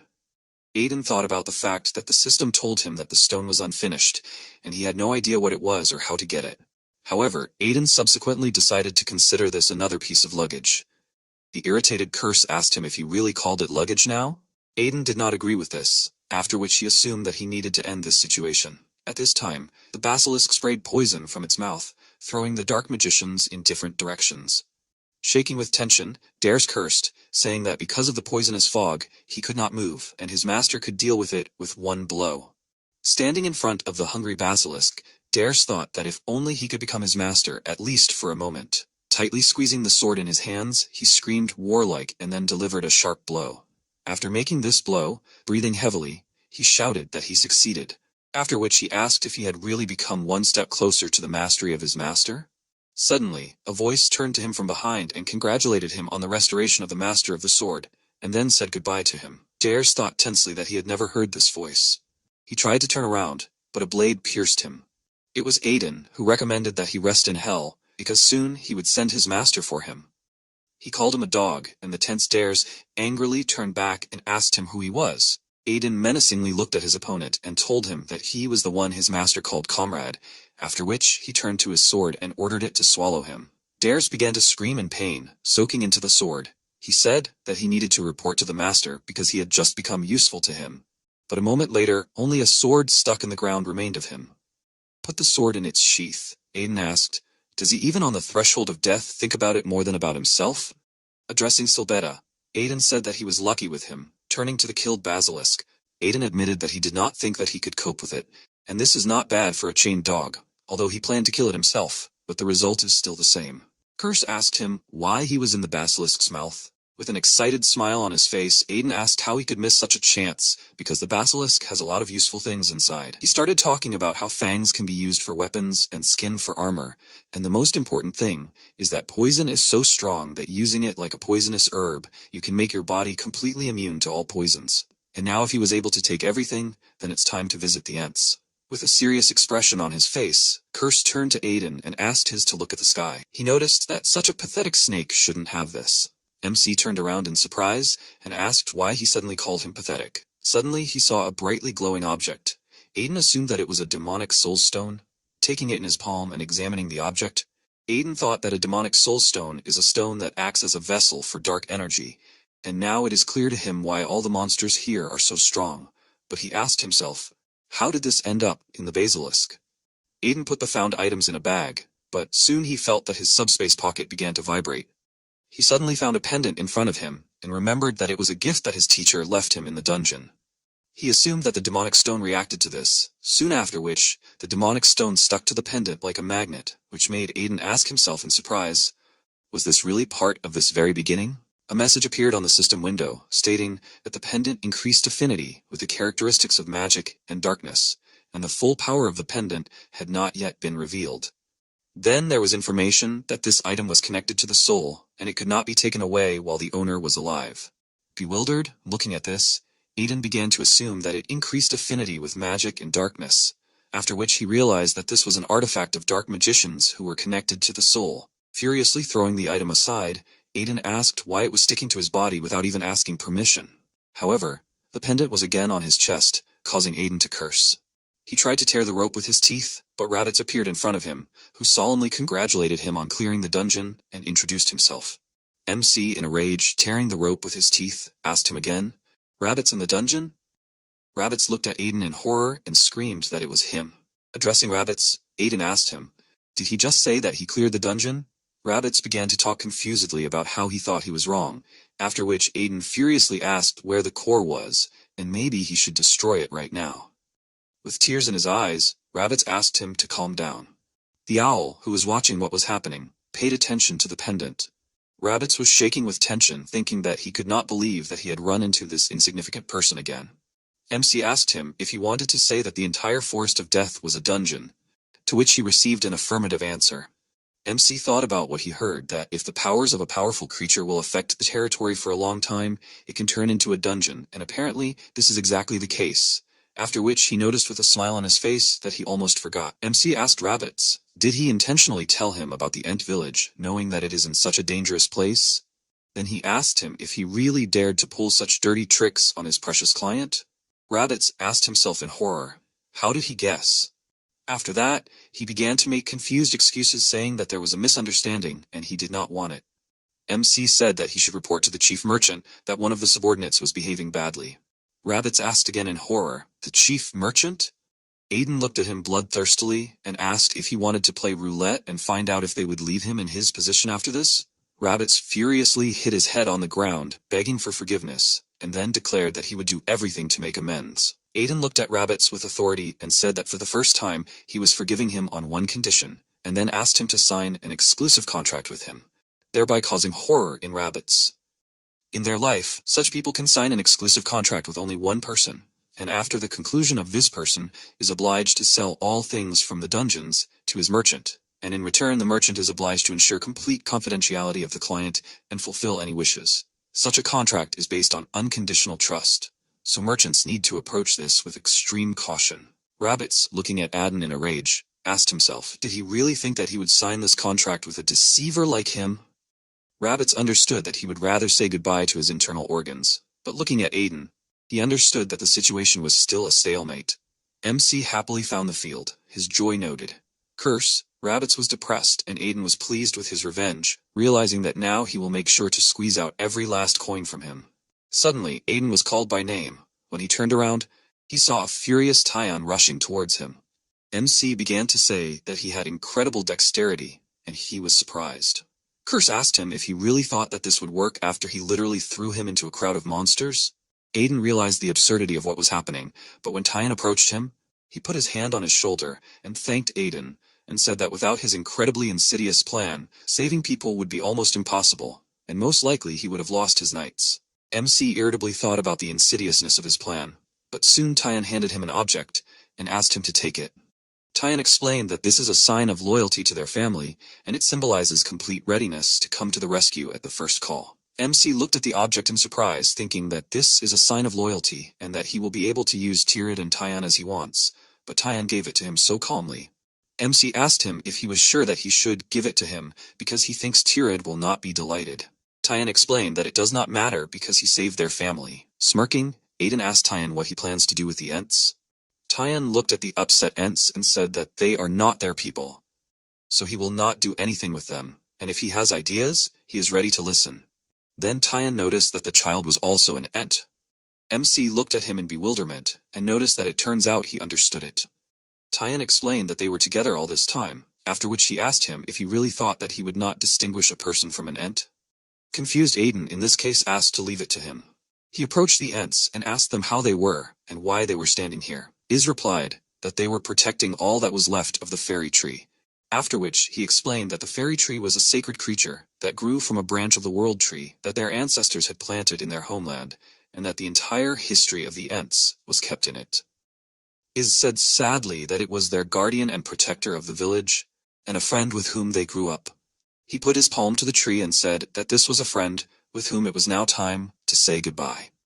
Thoughtfully looking ahead, Aiden thought about the fact that he could trust someone until the very end, after which he thought that at least he had worthy friends, and he could not believe that he envied the tree. Putting his hand to the tree, he heard a request for help. In bewilderment, looking ahead, Aiden asked himself if the tree had just spoken to him, and what kind of help did it want from him, and would it not be better to ask the Ents? The tree said that only he could hear, and all thanks to the little sad fairy that was dozing on his left hand. MC looked at his hand in surprise and asked himself, was the tree talking about the Banshee shield? He remembered that she was also a spirit, after which the tree said that soon it would go into eternal sleep like everyone who lives and breathes. But it would not want to sadden its friends, so the tree asked to help them.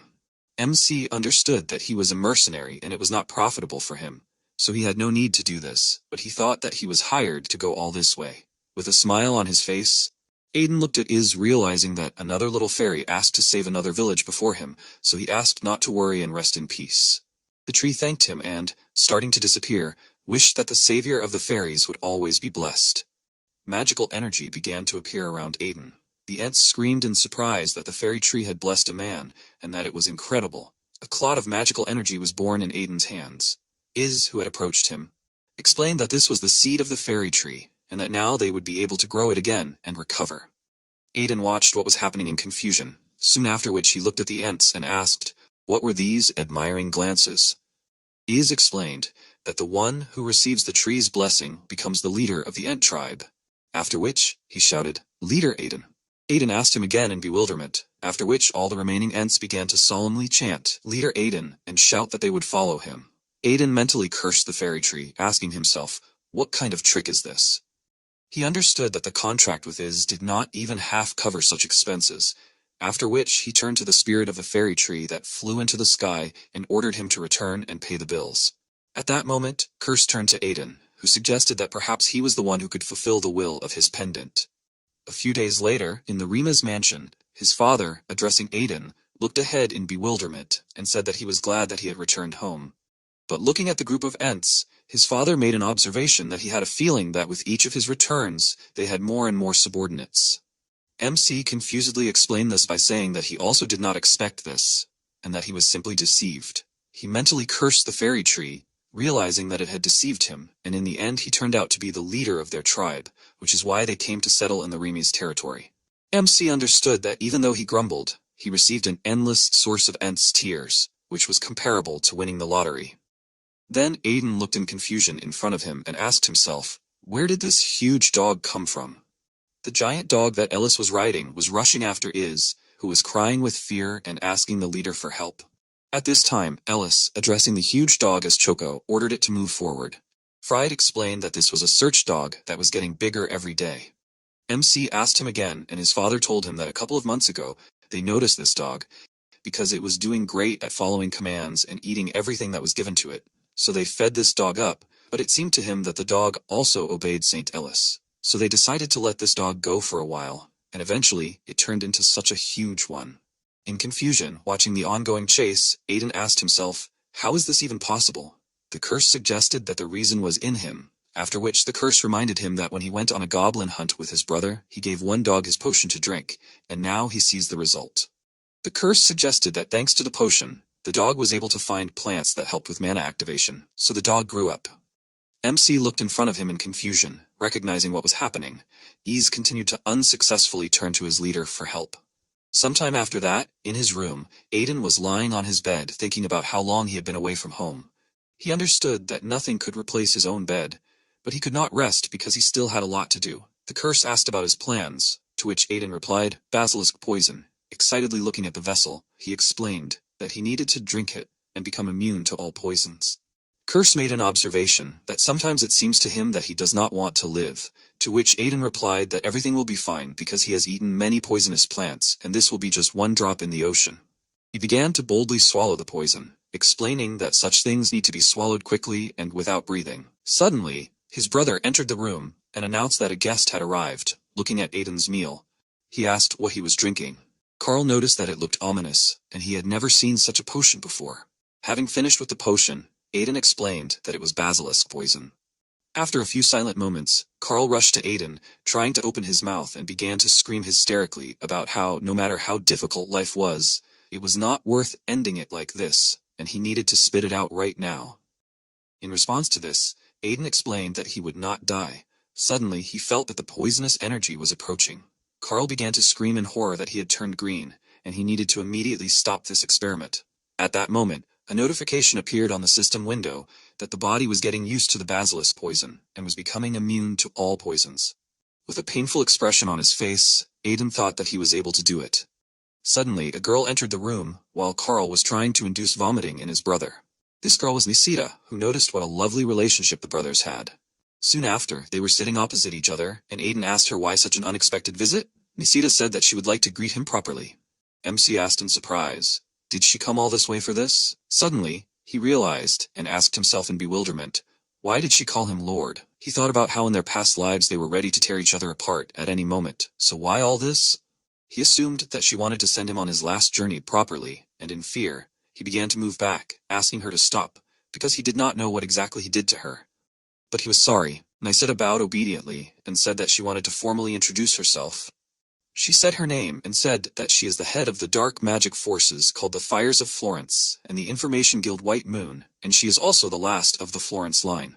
Niseta said that it was a long journey in darkness and loneliness, but she can finally greet the Lord of the Underworld. MC began to ask her again in surprise. Niseta said that she saw everything and he can no longer hide anything. MC began to question her again, and Niseta explained that in the Church of the Holy Fire, the summoned Talos called him the Lord of the Underworld, and she saw it. Looking intently ahead, Aiden tried to ask her again, but Niseta pointed her finger at the pendant and said that it was not just an ornament, but a barak, that is, a lost treasure of the Florence family and a sacred relic that reacts only to those in whom their blood flows, that is, not being part of the Florence family. This is impossible. Thoughtfully looking at the pendant, Aiden thought that this means that the Florence family of dark magicians are from the underworld, and this pendant reacted to him because of the curse, since he used to be the ruler.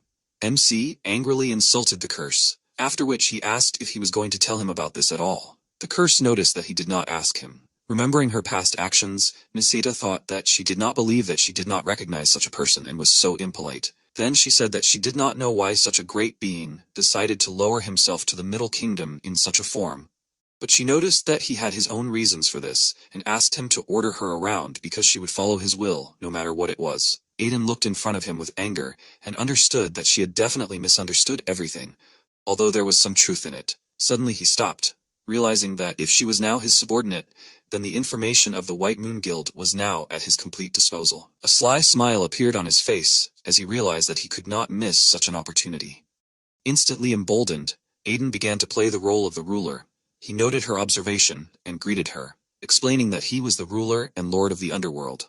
Sometime after these events, Curse furiously asked Aiden how he dared to make such a ridiculous parody of him, because he was supposed to exude dignity and grandeur befitting the title of the ruler of the underworld. Aiden, ignoring this discontent, understood that he did not know much in his past life, and Niseta, and now, this is a pendant. He thought that he did not plan this, but with the information of the White Moon, tracking the actions and movements of traitors will become even easier. But for him it was strange, because he is a hero who defeated the Lord in a past life, and now parodies him in this life. He noted that this is a very funny turn. On the territory of the crafts in the forest near the Mountain of Monsters, the Ents happily greeted Aiden. They were busy with construction. Ease approached Aiden and said that it seemed to him that everyone liked the forest that he allocated to them. Aiden asked him again, and then said that he was glad to hear it. But at that time he thought about the fact that he just gave them a random piece of their territory. Then Aiden said that it seemed to him that the fairy tree would not be much different from the usual ones, although it grows a little faster than others. Looking at the huge tree towering over the rest of the forest, Aiden asked, "But how could this tree grow to such a size in just 2 days?" He was amazed at this speed, and Iz happily shouted out that it was all thanks to Saint Ellis. Iz said that yesterday she poured divine energy into the tree sapling, and after that, everything started. Aiden thought that her power was able to stimulate the trees so much, and that she was probably much more capable than he thought. Iz told Aiden that his deputy asked him to tell him that he did everything he told him to do. MC asked him again in surprise, shortly after, which they found themselves in the house of the deputy chief of the Yehad tribe. MC looked at the gloomy egg and asked the deputy if he thought that this was the egg of a spirit beast.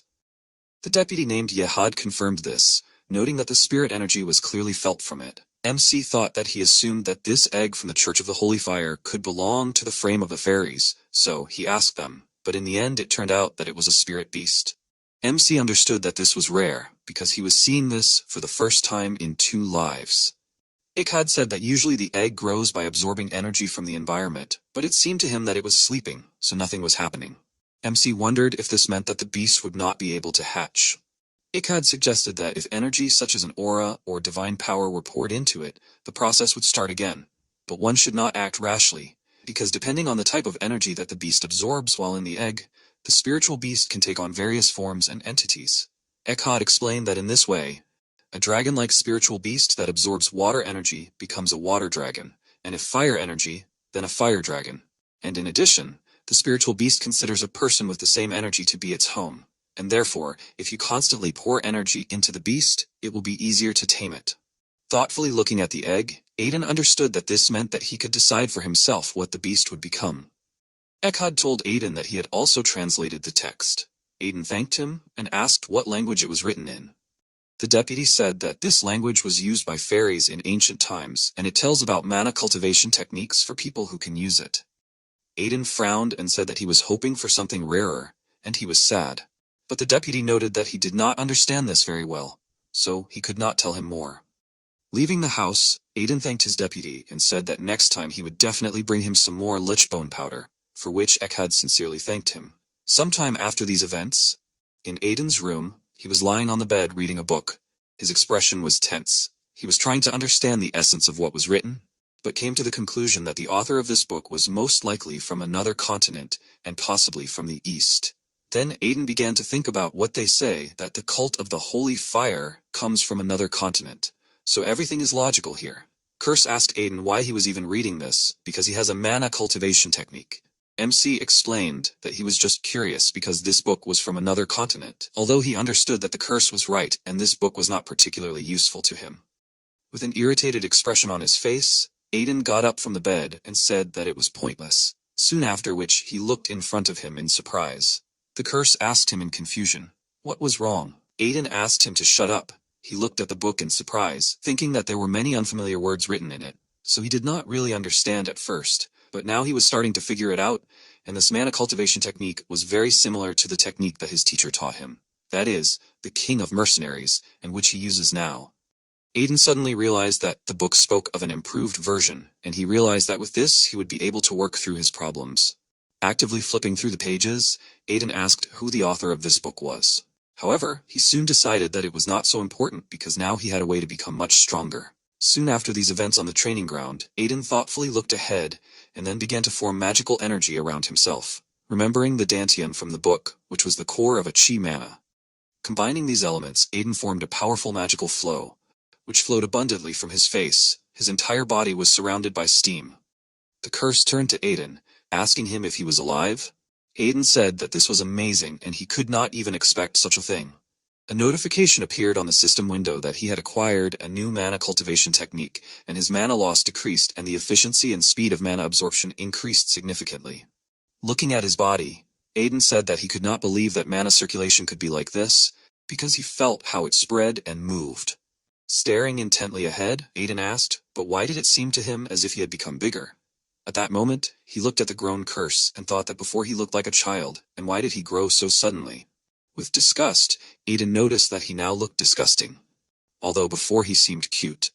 Curse, who knew about all these thoughts, furiously asked if he knew that he was able to read his thoughts. Looking at his body, Curse said that he thinks he is becoming bigger because of him, because the stronger he becomes, the stronger, and that is why his true form returns to him. MC angrily pointed at Curse with his finger and called him a parasite, to which Curse shouted that without him, he would have already been eaten by rats.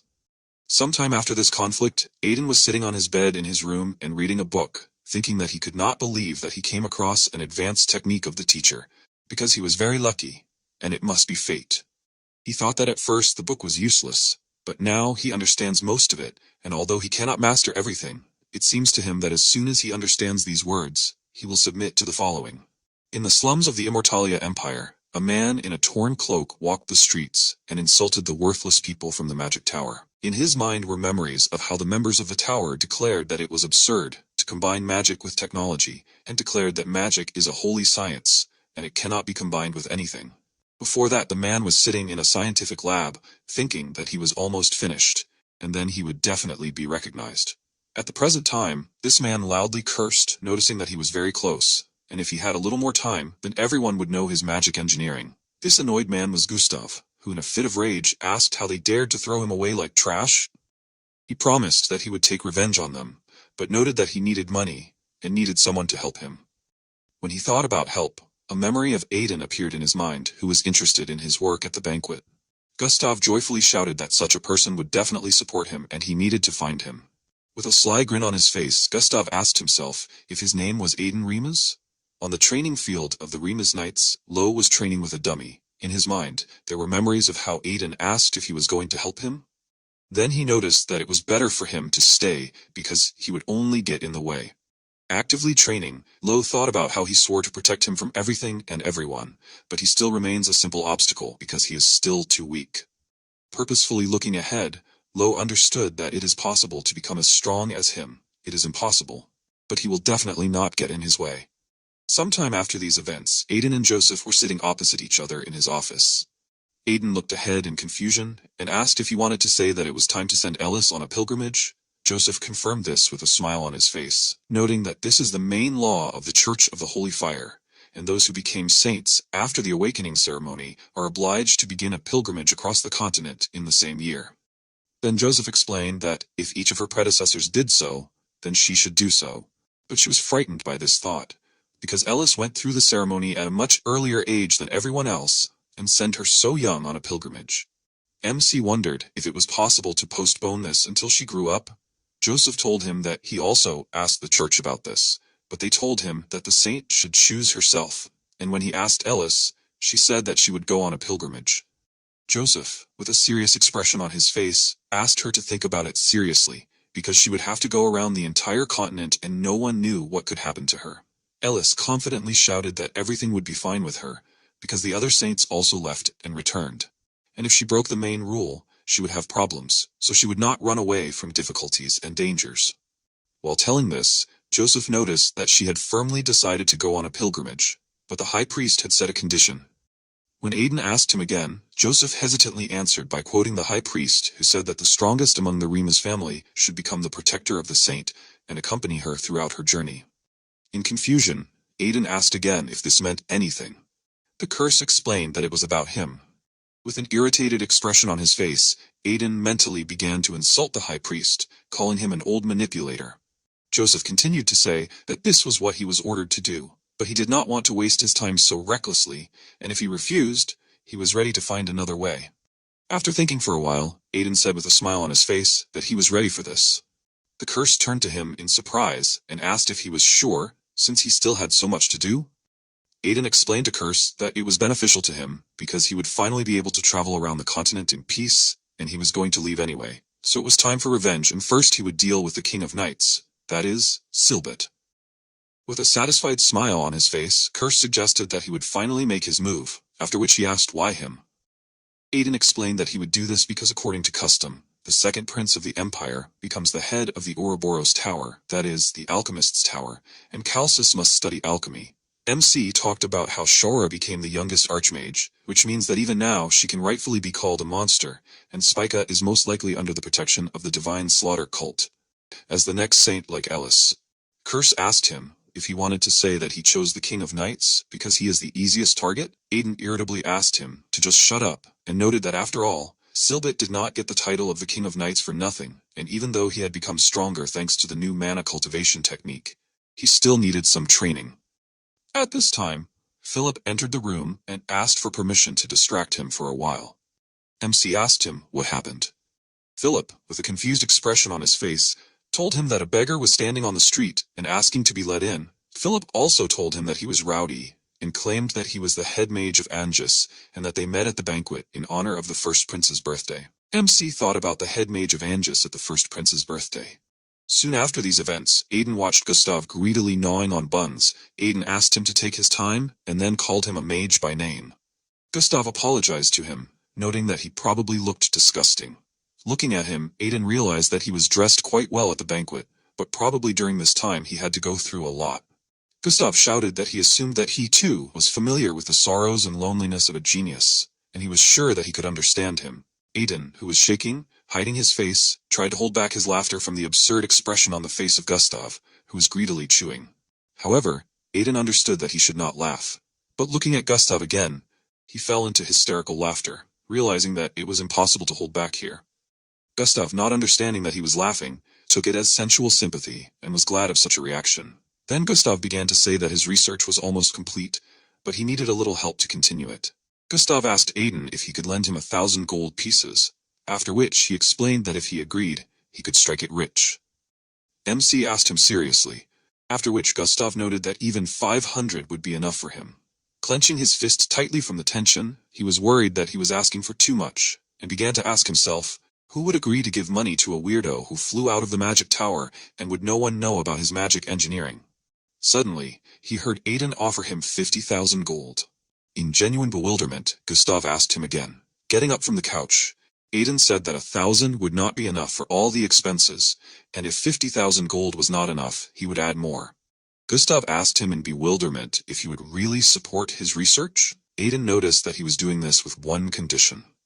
Gustav asked him again in surprise, worried that he would be made a slave in the Remus family, but standing by the window, Aiden said that the people from the magic tower were as proud as the knights, so he despised them, and he would like to see their dissatisfied faces at least once. Turning to Gustav with a smile on his face, Aiden said that he had to make his research amaze them, and make them regret that they lost such talent because of their stupidity. Gustav asked in surprise if that was all. Aiden confirmed it, explaining that this would be the only condition, and if he agreed, he would not only provide him with funds, but also grant him the title of Baron, along with the land of Hyde, that the magic tower had taken from him. Confused, Gustav asked him if this meant that he wanted to not only help him with money, but also make him a vassal of his family. Gustav asked Aiden why he needed all this, to which Aiden replied that he could consider it intuition, because he felt that he would achieve something incredible. With tears in his eyes, Gustav realized that for the first time someone recognized magical engineering, and he was the first to think that he was right. Clenching his fists from tension, Gustav said that he would try to fulfill everything, and would definitely make those fools from the magic tower regret their decision. Aiden smiled at him, and then turned back to the window. He was barely holding back his laughter, ordering himself not to pay attention to him. Gustav, who was watching Aiden trembling with laughter, thought that he was touched because of him. After which Gustav came to the conclusion that he was an incredibly noble person, and he would be loyal to him. Soon after, Aiden, left alone, calmly sighed, realizing that he almost died while holding back his laughter. Curse asked Aiden if magical engineering was really so amazing that you can spend a lot of gold without hesitation. Aiden asked him in response, doesn't he know anything about it? Aiden began to talk about how one of the reasons for the defeat of his Talus army in the last war was precisely the magical weapon. And if not for this, then regardless of the scale of the damage, they could have lost the war, because besides, the first-generation magical engineering weapon that Gustav created for the tower was simply incredible, and all because it was Shaura who brought it to life. MC remembered that this incident happened in his past life when he was Adin Alburo. Then in the magic tower that was broken and burning, a voluminous fireball was directed towards a mechanical robot that was able to withstand this blow. Shaura, with a displeased expression on her face, was surprised to notice that the robot withstood her attack, after which she, turning to Gustav, said that his creation was very intriguing. Gustav laughed joyfully, shouting that this was the power of magical engineering that people looked down on, after which he invited the non-entities from the tower to come up, because their magic was nothing to him. Shara asked if this meant that he was able to resist magic. She concentrated a huge fireball above her head, deciding to see how long it would last. Gustav agreed with this, shouting that she could immediately forget about her magic. A man reading a newspaper studied the information that the magic of the seventh circle of Archmage Shore, during the attack on the magic tower, had difficulty coping with the weapon created by Gustav. Only after this incident did people begin to recognize magical engineering. In his personal training ground, Aiden stood and thought that it seemed to him that about a month had passed since Gustav began his work, and until the pilgrimage, he did not leave his workshop and created something. MC thought that Ellis was leaving tomorrow morning, and did he really expect too much from him? However, Aiden decided not to pay close attention to this, because he would rather think about revenge. After some time, Lo approached Aiden and asked if he could contact him. Aiden asked what happened to him, after which Lo said that he heard that he would follow St. Ellis on a pilgrimage, and he could not let him go alone on such a dangerous journey, so he asked permission to join him. MC asked again, were you going to protect him? And then Aiden noticed that he was stronger than him, but Lo interrupted him asking for permission to show him. With a confident expression, Lo noticed that although their skills were not equal, he had changed and could prove it right here and now. Aiden looked at him with interest, realizing that he had been training at the training ground all this time, after which Aiden asked himself, had he really achieved a new insight? He agreed with his proposal, and asked to take the sword. They stood opposite each other. Aiden remembered that in his past life, he said that he would easily become a master of the sword if he had two hands. Now Aiden decided to see what he had achieved. Lo warned of his attack and then abruptly rushed to attack Aiden. He furiously struck blows that Aiden managed to block. Aiden noticed that his movements became significantly faster and stronger, but now he began to open up too much and began to concentrate too much on the attack, completely forgetting about defense. MC understood that he was looking forward to this day, but this was a complete failure, and there was no point in continuing the duel. Sharply putting the sword in front of him, he directed it at Lo, but he noticed this movement and put his hand in front of himself, thereby tearing the wooden blade into splinters. MC looked in bewilderment as Lo defended himself with his petrified hand, and then rushed to attack Aiden. MC was confused, asking himself, did he really just break a wooden sword with his bare hand? And then Aiden asked him how he did it, because under the aura this sword is not inferior in strength to an iron one. Showing his forearm, Lo said that he thought a lot during training about what he can do that others are not capable of, and over time he came to the conclusion that the mana vessels are narrowing. MC asked him again in surprise, narrowing of the vessels? Lo, returning his hand to its natural form, said that he thought about how he could use his affected hand for defense, and in the course of reflection, he came to the conclusion that he was now able to turn his hands into stone at any time. MC assumed that from this, it turns out that he intentionally opened himself up to lure him. Curse said that he had never seen a disease turned into a weapon. Lo confidently stated that he understood that compared to his combat skills, this was just a small trick, but now he asked to take him with him. With a gloomy expression on his face, Aiden silently headed for the exit. Disappointed, Lo assumed that this would not be enough for him to acknowledge him. However, Aiden asked him without looking at him why he stood there because they were leaving tomorrow. So he needed to quickly pack his things. Delighted, Lo turned to him asking if this meant that he would take him with him. Aiden told him that having an excellent shield was not a bad option at all, after which Lo sincerely thanked him. MC, with a smile on his face, understood that both in his past and present lives he was a natural-born genius, and perhaps he was right then. The next day, Aiden and his comrades gathered near Joseph and Ellis, who were saying goodbye. Joseph was crying, hugging his daughter and asking her to come back safe and sound. But Ellis bashfully noticed that everyone was looking, and she was embarrassed. Freed apologized to his son, noticing that he was still far from such a level of fatherhood. But Aiden asked his father not to worry because everything suited him. Then Aiden turned his attention to the carriage, and asked if he had prepared such a strange carriage. Fried replied that he was seeing this for the first time, and suddenly Gustav appeared out of nowhere with a crazy expression on his face, shouting that he thought he wouldn't ask. Aiden, scared by the distraught, pale Gustav, started shouting loudly. Gustav, with a satisfied expression on his face, approached the carriage and said that this was his first successful creation, which was the quintessence of magical engineering. He explained that he had to hurry to keep his promise, after which he launched into a tirade about the properties of the outstanding achievements of this carriage. After listening to this endless speech, Aiden noted that this was an excellent job. Tired of listening to the curse, he noted that his nickname, a maniac, suits him even in this life. Gustav gave Aiden a book with instructions just in case. MC asked him again, but Gustav asked him to use it only as a last resort, otherwise he would end up in much worse trouble. Aiden, puzzled, looked at him and asked himself what he had built in there. Then Aiden turned to Cassie and asked her if she was sure she wanted to go because the adventure would be difficult.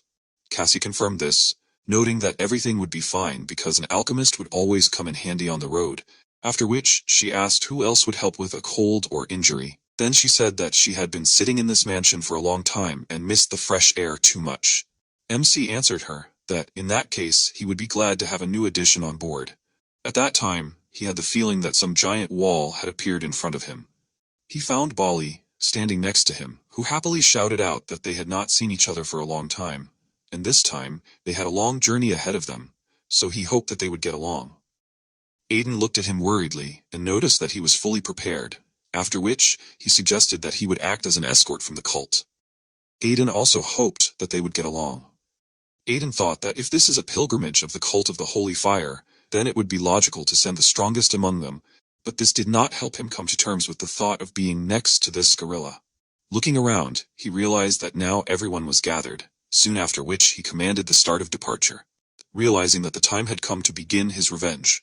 After a long time, a memory appeared in Aiden's mind when he asked what he was doing to him. The faces of his former comrades who betrayed him appeared before him. He thought that he would never forgive them. Suddenly he woke up in a cold sweat. Curse asked him if he had another nightmare.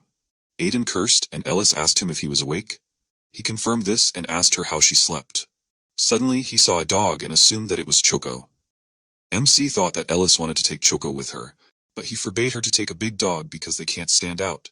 But Choco understood him and shrank to the size of an adequate dog. MC asked himself, what did Choco eat to become like that? With a smile on her face, Eldest told Aiden that she had just talked to her father, and then asked him if he wanted one too. Aiden heard Joseph cry pitifully that it had been a year since their last meeting. Aiden refused this offer, realizing that Joseph was becoming a fool when it came to his daughter. Then Aiden remembered the protective bracelet that the Ent gave him, and it intrigues him every time. Looking at the bracelet, Aiden assumed that it was made from the bark of a fairy tree blessed by the spirit of the wind, and that's all he knows. But thanks to this bracelet they can communicate despite the long distances. However, Aiden soon became stern, thinking that he was anxious after sleeping. After which he asked if they could be trusted. Bali said that they would soon reach Karton, and Aiden thought that he had no time to think about useless things, because thoughts about the past only hurt him, and now he could trust them, that is, in his team. In the city of Karton, the group walked down the street. They were all wearing cloaks. Eldest shouted admiringly that there were a lot of armed people here. To which Aiden explained to her that Karton is also known as a city of mercenaries, because it is a city surrounded by more than 80 dungeons, and mercenaries from all over the continent gather here to clean these. And the city itself has a unique structure, because it is managed by the Mercenary Guild. Aiden soon noticed that at least he read about it. He understood that he was supposedly here for the first time, and almost gave himself away. Cassie assumed that he had studied everything before the trip, after which she noticed that he was as neat as always. Lo, looking around irritably, said that this place is filled with mercenaries and this is disgusting because these reckless people run the city, and this says a lot about how they solve problems here. The next moment, Aiden hit Lo and walked away, leaving a confused Lo lying alone on the road. Bali turned to Aiden and asked if he was serious then. Aiden replied that he was sure of it, and the group that attacked the Holy Fire was also plotting something here, and it was definitely something bad. MC understood that while clearing the laboratory of the insignificance from chaos in the Forest of Death, he found notes that indicated that they were conducting an investigation here. And if they were still going to document it, then they should have been more precise. But he understood that in any case, he needed to gather information. Bali was very happy about this news, and with a crazy expression on his face said that he was very angry because he was sleeping then, and could not do anything. But this time, he would take the opportunity to let off steam. Frightenedly looking at him, Aiden thought that it was good that they were not opponents, after which Bali asked him what the plan was. Aiden replied that he had already thought about it. Aiden understood that the mercenary is a wanderer who collects stories from all over the continent, and for the mercenary, the whole world is this home, which means that a wide variety of information is stored here. So now they will head to the Mercenary Guild, who practically rule this city. That is, they will go to the Midella Guild and find out what is happening here. Curse asked if there is another guild here, then he noticed that the more the better, so he asked why they don't check there. Aiden assumed that he was talking about the Amber Guild, and then said that they have a dubious recommendation, so he doubts that they will get reliable information there. Curse asked him if he is so skeptical, then why not use the White Moon Intelligence Network since it is at his disposal? Aiden replied that he would ask them too. However, the locals most likely knew his hometown better, and their information should be more accurate. But in order to meet the guild leader, he needed to become someone he really wanted to see. Soon after, the group entered the Maydell Mercenary Guild, and heard one of the mercenaries bragging about his exploits. After which, another mercenary asked about joining him. Once inside the guild, Aiden thought that he hadn't experienced déjà vu for a long time, from the damp smell of the guild to the noisy mercenaries. When he approached the reception desk, a girl greeted him and asked what brought him here. Aiden replied that they came to register as a mercenary group. The girl asked him if any of them were members of any guilds before.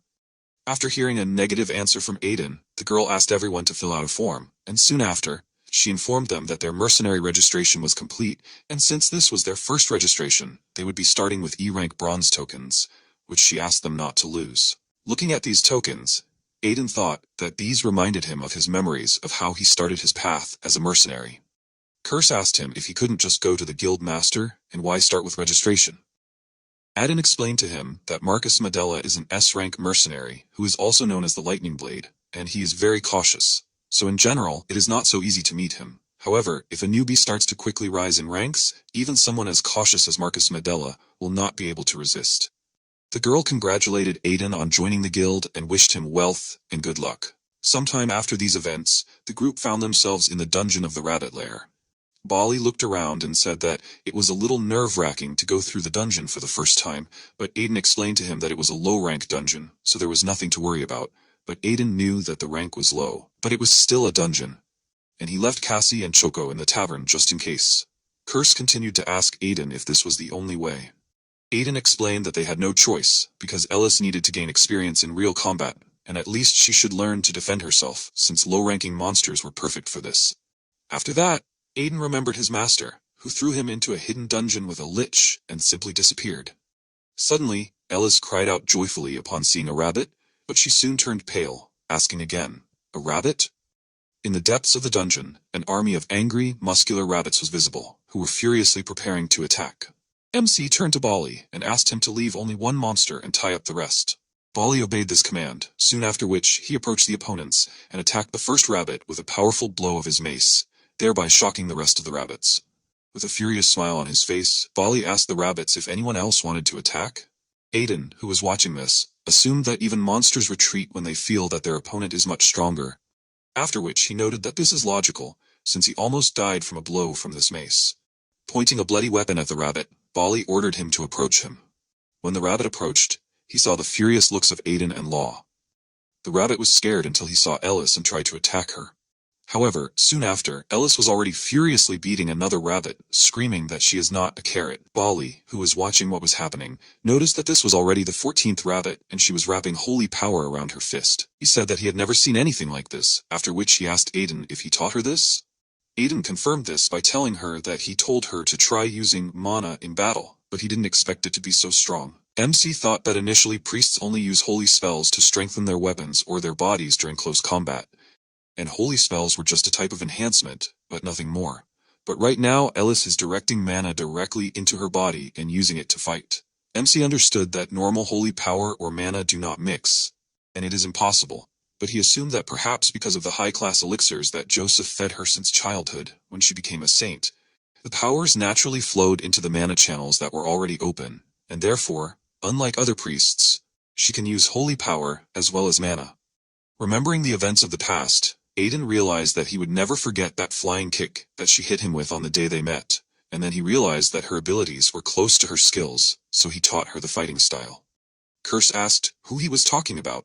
Aiden replied that he was talking about the Spica, that is, the iron-blooded saint, who was a real monster, because her absurd strength, and not to mention the power of the saint combined with the martial art of the cult of bloody slaughter, were incredible. However, looking at how Ellis bloodthirstily deals with opponents, Aiden was afraid that he had created a monster.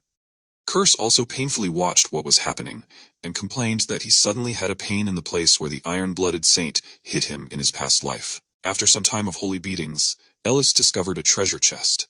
MC told her that she had practically single-handedly cleared this dungeon, so she could take the reward for herself. Ellis was happy about this, and soon after she discovered many interesting things in the chest. Suddenly, a hat appeared in the air from which rabbits climbed out. He greeted Ellis, but she immediately grabbed him and started yelling at him threateningly.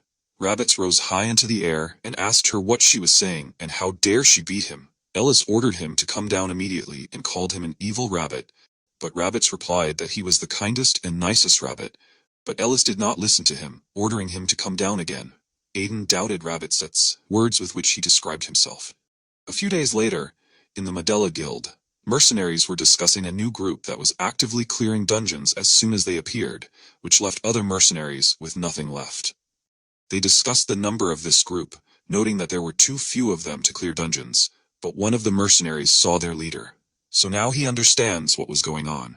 The mercenaries said that their leader, suddenly the group Aiden entered the guild, and the mercenaries paid attention to Bali, noticing that he had the body of an ogre and an ominous mace, which explained their success. However, the mercenaries wondered why they cleared dungeons, if they could not earn much from it, because with such skills they could become knights in noble families, or open their own guild and find success. At this time, Ellis approached the girl at the reception desk and cheerfully greeted her. The girl reciprocated her soon after, which she congratulated them on clearing the 10th dungeon. Then the girl noticed that their rank was raised from C to B due to their achievements. A man working in the guild approached the girl and asked her to wait, and then began to whisper in her ear. After that, the girl asked the group to follow her. MC asked her if something was wrong. The girl said that the head of the guild, Marcus Medela, wanted to meet them. MC thought that it finally happened soon after, which, in the office of the head of the guild, the group greeted Marcus Medela, who was the head of the mercenary guild. Looking at Marcus Medela, Aiden thought that his face was still covered with scars, as in his past life, and he must have called them out of curiosity, because he had already heard that rumors had spread about them. Marcus Medela approached Ellis and bowed to her, calling her Saint Ellis, from the cult of the Holy Fire, after which he introduced himself. Ellis was perplexed that they found out about them, after which Marcus Medela greeted MC, calling him Aiden Reams. MC noted that she knew that he had heard of them, but did not think that it would happen so quickly. To which Marcus Medela explained that he knew everything that was going on in this city, and that they really wanted to stand out. MC said that if he knew who they were and still called them, it meant that he had some business with them. Marcus Medela confirmed this and explained that to be precise, he needed help from Saint Ellis. Marcus Medela said that he had a daughter, but he did not have time to finish, because a man suddenly ran into the room and said that an emergency had occurred and Charles' condition had worsened again, and she was feverish. Everyone in the room looked at the man with worried expressions on their faces. After which, Aiden asked himself, "Does Marcus Medela have a daughter?" He thought that he had never heard of this, soon after which the group found themselves in Charlotte Medela's room. With a painful expression on her face, she lay on the bed, sitting next to her. Marcus Medela told her that his daughter had been suffering from a mysterious disease for a long time, and no medicine had helped her, and now their only hope was the blessing of Saint Ellis, after which he began to beg to heal his daughter, and said that they would pay as much as they could. MC began to reflect on his words, realizing that he was here to make him an ally, and this was a unique opportunity. After which he offered Ellis to try, and she began to pour holy energy into her body, asking God to heal this child. After 10 minutes of trying, nothing changed. Ellis tried again and again. However, Marcus Medela thanked her for trying and offered his daughter to take a pill soon after, which her face stopped looking painful. MC asked him if he had a cure. Marcus Medela replied that this medicine would stabilize her condition for a short time, and he managed to get it from the Umbra Guild, but they had set an incredible price for it, and he thought that the power of the saint would be able to cure her. But nothing was helping, and at this rate, he would have to sell the guild to afford the medicine. MC thought that too many strange things were happening here, and if she was suffering from an illness or a curse, then the holy power should have helped. Moreover, Ellis's magic did not alleviate the symptoms at all, but the medicine from the guild somehow copes with it. Aiden asked himself what was going on with her. Curse assumed that he knew, after which he suggested summoning the Banshee armor, and explained that the Banshee armor helps to see the world that is incomprehensible to humans. MC thought that he did not know that she was capable of such a thing. After which he warned Curse that if he was lying, then he would ask Ellis to stun him with holy power. When he summoned the Banshee armor, everyone in the room could see a multitude of malevolent spirits that surrounded the body of the sick girl. Marcus Medela looked at this in bewilderment and asked what it was. Aiden said that these were the souls of the dead and wandering souls, and they, like parasites, feed by sucking out the life of the person to whom they secretly cling. At this time, Aiden thought about the fact that even using the Banshee armor in his past life, he did not know that it was capable of such a thing, but he understood that it was logical because she died and part of her dead soul remained in this armor. Looking at Charles, Aiden understood that usually 1 or 2 souls cling to a person, but this was the first time he saw so many souls cling to one person. The curse explained to him that this was because the girl had an innate high spiritual affinity, after which he explained that spiritual affinity was the ability to attract spirits and communicate with them, and the higher it was, the more spirits he could see. And by concluding a contract with spirits, one could become a spiritual sorcerer. But this girl had a much higher spiritual affinity than an ordinary spiritual sorcerer. The curse told him that this power made her easy prey for lost souls, and at this rate, the souls would simply suck out all her life force and kill her. After this story, Aiden realized the reason why the holy power had no effect on her, because the lost souls had sucked it out instantly. Then Aiden thought about how loud these lost souls were and asked the curse to get rid of them. After which the curse, using its authority, sternly ordered the lost spirits to leave. The lost spirits flew away in horror, and Charles looked healthy again. Marcus Medella happily noticed that the lost souls were gone, after which he noticed that everything was passing, and asked his daughter if she was okay. Marcus Medella, turning to Aiden, noted that he got rid of these souls so easily, to which Aiden replied that it was not that difficult, but it was only a temporary solution, and they needed to come up with something that would permanently eliminate the problem. Curse noticed some oddity and said that a person with such a high spiritual affinity would usually have already found a high-ranking spirit to protect him, but there were no such souls near her, and there were only empty ghosts. MC asked him if she had not yet made a contract with the spirit. Denying this, Curse noted that if this was the case, the souls would have already killed her, after which, Curse explained that the spirit that was supposed to protect her according to the contract disappeared somewhere. MC began to ask him how this was possible, and maybe he just died, because how can a spirit leave its owner? The curse answered him that if the previous spirit died, a new one would come and make a contract with her, protecting her. After which Aiden asked how to find the spirit then. The curse suggested asking another, because in the spiritual world, everyone is connected, and they can find out where and what the other spirit is doing. Aiden, looking at the bracelet, decided that perhaps he knows something, because he is also a spirit to some extent, after which he, turning through the bracelet to Iz, asked if he can talk. Iz immediately answered the call, and Aiden asked him to find another spirit and find out what he is doing. Iz explained that he cannot do this, but his friend Sylphia should help with this. Iz said that she is a wind spirit with whom he has a contract, and he thinks that she can find the spirit they need. MC asked to find a ghost that is connected to a young girl in the city of Kartan. Iz asked this question to his spirit shortly after, which is shouted that they found a spirit that fits the description. Everyone who was in the room near the sick woman rejoiced at this, after which Iz said that this spirit is called the plague, and he is the spirit of epidemics. MC asked him again in bewilderment, after which Iz said that the plague's spiritual friend bragged about him and said that they were very good friends and ate a delicious spiritual stone together, and also said that he became worried when the plague disappeared a month ago. MC assumed that judging by the feast, this spirit of the epidemic was deliberately contacting other spirits. Iz said that the plague was badly wounded because all people believe that he is a spirit of bad omens, and he is afraid of people, so it is better to be careful. Aiden understood this because the word plague instills fear in any person, after which he thanked Iz for his help. Then Aiden turned to Marcus Medella, who said that he understood and heard that his wife's grandfather was a spiritual sorcerer and she is very similar to him, and with this spiritual closeness, after the disappearance of her guardian spirit, she became an easy target.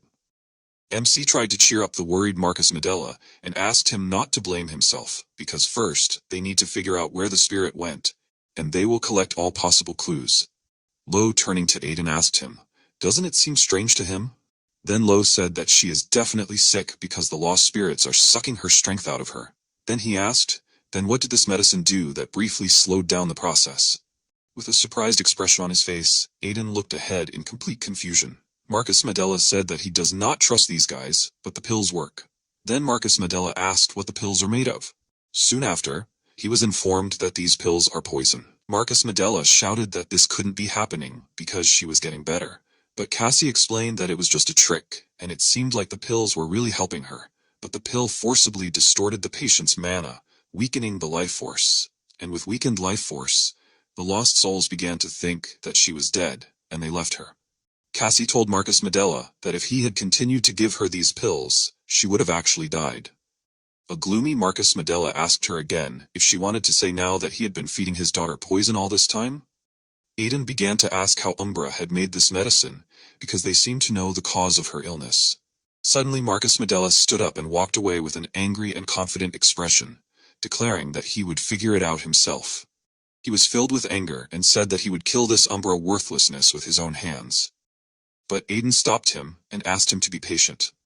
Marcus Medela asked him again in confusion and menacingly, after which he assumed that he had heard what the guildmaster had done to his daughter. But Aiden explained that if he broke into them, they would simply pretend that they did not know what kind of pills they were, and that he, like no one else, knew how insidious they were, so they needed to remain calm because he knew what to do.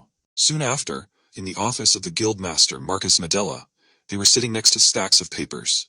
Marcus Medela said that this was all their information on the Umbra Guild, and inside it was everything about the members, the guildmaster, Talon Umbra, and their hideouts throughout the country. Looking at the papers, Aiden realized that there was a lot of information, but it was all very superficial, and there was nothing useful. Aiden began to ask the curse why study the members of the enemy guild, and was he interested in anyone? Aiden replied that he was looking for someone who could be useful, and it would be even better if it was a person he knew in a past life. Suddenly, Curse turned his attention to something and asked Aiden, "Doesn't he remember this guy, since they met?" Aiden looked closely at this man and asked again, "Armand?" Aiden said that he had never heard this name. But then a crazy smile appeared on his face. He noticed that Curse was right, and he was starting to remember. The tavern in the city of Carton was perform. As always noisy, but today there were especially noisy guests, members of the Umbra Guild. They were loudly celebrating something, drinking, preventing the rest of the visitors from resting, who were already whispering discontentedly behind their backs. At that moment, a heavy hand of a guild member fell on the hand of one of the men, who was indignant at their behavior. He leaned towards him and asked what problem he had with them. The man immediately spoke quickly, that he did not mean anything like that.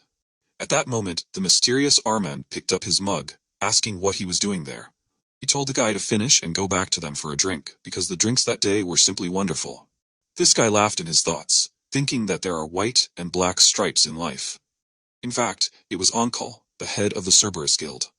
At that time, the word failure was absent from his vocabulary, as well as fear in general. Life was good until MC came and ruined everything.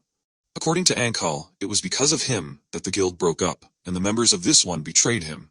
And Joseph's daughter became a saint of the Holy Fire cult, so as soon as it became known that Ankal was alive, he would be executed immediately. That's why he had to change his name, appearance, and start a new life in the new guild. He enjoyed drinks and thought that even the three great cults would not find him there. At that moment, footsteps were heard near the table, and someone's disdainful voice called Onkal by his new name. The irritated guild members turned around, asking the guy who approached them, who dared to call their elder by name. Doesn't he know who they are? Ankal was also indignant, frowning and asked how dare he ruin his mood? But as soon as his blurred vision was able to focus on who came to them, he could only utter one question. How did he find him?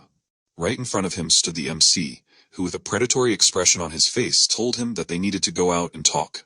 After that, they left the tavern, and the MC quickly scattered all those who came with Ankal. This battle was more like a beating. All the guys were unconscious in the blink of an eye, and Ankal himself was shaking in the corner near the wall.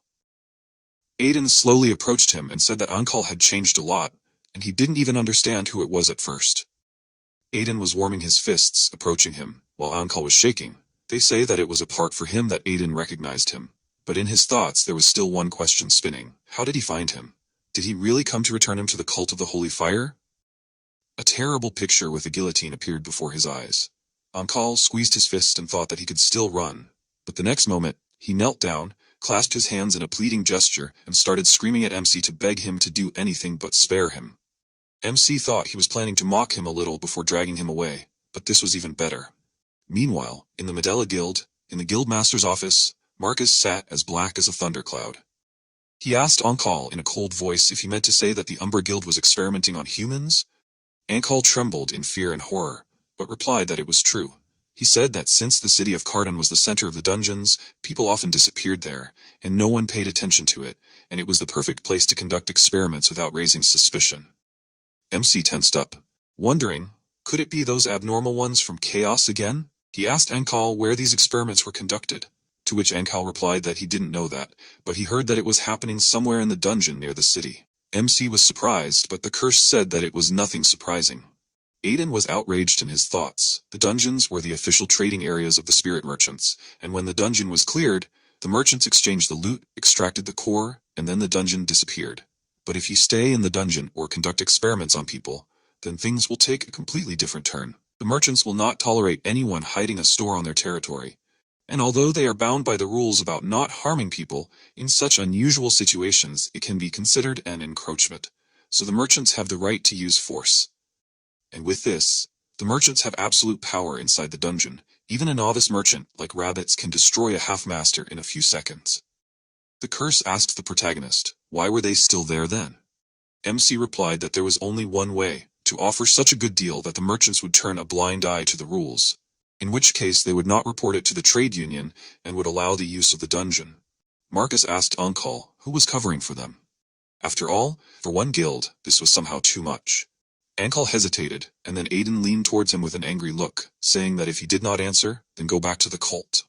Alex, with tears in his eyes, shouted that he would tell, and then answered that the Duchy of CS was helping them with this. MC cursed.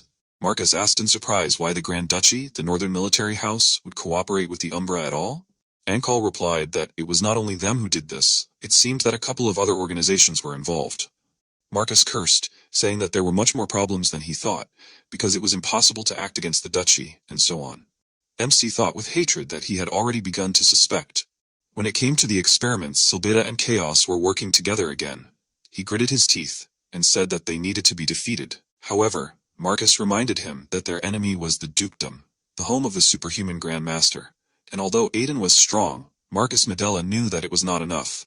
Then MC asked him, was he really going to just let the people who hurt his daughter go? He shouted that they needed to be destroyed. After all, they dared to touch his family. MC shouted that he was going to help him. After all, these monsters needed to be overthrown. Curse reminded him that it was not Marcus who was chasing revenge here. But all these words resonated with the heart of a loving father, and Marcus thought that MC was compassionate even when it came to someone else's family. He thanked MC, but said that he did not even know how to do this. Where should they start? Aiden also replied that he had an idea. He said that destroying trash like them was his specialty. He couldn't wait for his opponent's next move. At this time, Rabbits was sitting in the spirit trading company in his territory. He looked at the dungeon core in his paws, thinking that although humans don't know, but in fact the dungeon core was a mana stone with a high content of it. That's why these cores are so valuable among the spirits and serve as the main source of income. But because he got involved with the MC, now these cores have to be paid for and worked for him like a slave. He sadly thought that life was unfair. At this moment, a rat, the middle spirit merchant Pest, came up to him and called out to Rabbits. Rabbits immediately stood up, asking what brought him there. Pest clicked his tongue at him, asking why his efficiency dropped so much. He said that Rabbit's income was terrible. Rabbit scratched his head and apologized guiltily, saying that it was all because of his incompetence. Pest said that Rabbits was so stupid as to advance further than a novice merchant, which caused Rabbits to curse, but out loud he only thanked him for understanding. Pest came closer to him, saying that he expected him to improve his results. Rabbits shuddered, not knowing what to say. He was about to answer something. However, Pest interrupted him, asking disdainfully, "Did a novice merchant dare to argue with an average one?" Rabbits immediately trembled, said that it was not so, and then handed over all the proceeds he had. Pest at this time picked up his small bag and, taking out pieces of magic stone from it, swallowed it, saying with displeasure that he spent almost everything he had to seduce one spirit. After that, he threw the package away, telling Rabbits that he hoped that next week he would be pleased with it. Rabbits gritted his teeth, saying that he would definitely do so. However, then his expression changed to disgust. He hoped that this rat would pay for this someday. Sometime later, when night had already descended on the city, a man dressed in dark armor walked loudly through the streets. He approached the back door of the Umbra Guild and was stopped by guards. The man glared at him, telling them to get out of the way, and the guards immediately asked angrily, "Has he really lost his mind? Let him go." The man behind him shouted that this was great impudence and asked if they knew who they were talking to. "Do they not recognize this armor and sword?" The guards stopped in surprise, looking at the travelers, and then one of them said that the knight was of large build, dressed in black armor, with a huge club. The answer was given by the threatening knight himself, that he was Dare's claimant, the Dark Knight of Lord Silbet. He told them to call their guild leader immediately. A few hours ago, in the Aiden squad dorm, he was trying on a dark robe, and Curse asked him how he was going to figure it out this time. Was he really going to madly rush in there again? MC said that Curse had really gotten to know him well during this time. He said that in general, everything was correct. However, they would not thoughtlessly rush in there. Curse asked ironically, did he really want to knock politely and not break down the door? MC immediately said happily that it was right, as he thought, Curse knows him very well. Curse Ormillion asked, was he kidding? However, MC asked him in return, did he remember that the Siez Duchy covers the Umbra Guild? And that means that they need to show up with a knight from the duchy, then they will be let in. Curse asked him, what kind of nonsense is he talking? Did he really want to ask his enemy for help? MC reminded him, did he forget about the knight who fell into Beelzebub's trap? They just had to use it. After a while, they were already in the office of the Umbra Guildmaster.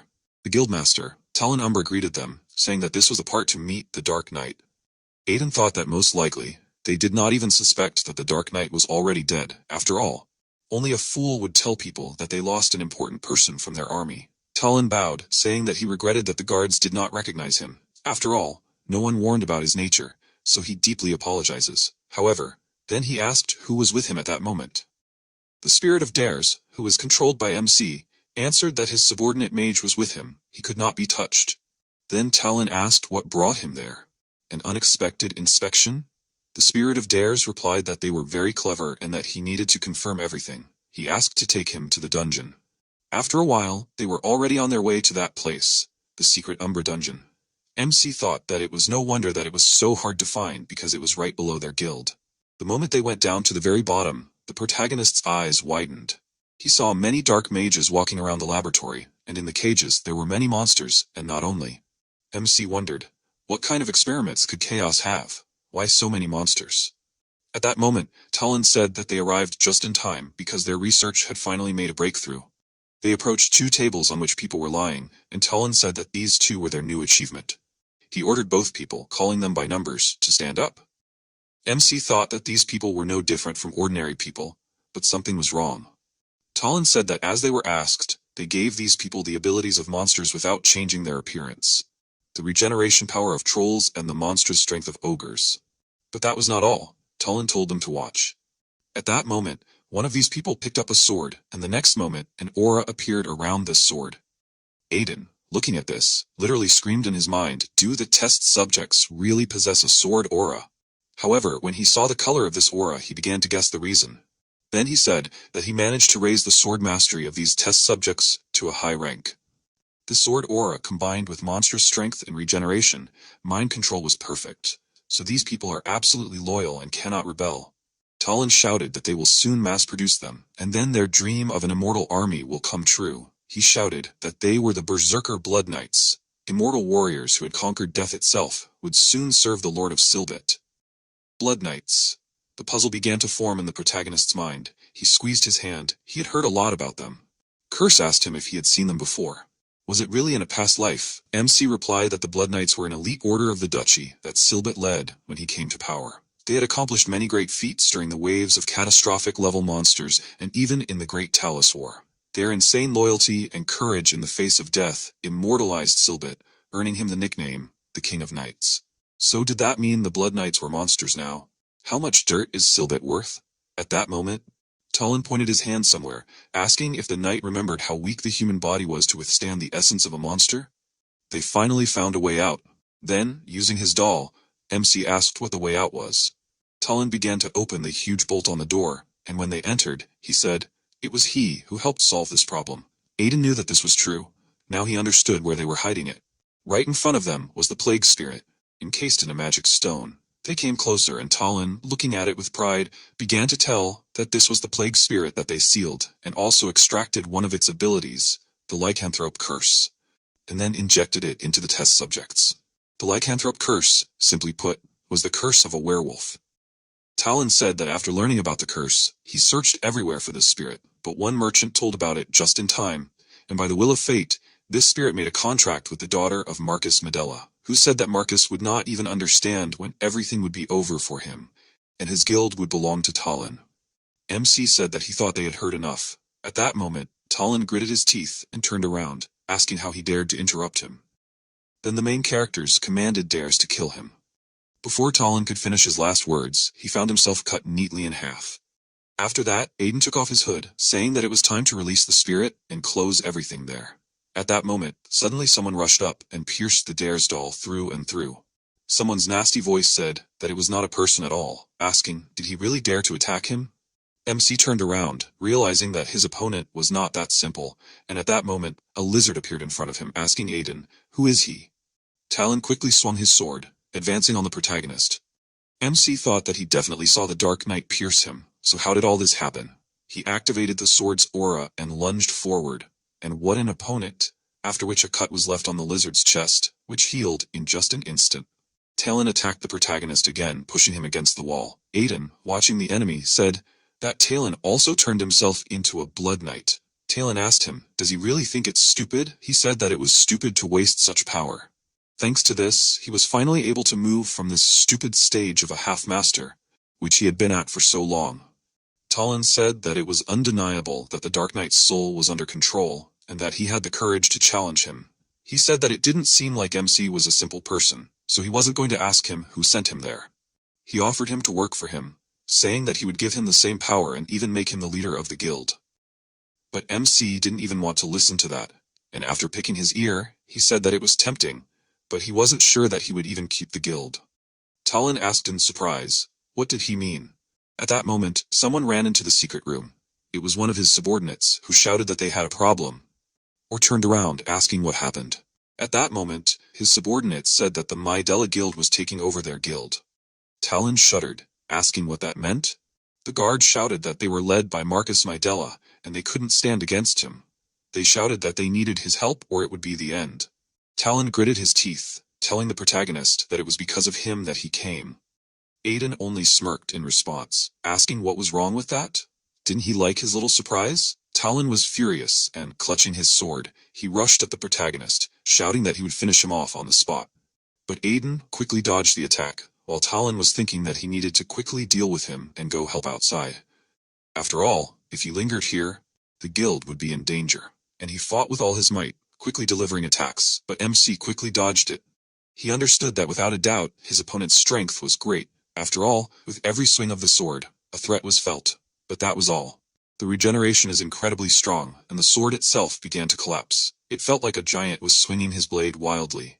MC thought it was a shame he could have passed through the half-master's barrier, and he couldn't believe he was going to lose everything he had achieved so far.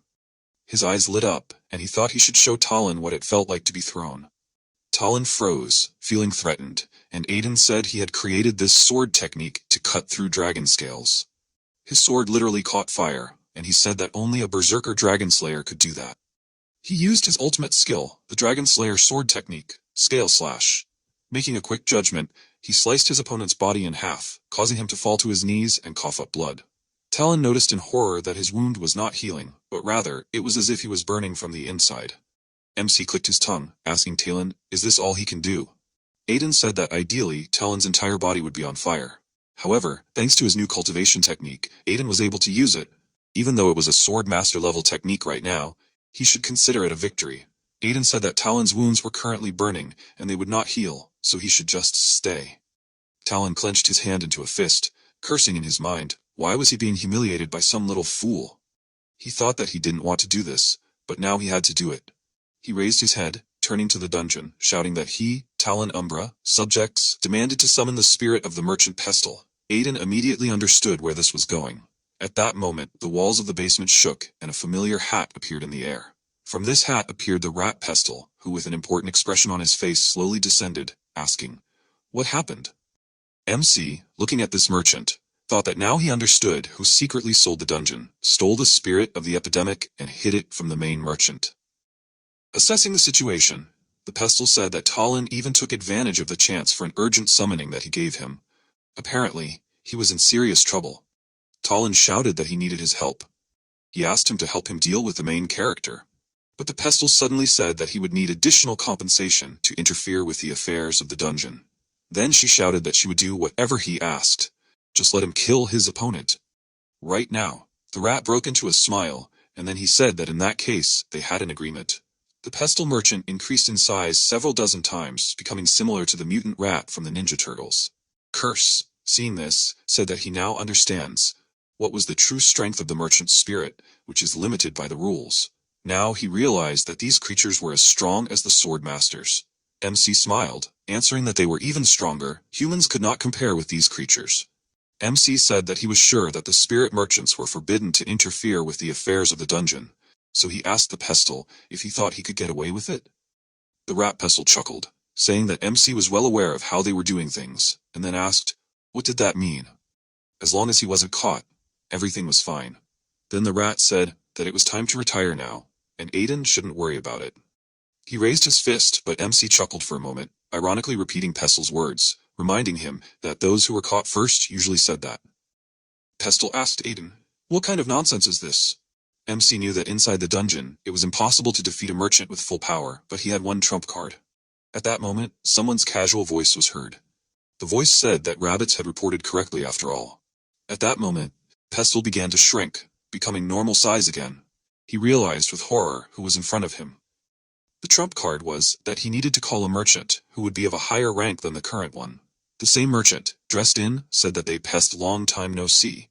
Behind these mysterious merchants stood rabbits, and Pest had to take off his hat and bow his head to the president, greeting the head. The president of the Spirit Association, the chief merchant, was really decisive. The president said that it was time for them to talk among themselves. Chief merchant, president of the Spirit Association, she is revered by all spirit merchants. Ascended beings like the Spirit King and the chief merchant have no gender, but for convenience MC uses the pronoun she. And she can appear in the human realm only for two reasons, to warn others about serious changes in the dungeons, or to resolve major issues related to spirit merchants. A couple of hours before this, Raditz was shaking in front of the protagonist, asking him, does he really want him to call the chief merchant? MC answered him that according to Onkal, the spirit trades with the Umbra Guild, which is prohibited by the correct association. Aiden asked him if he knew that it was impossible to defeat the merchants in the dungeon, so he wanted Rabbits to explain everything to the head merchant and call her. Rabbits immediately shouted that the president was very busy, but Aiden did not want to listen to him, shouting that he believed in his friend. Rabbits indignantly asked him, what friend are you talking about? He is afraid of her. However, everything was as Rabbits told her, so the president thanked him. MC gave Rabbits a thumbs up to him, that he was just in time. Seeing what was happening, Talon wondered in surprise, is it possible that even Pest was scared? Who could it be then?